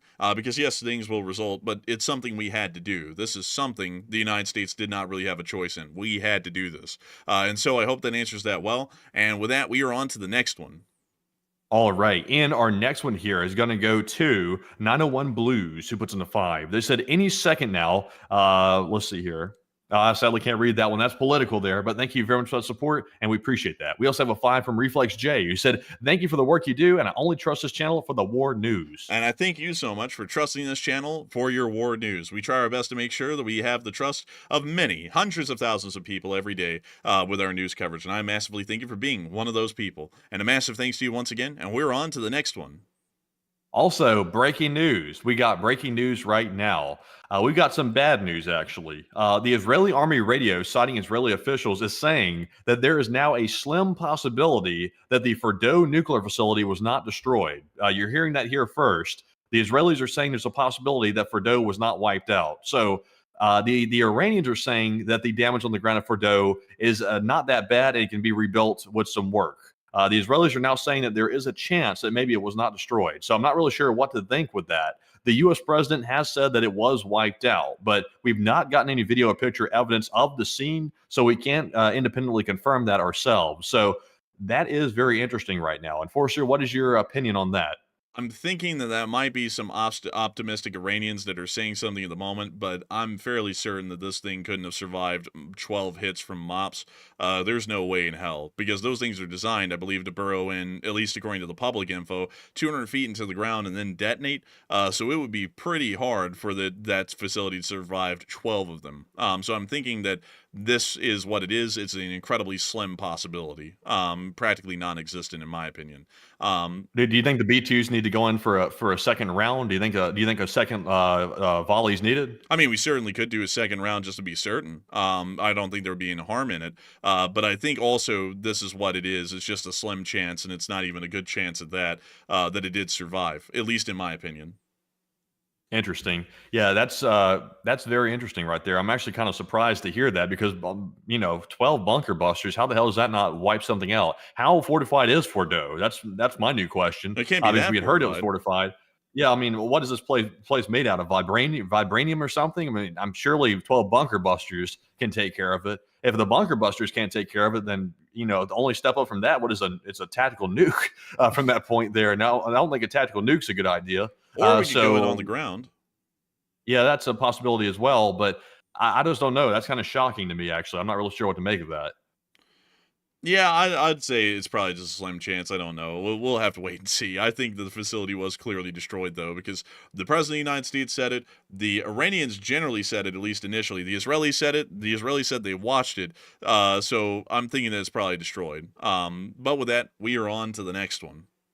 And our next super chat here goes to Jacob Campbell, who puts in a 5. He said, do you think Iran will attack U.S. forces in Saudi Arabia and that'll force Saudi Arabia into the conflict? I would have to say probably. I mean, the Saudi Arabians certainly don't like the Iranians. That's quite clear. The Saudi Crown Prince is the Crown Prince has called Khamenei pretty much a Nazi in prior years in 2023. So I would think that they might actually get involved if they're pushed far enough. So big thanks to you once again, and we're going to grab another one. And up next, big shout out to DJ Your Magic Stick once again for that 5, and we appreciate that. We also have a 5 from Larissa Razor, who said Iran just fafoed, and yeah, they did. They just fafoed, and I think they're going to probably do a little bit extra too. I think they're going to go for it. But we also have a 5 from Kashan, who said Hooyah, Georgia, coming from another SSGN Submariner. Hey, and a big thanks to you for the support, Keishon. And I gotta say, it's a great thing to know that the USS Georgia was possibly the one that carried on the strike with the Tomahawks. And a big thanks to you once again. And we're on to the next one. And this one goes to John Hansrote, who puts in a 5. He said, will China attack Taiwan if we get sucked into a bigger war with Iran? I don't think so. They're still not ready on a naval level yet. They're still preparing. So they're still a good bit of ways away from actually invading Taiwan. It's just that they're trying to pressure them into submitting before the Chinese actually have to go to war with them. And so with that, I hope that does address that well. And we're on to the next one. And this one goes to Jeff, who puts in a 5. They said, why would a Russian puppet bomb a Russian ally? And I'm being facetious. I thank you for the support, and I guess you're being facetious. Like, I don't really know how to answer that. But a big thanks once again, and we're on to the next one. Up next, big shout out to John Golke for putting in a 5, along with JX for also putting in a 5, and Brian Gill as well for throwing in a $5 support. And we also had a 5 from Arnold Vesquez. And thank you very much to all of you for that support. We also had a 5 from Night Beacon, who said, greetings from Australia, and I hope you're both well, and Jesus loves you both. And I'd hope so. Hey, and thank you for the support. I'd agree. I'd hope so. And with that, we're on to the next one. We also have a 5 from Collier Thomas, who said the USA said there were weapons of mass destruction in Iraq. Then we found out that wasn't true. And how do we know that Iran was really making nukes? Because they said they were making nukes. It's probably the best proof. Like the Iraqis swore up and down they weren't making nukes, although they tried to make one back in 1983, and then that plan got thwarted. But Well, it got thwarted by the Israelis, actually. But with the Iranians, they actually were saying that they were making a nuclear weapon. And also, another thing that clearly showed us they were making a nuclear weapon is that it wasn't Saddam Hussein at the UN swearing up and down, I do not have nukes. Please, for the love of God, believe me, I do not have nukes. The Iranians were saying, I mean, sure, we'll talk about enrichment. And then when we would say, okay, well, will y'all agree to not enrich your uranium higher than 90%, which is weapons grade? The Iranians would say, hell no, screw you. We're going to keep enriching weapons grade uranium, damn it. And then that gave us a clear indicator that they were working towards nuclear weapons. I mean, the past few months have been clearly showing us they've been working towards nuclear weapons. And the Iranians admit that themselves. And so with that, I hope that does address that well. And also, I see a lot of people just crapping on the question. It's a great question, folks, because people ought to be able to ask that sort of stuff. It's a great, wonderful question. It's a fine question. There's nothing wrong with that. I don't know why people are trying to go after it. Because, yes, I think people should ask those kinds of questions. People should scrutinize this. People shouldn't be told to believe something without question. And I think that Collier Thomas's question was a marvelous question. This is really getting to the whole crux of the matter. Did our casus belli here actually have any kind of weight? And in my opinion, well, really, in the best answer we can give, it does. I mean, even the Iranians admit that they were making a nuclear weapon in more than more than a string of words. So I hope that answers your question well, Collier Thomas, and don't worry about the folks who were blasting in the chat. I don't know why they were doing that, but I think that was a great question. And so with that, we are on to the next one. And we have a 5 from Jay Dubsy, who says, I do not donate much, but I just want to show some appreciation for the style of coverage. So much better than the mainstream, and thank you. And I got to thank you for enjoying our coverage. We try our best. So huge thanks to you once again, and we're on to the next one. And big shout out to John Scott for putting in a 2. And we also got a $5 support from Big Sky. And we appreciate you both for that support. We also have a 5 from Duck. And Duck said, there won't be a war. It'll be over before it starts. And ask Iran about the last time. And I got to say, I would agree. And so big thanks once again. And we're on to the next one. We also have a 5 from Chris Ford, who said, I just checked, and the Situation Room used to have white walls and was renovated in 2023. And shout out to my online friend, Bulk, on the Carl Vinson. And stay safe, my friend. And I got to say, thank you for the support and sharing that. It actually does appear that they refurbished the Situation Room, in my opinion, to its improvement. And I also got to say that hopefully your friend out there on the Carl Vinson stays safe. But carrier strike groups are some of the safest places to be, actually. They are armed to the gill to defend themselves, and they defend themselves quite well. And so with that, a big thanks once again, and we're on to the next one. And this one goes to Ilya, who puts in a 5 and said, is it possible for y'all to explain the legality and fluidity, I think, of a U.S. president being able to launch military operations without the approval of Congress? And let me actually go pull up the War Powers Resolution real quick. Let me get the wording so that way I can explain it properly. So this is the governing document here of the president's war powers. It's called the War Powers Resolution of 1973. That's what it is. And it's a federal law intended to check the U.S. president's power to commit the United States to an armed conflict without a declaration of war. That is the entire reason for the resolution. And basically, here it is. I'm going to just read it off. This is what the War Powers Resolution is. It requires the president to notify Congress within 48 hours of deploying troops into situations where hostilities are imminent, and it limits deployments to 60 days unless Congress authorizes further action. Now, here's also another caveat. It has a possible 30-day extension for withdrawal.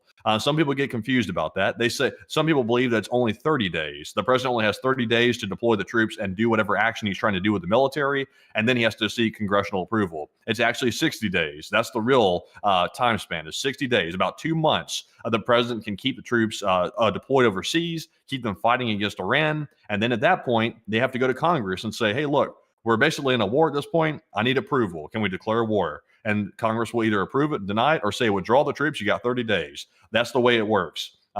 Some people are getting political with it and trying to mangle the wording of the War Powers Resolution, and it's purely politics. That's all it is. I'm seeing people today, and also not just today, but literally right this second, that are political figures that probably have read the War Powers Resolution and know exactly what it says, and they're running around talking about the president has done something illegal when he clearly hasn't by any means. I'm not saying that to support the president or denounce the president. I'm just simply looking at the law, and the law says what it says. But Enforcer, what say you? I would say that Matthew addressed that better than anyone else could, and he's pretty much our subject matter expert on that sort of stuff here. And so big thanks to you once again for the support, Ilya. I hope that does address that well, and we're on to the next one. And this one goes to Win the Dog, who puts in a 3 and said there is a video of the explosion. And I thank you for the support and helping this channel to keep on running when the dog. And I'd have to say that we haven't found an authentic one yet, unfortunately. But with that, we are on to the next one. And this one goes to non-existent one, who puts in a 3 and says peace through domination. Hey, and I got to thank you so much for supporting. I'd agree for a large part. That seems to be pretty accurate in my opinion at this point. And with that, we're on to the next one. And this one goes to Ryan S., who puts in a 2 and says rockets red glare, bombs bursting underground. Well, they're not bursting in air anymore, that's for sure. I would agree. And I got to thank you for the support. That was a pretty good play on the old saying or the old phrase. And so big thanks to you once again. And we're on to the next one. And this one goes to the Great Loner, who puts in a 2 and says it's happening. And I got to agree, it certainly is happening at this point. And so a big thanks to you once again, Great Loner. And we're on to the next one. And we have a 2 from Uncovered Cube 7, who said, I'm proud to be here for History Live and LSA. And I got to say, it quite truly was history in the making. I got to say, it's an amazing thing to know that we've been able to watch history in the making. I've always been a huge follower, or at least a reader of history, and it's very interesting to see that we're pretty much watching history being made in our own time. They'll be talked about 100 or 200 and 300 years from now. So a huge thanks once again. And we're on to the next one. All right, and our next one here is going to go to, let's see here. Also, I was checking one more thing as well. Let's see here. This one goes to Frank Ruiz Jr., who puts in a 2. He said, finally, Semper Fi. And finally, I'd agree. And Semper Fi to all of our folks here on the channel who are currently serving or were formerly serving in the U.S. Marine Corps. Great branch, incredible group of people. And so a big thanks to you once again. Hope that does dress out well. And we're on to the next one.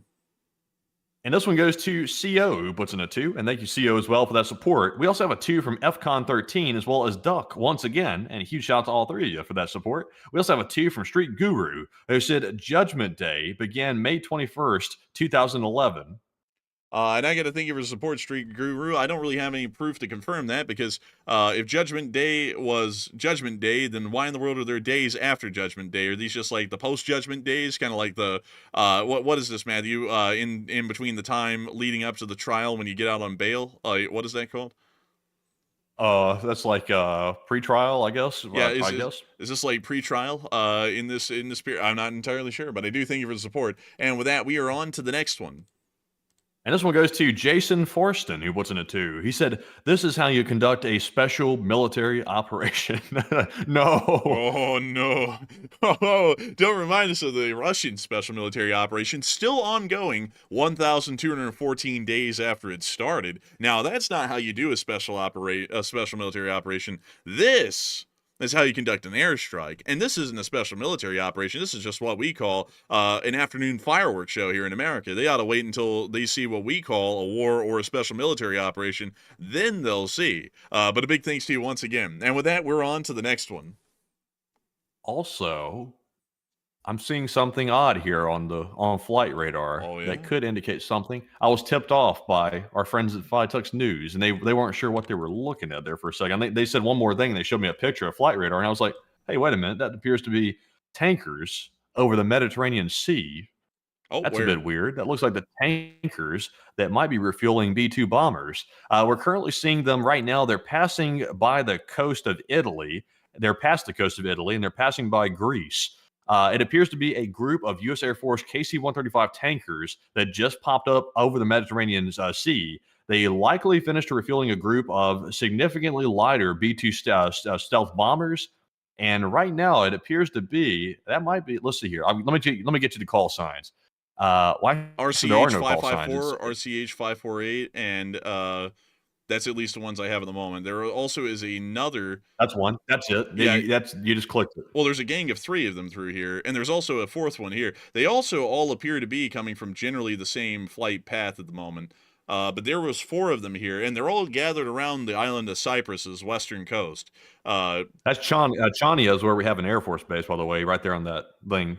It's possible it could actually be B-2 movements. It actually could be the fact that the B-2s are circumnavigating the globe to come back. So they bombed Iran and literally just kept flying straight through, right out of Iran and then into the Mediterranean. They're now being refueled, and they may be back on their way to Whiteman.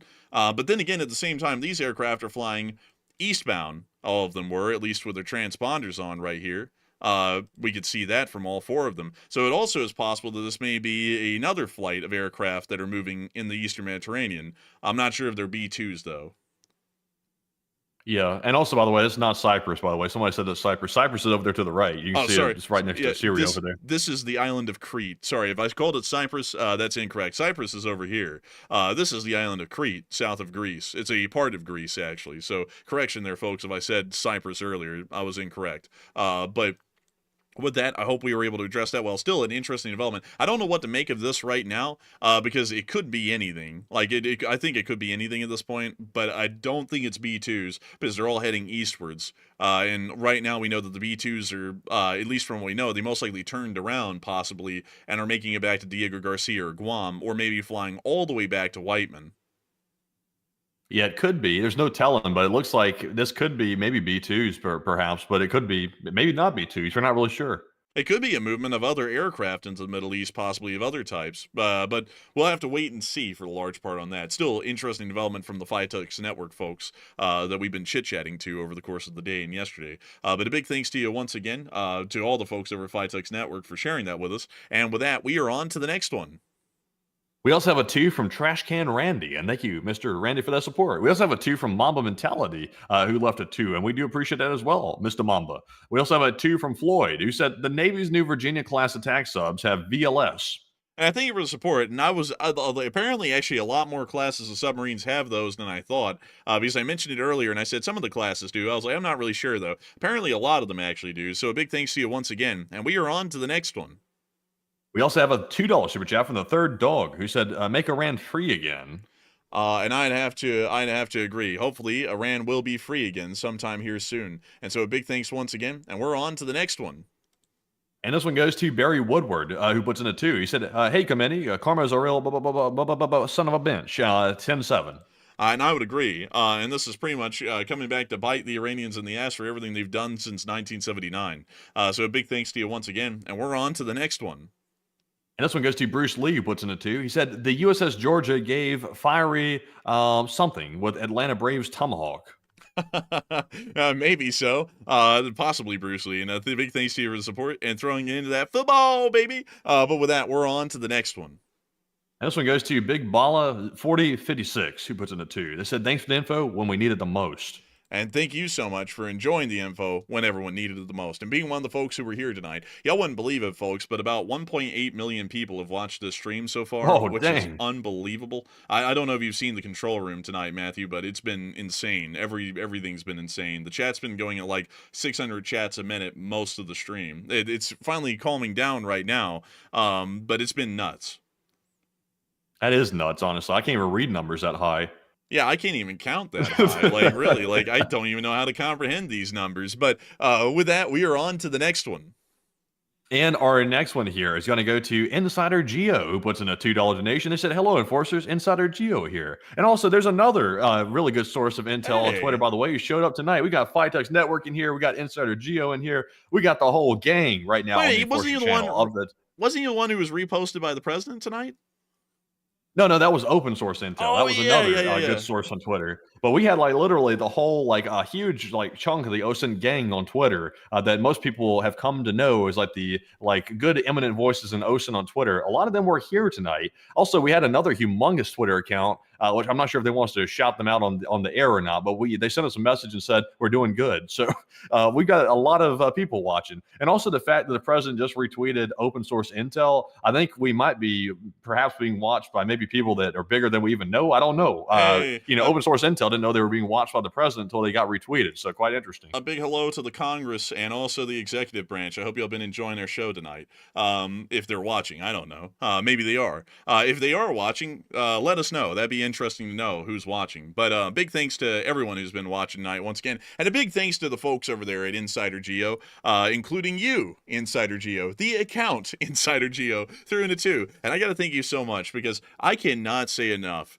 And I want to make sure we give y'all's due credit, because there are a lot of people out there who scalp information from the internet and they never give credit. I want to make sure to give the folks over at FlyTux Network, FlyTux News, Geo Insider, Open Source Intel, everyone else, OSINT Technical, so on and so forth. I want to give them their credit because they are a major integral part of the open source intelligence world, and y'all do an amazing amount of work and incredible stuff out there, as a matter of fact, with what y'all do. I got to say that we are absolutely honored to have y'all here with us all tonight, watching this news, and y'all have actually been a big part of helping us to make this news possible tonight. So if everyone here in the chat right now could give the folks over at FlyTux Network and the folks over at Insider Geo, who have both been here tonight, at least in the chat, a big hello and a big thanks for helping us to put the news together. I know that they would be greatly appreciative, because those folks over there deserve a great deal of thanks and appreciation from pretty much the world over that watched this stream tonight, for helping us to also be able to get this news out to all of y'all as well.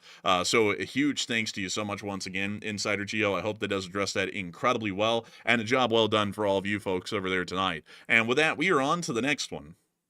And we've got a $2 super chat from Naptoso, who says, can you explain the JCPOA further to me, the old deal with Iran? So the JCPOA, it's not really worth it to get into the details. I'll explain what it kind of was. It was working on the good faith and credit of the Iranians, that they were not going to enrich uranium past a certain grade, and that inspectors were going to pop up every once in a while from the IAEA or U.S. inspectors to make sure they were following through on that. And it was incredibly weak because it worked on their good faith. And generally with the Iranians, or any country like that, nuclear weaponry or the development of nuclear weaponry should never be working on a premise of good faith. It should be hardcore factuality and proof in the evidence that shows they're not creating a nuclear weapon. The JCPOA was wildly weak, and I do believe that the current president had a reason for ripping it to pieces. But the issue I had was that once it was ripped to pieces, we did nothing to resolve the issue way back then, because this actually could have been nipped in the bud back in 2017 if we had ripped up the JCPOA and done what we did today and pretty much just issued them an ultimatum and said, you will not be working towards this or else, and then deal with it back then. We would have dealt with this actually would have been dealt with a lot sooner, and we wouldn't even have to be talking about this today. So I think that would have been a much better move, in my opinion. But, you know, we got to play the cards we're dealt. That wasn't done back then. It was done today, though, and I got to say it's damn good honest that we actually did that. I was actually getting a little bit concerned we might let this pass by us and we'll see a nuclearized Iran in the future. But that seems to be about the best explanation I could give of the JCPOA and its general framework of what it did and why it wasn't really a good treaty in the first place. And I got to say this, folks, while it wasn't a good treaty, I want to make it clear, folks, I got nothing personally against any of the presidents. A lot of these presidents are put in positions that none of us could ever imagine, at least at the moment. They have 360 million people whose lives are sometimes in their hands, and that is something that is really hard to actually fathom in a mindset. So I'm not saying, really quickly to say this, I'm not saying that Obama was bad for making the JCPOA or Trump was bad for ripping it up. One thing I'm saying, though, is that looking at that in hindsight, they weren't really the greatest decisions, either to create the JCPOA or to rip it up and then do nothing afterwards for a couple of years, and then for Biden also to do nothing for the next 4 years on top of that, and now we're having to deal with it now. But at the same time, those were the decisions that were made. Were they good at the time? Well, they seemed to be all right. Like the idea of a treaty was an okay idea. It wasn't well executed. And then ripping up the treaty business week was an okay idea, but then there was no follow through. So in the long run, it didn't turn out to be a good idea. But at the exact same time, though, it's a good thing that we dealt with this today, because now, at least from what we're hearing, unless if things change, it's now no longer going to be our problem, because the nuclear program, at least from what we know right now, has pretty much been completely wiped out. So with that, I hope that does address it the best I can. I hope that kind of also puts that out there the best I can in the most diplomatic way I can. And with that, we are on to the next one. Also, we have a $2 super chat from Sunflower, who said, I'm worried about sleeper cells here. And you're also not the only one, by the way, because we just got word from, it looks like the source this time is Fox News. I know some people are like, oh, Fox, but they're getting their news from sources like within the government. So it's corroborated by government officials. Authorities in New York, Washington, and other major U.S. cities, are on high alert after the U.S. bombing of Iran. So clearly, we're worried about sleeper cells. We're very worried about that.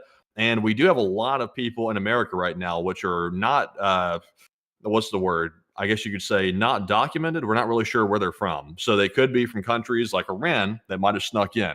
That's not a political point. That's just fact. So hopefully we're not going to have anything like that. And hopefully our good intel agencies here in the United States and the FBI can stay on top of that. But I imagine they're going to have their hands full, unfortunately. But hopefully nothing happens. But Enforcer, what say you? I would have to say hopefully nothing does happen, but a lot of people are concerned about sleeper cells. So am I to a degree, but generally everyone ought to just exercise a great deal of caution in the public, report anything that appears to be suspicious to local authorities, and just remain vigilant. That's about the best we can do, because there's not really much more that we can do beyond that, at least with the legal framework we have here in this country. And so with that, a big thanks to you once again. I hope that has addressed that well, and we are on to the next one.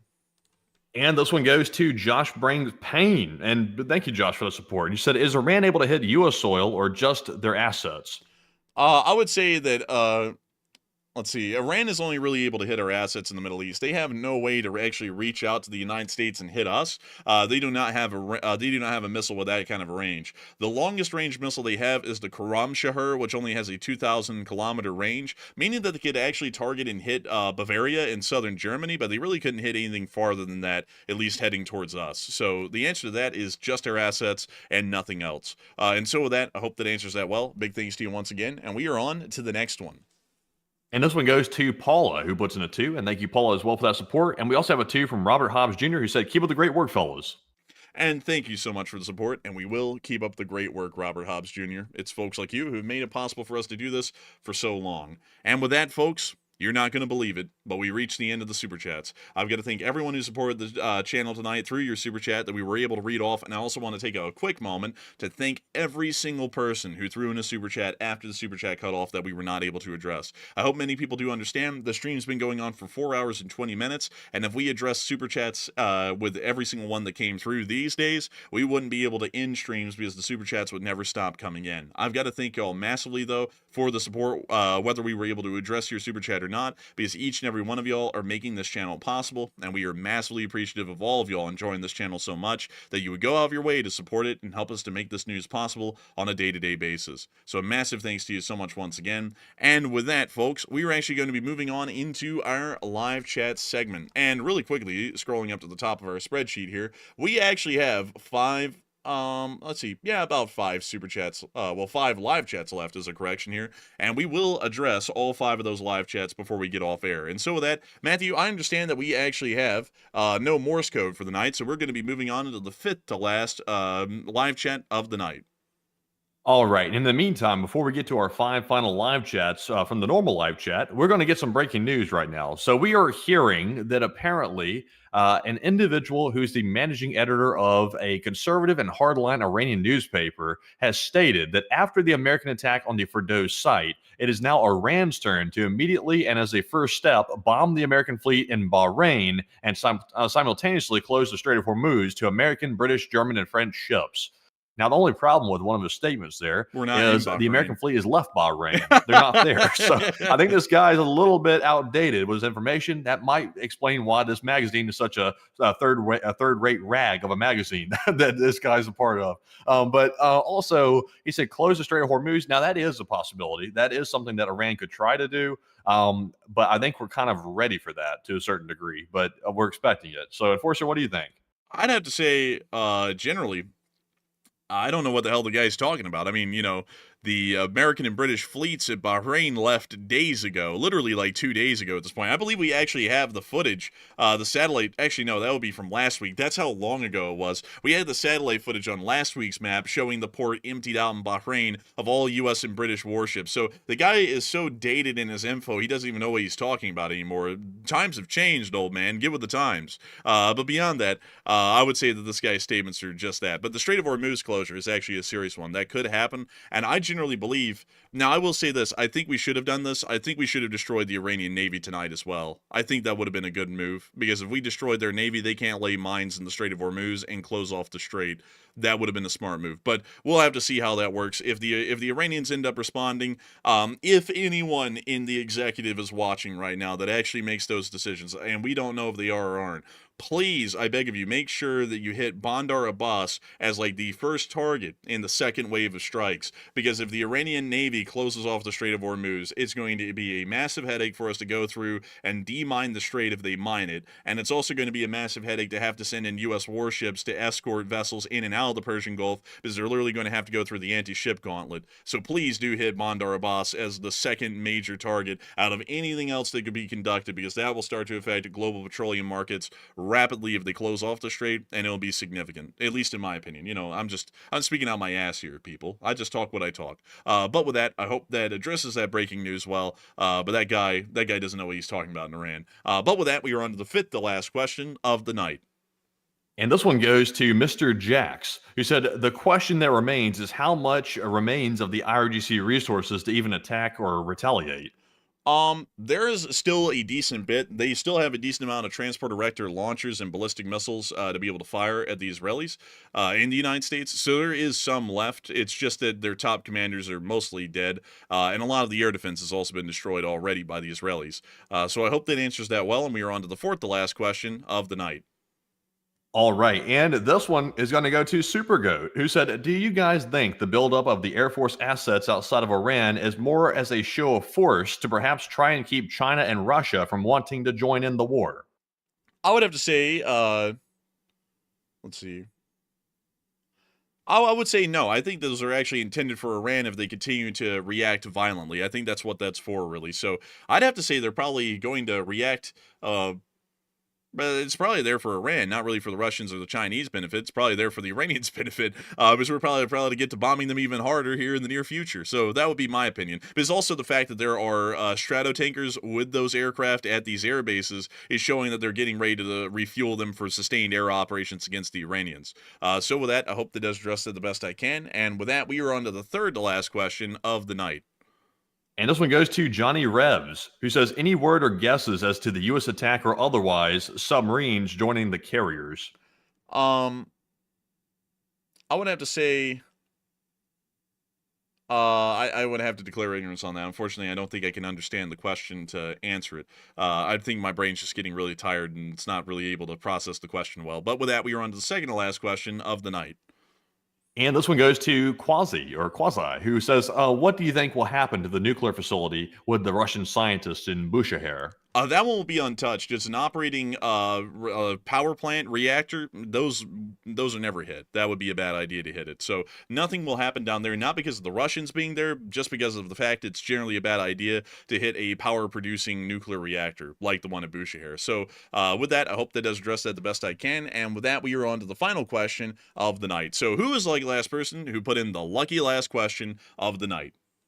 And that viewer is Mandy Carroll, who said, how high are the chances that Iran has another site at an unknown location that's hiding some secretive enriched uranium? The odds were very high, but you know, the odds of us knowing exactly where that was is very high too, because we actually struck that during our attack. There was a secret site that the Iranians were hiding some enriched uranium at that was not known publicly until this attack, and we allegedly reportedly struck it. And took that one out too. So it's gone. So if there is another one, maybe there's another one, but I kind of doubt it. I think we got it. But Enforcer, what say you? I would have to agree. I think we know where it mostly is, or we'll be able to find it eventually and destroy it before it gets into the wrong hands or before the Iranians can actually use it for some nefarious or illicit purpose. And so with that, I hope that does address that well. And we have reached the end of tonight's stream, folks. I got to say, what one hell of a stream it has been. It has been a 4-hour and 30-minute long stream, so another marathon length stream, and there are still 32,000 people here live. And it's crazy, folks, because I'm looking at it, and with 32,000 people here live at the end, Matthew, it almost looks like we only have 4,000 people here, like on a normal night. Like, that's how small it looks compared to the rest of the stream. And that is an army of people. Wild. Yeah, that's just absolutely wild. There was 135,000 people live here tonight at a single instant for about 15 minutes in the midst of the stream, and about 1.8 million people have watched this stream tonight. I've got to thank you all so much once again for watching. If y'all have enjoyed, please make sure to like, comment, and subscribe. We would love to have y'all here. We've actually ended up hitting 478,000 458,000 subscribers, correction there, over the course of the stream. And we thank you all so much once again for greatly appreciating it. And supporting this channel so that way we can continue to keep our news operations running. So, of course, a massive thanks to all of you so much once again for watching, and we will see you all tomorrow to cover whatever is to follow after the successful operations today. Of course, I thank you all once again for watching, and good night. Good luck. Take care. Stay safe. Long live the Republic, and long live the Lee Spring Army. The Lee Spring Army will never die. And with that, folks, thank you all once again for joining us on this historic night of news. It was truly historic today, and the days ahead are going to be historic as well. So we're going to be here to cover it throughout those days here on our YouTube channel, and we appreciate every single viewer for choosing us to deliver the news to you live as it happens throughout the days that are very, very historic right this second. I want to give a big shout out to the 1.8 million people that joined us tonight, the largest live stream on the Enforcer channel in the history of the channel that happened tonight. We appreciate that very much, and it means a lot to us, more than most people could ever know. So thank you all once again for joining us. We'll see you all tomorrow, and in the meantime, get some rest, good night, and bye-bye for now.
One.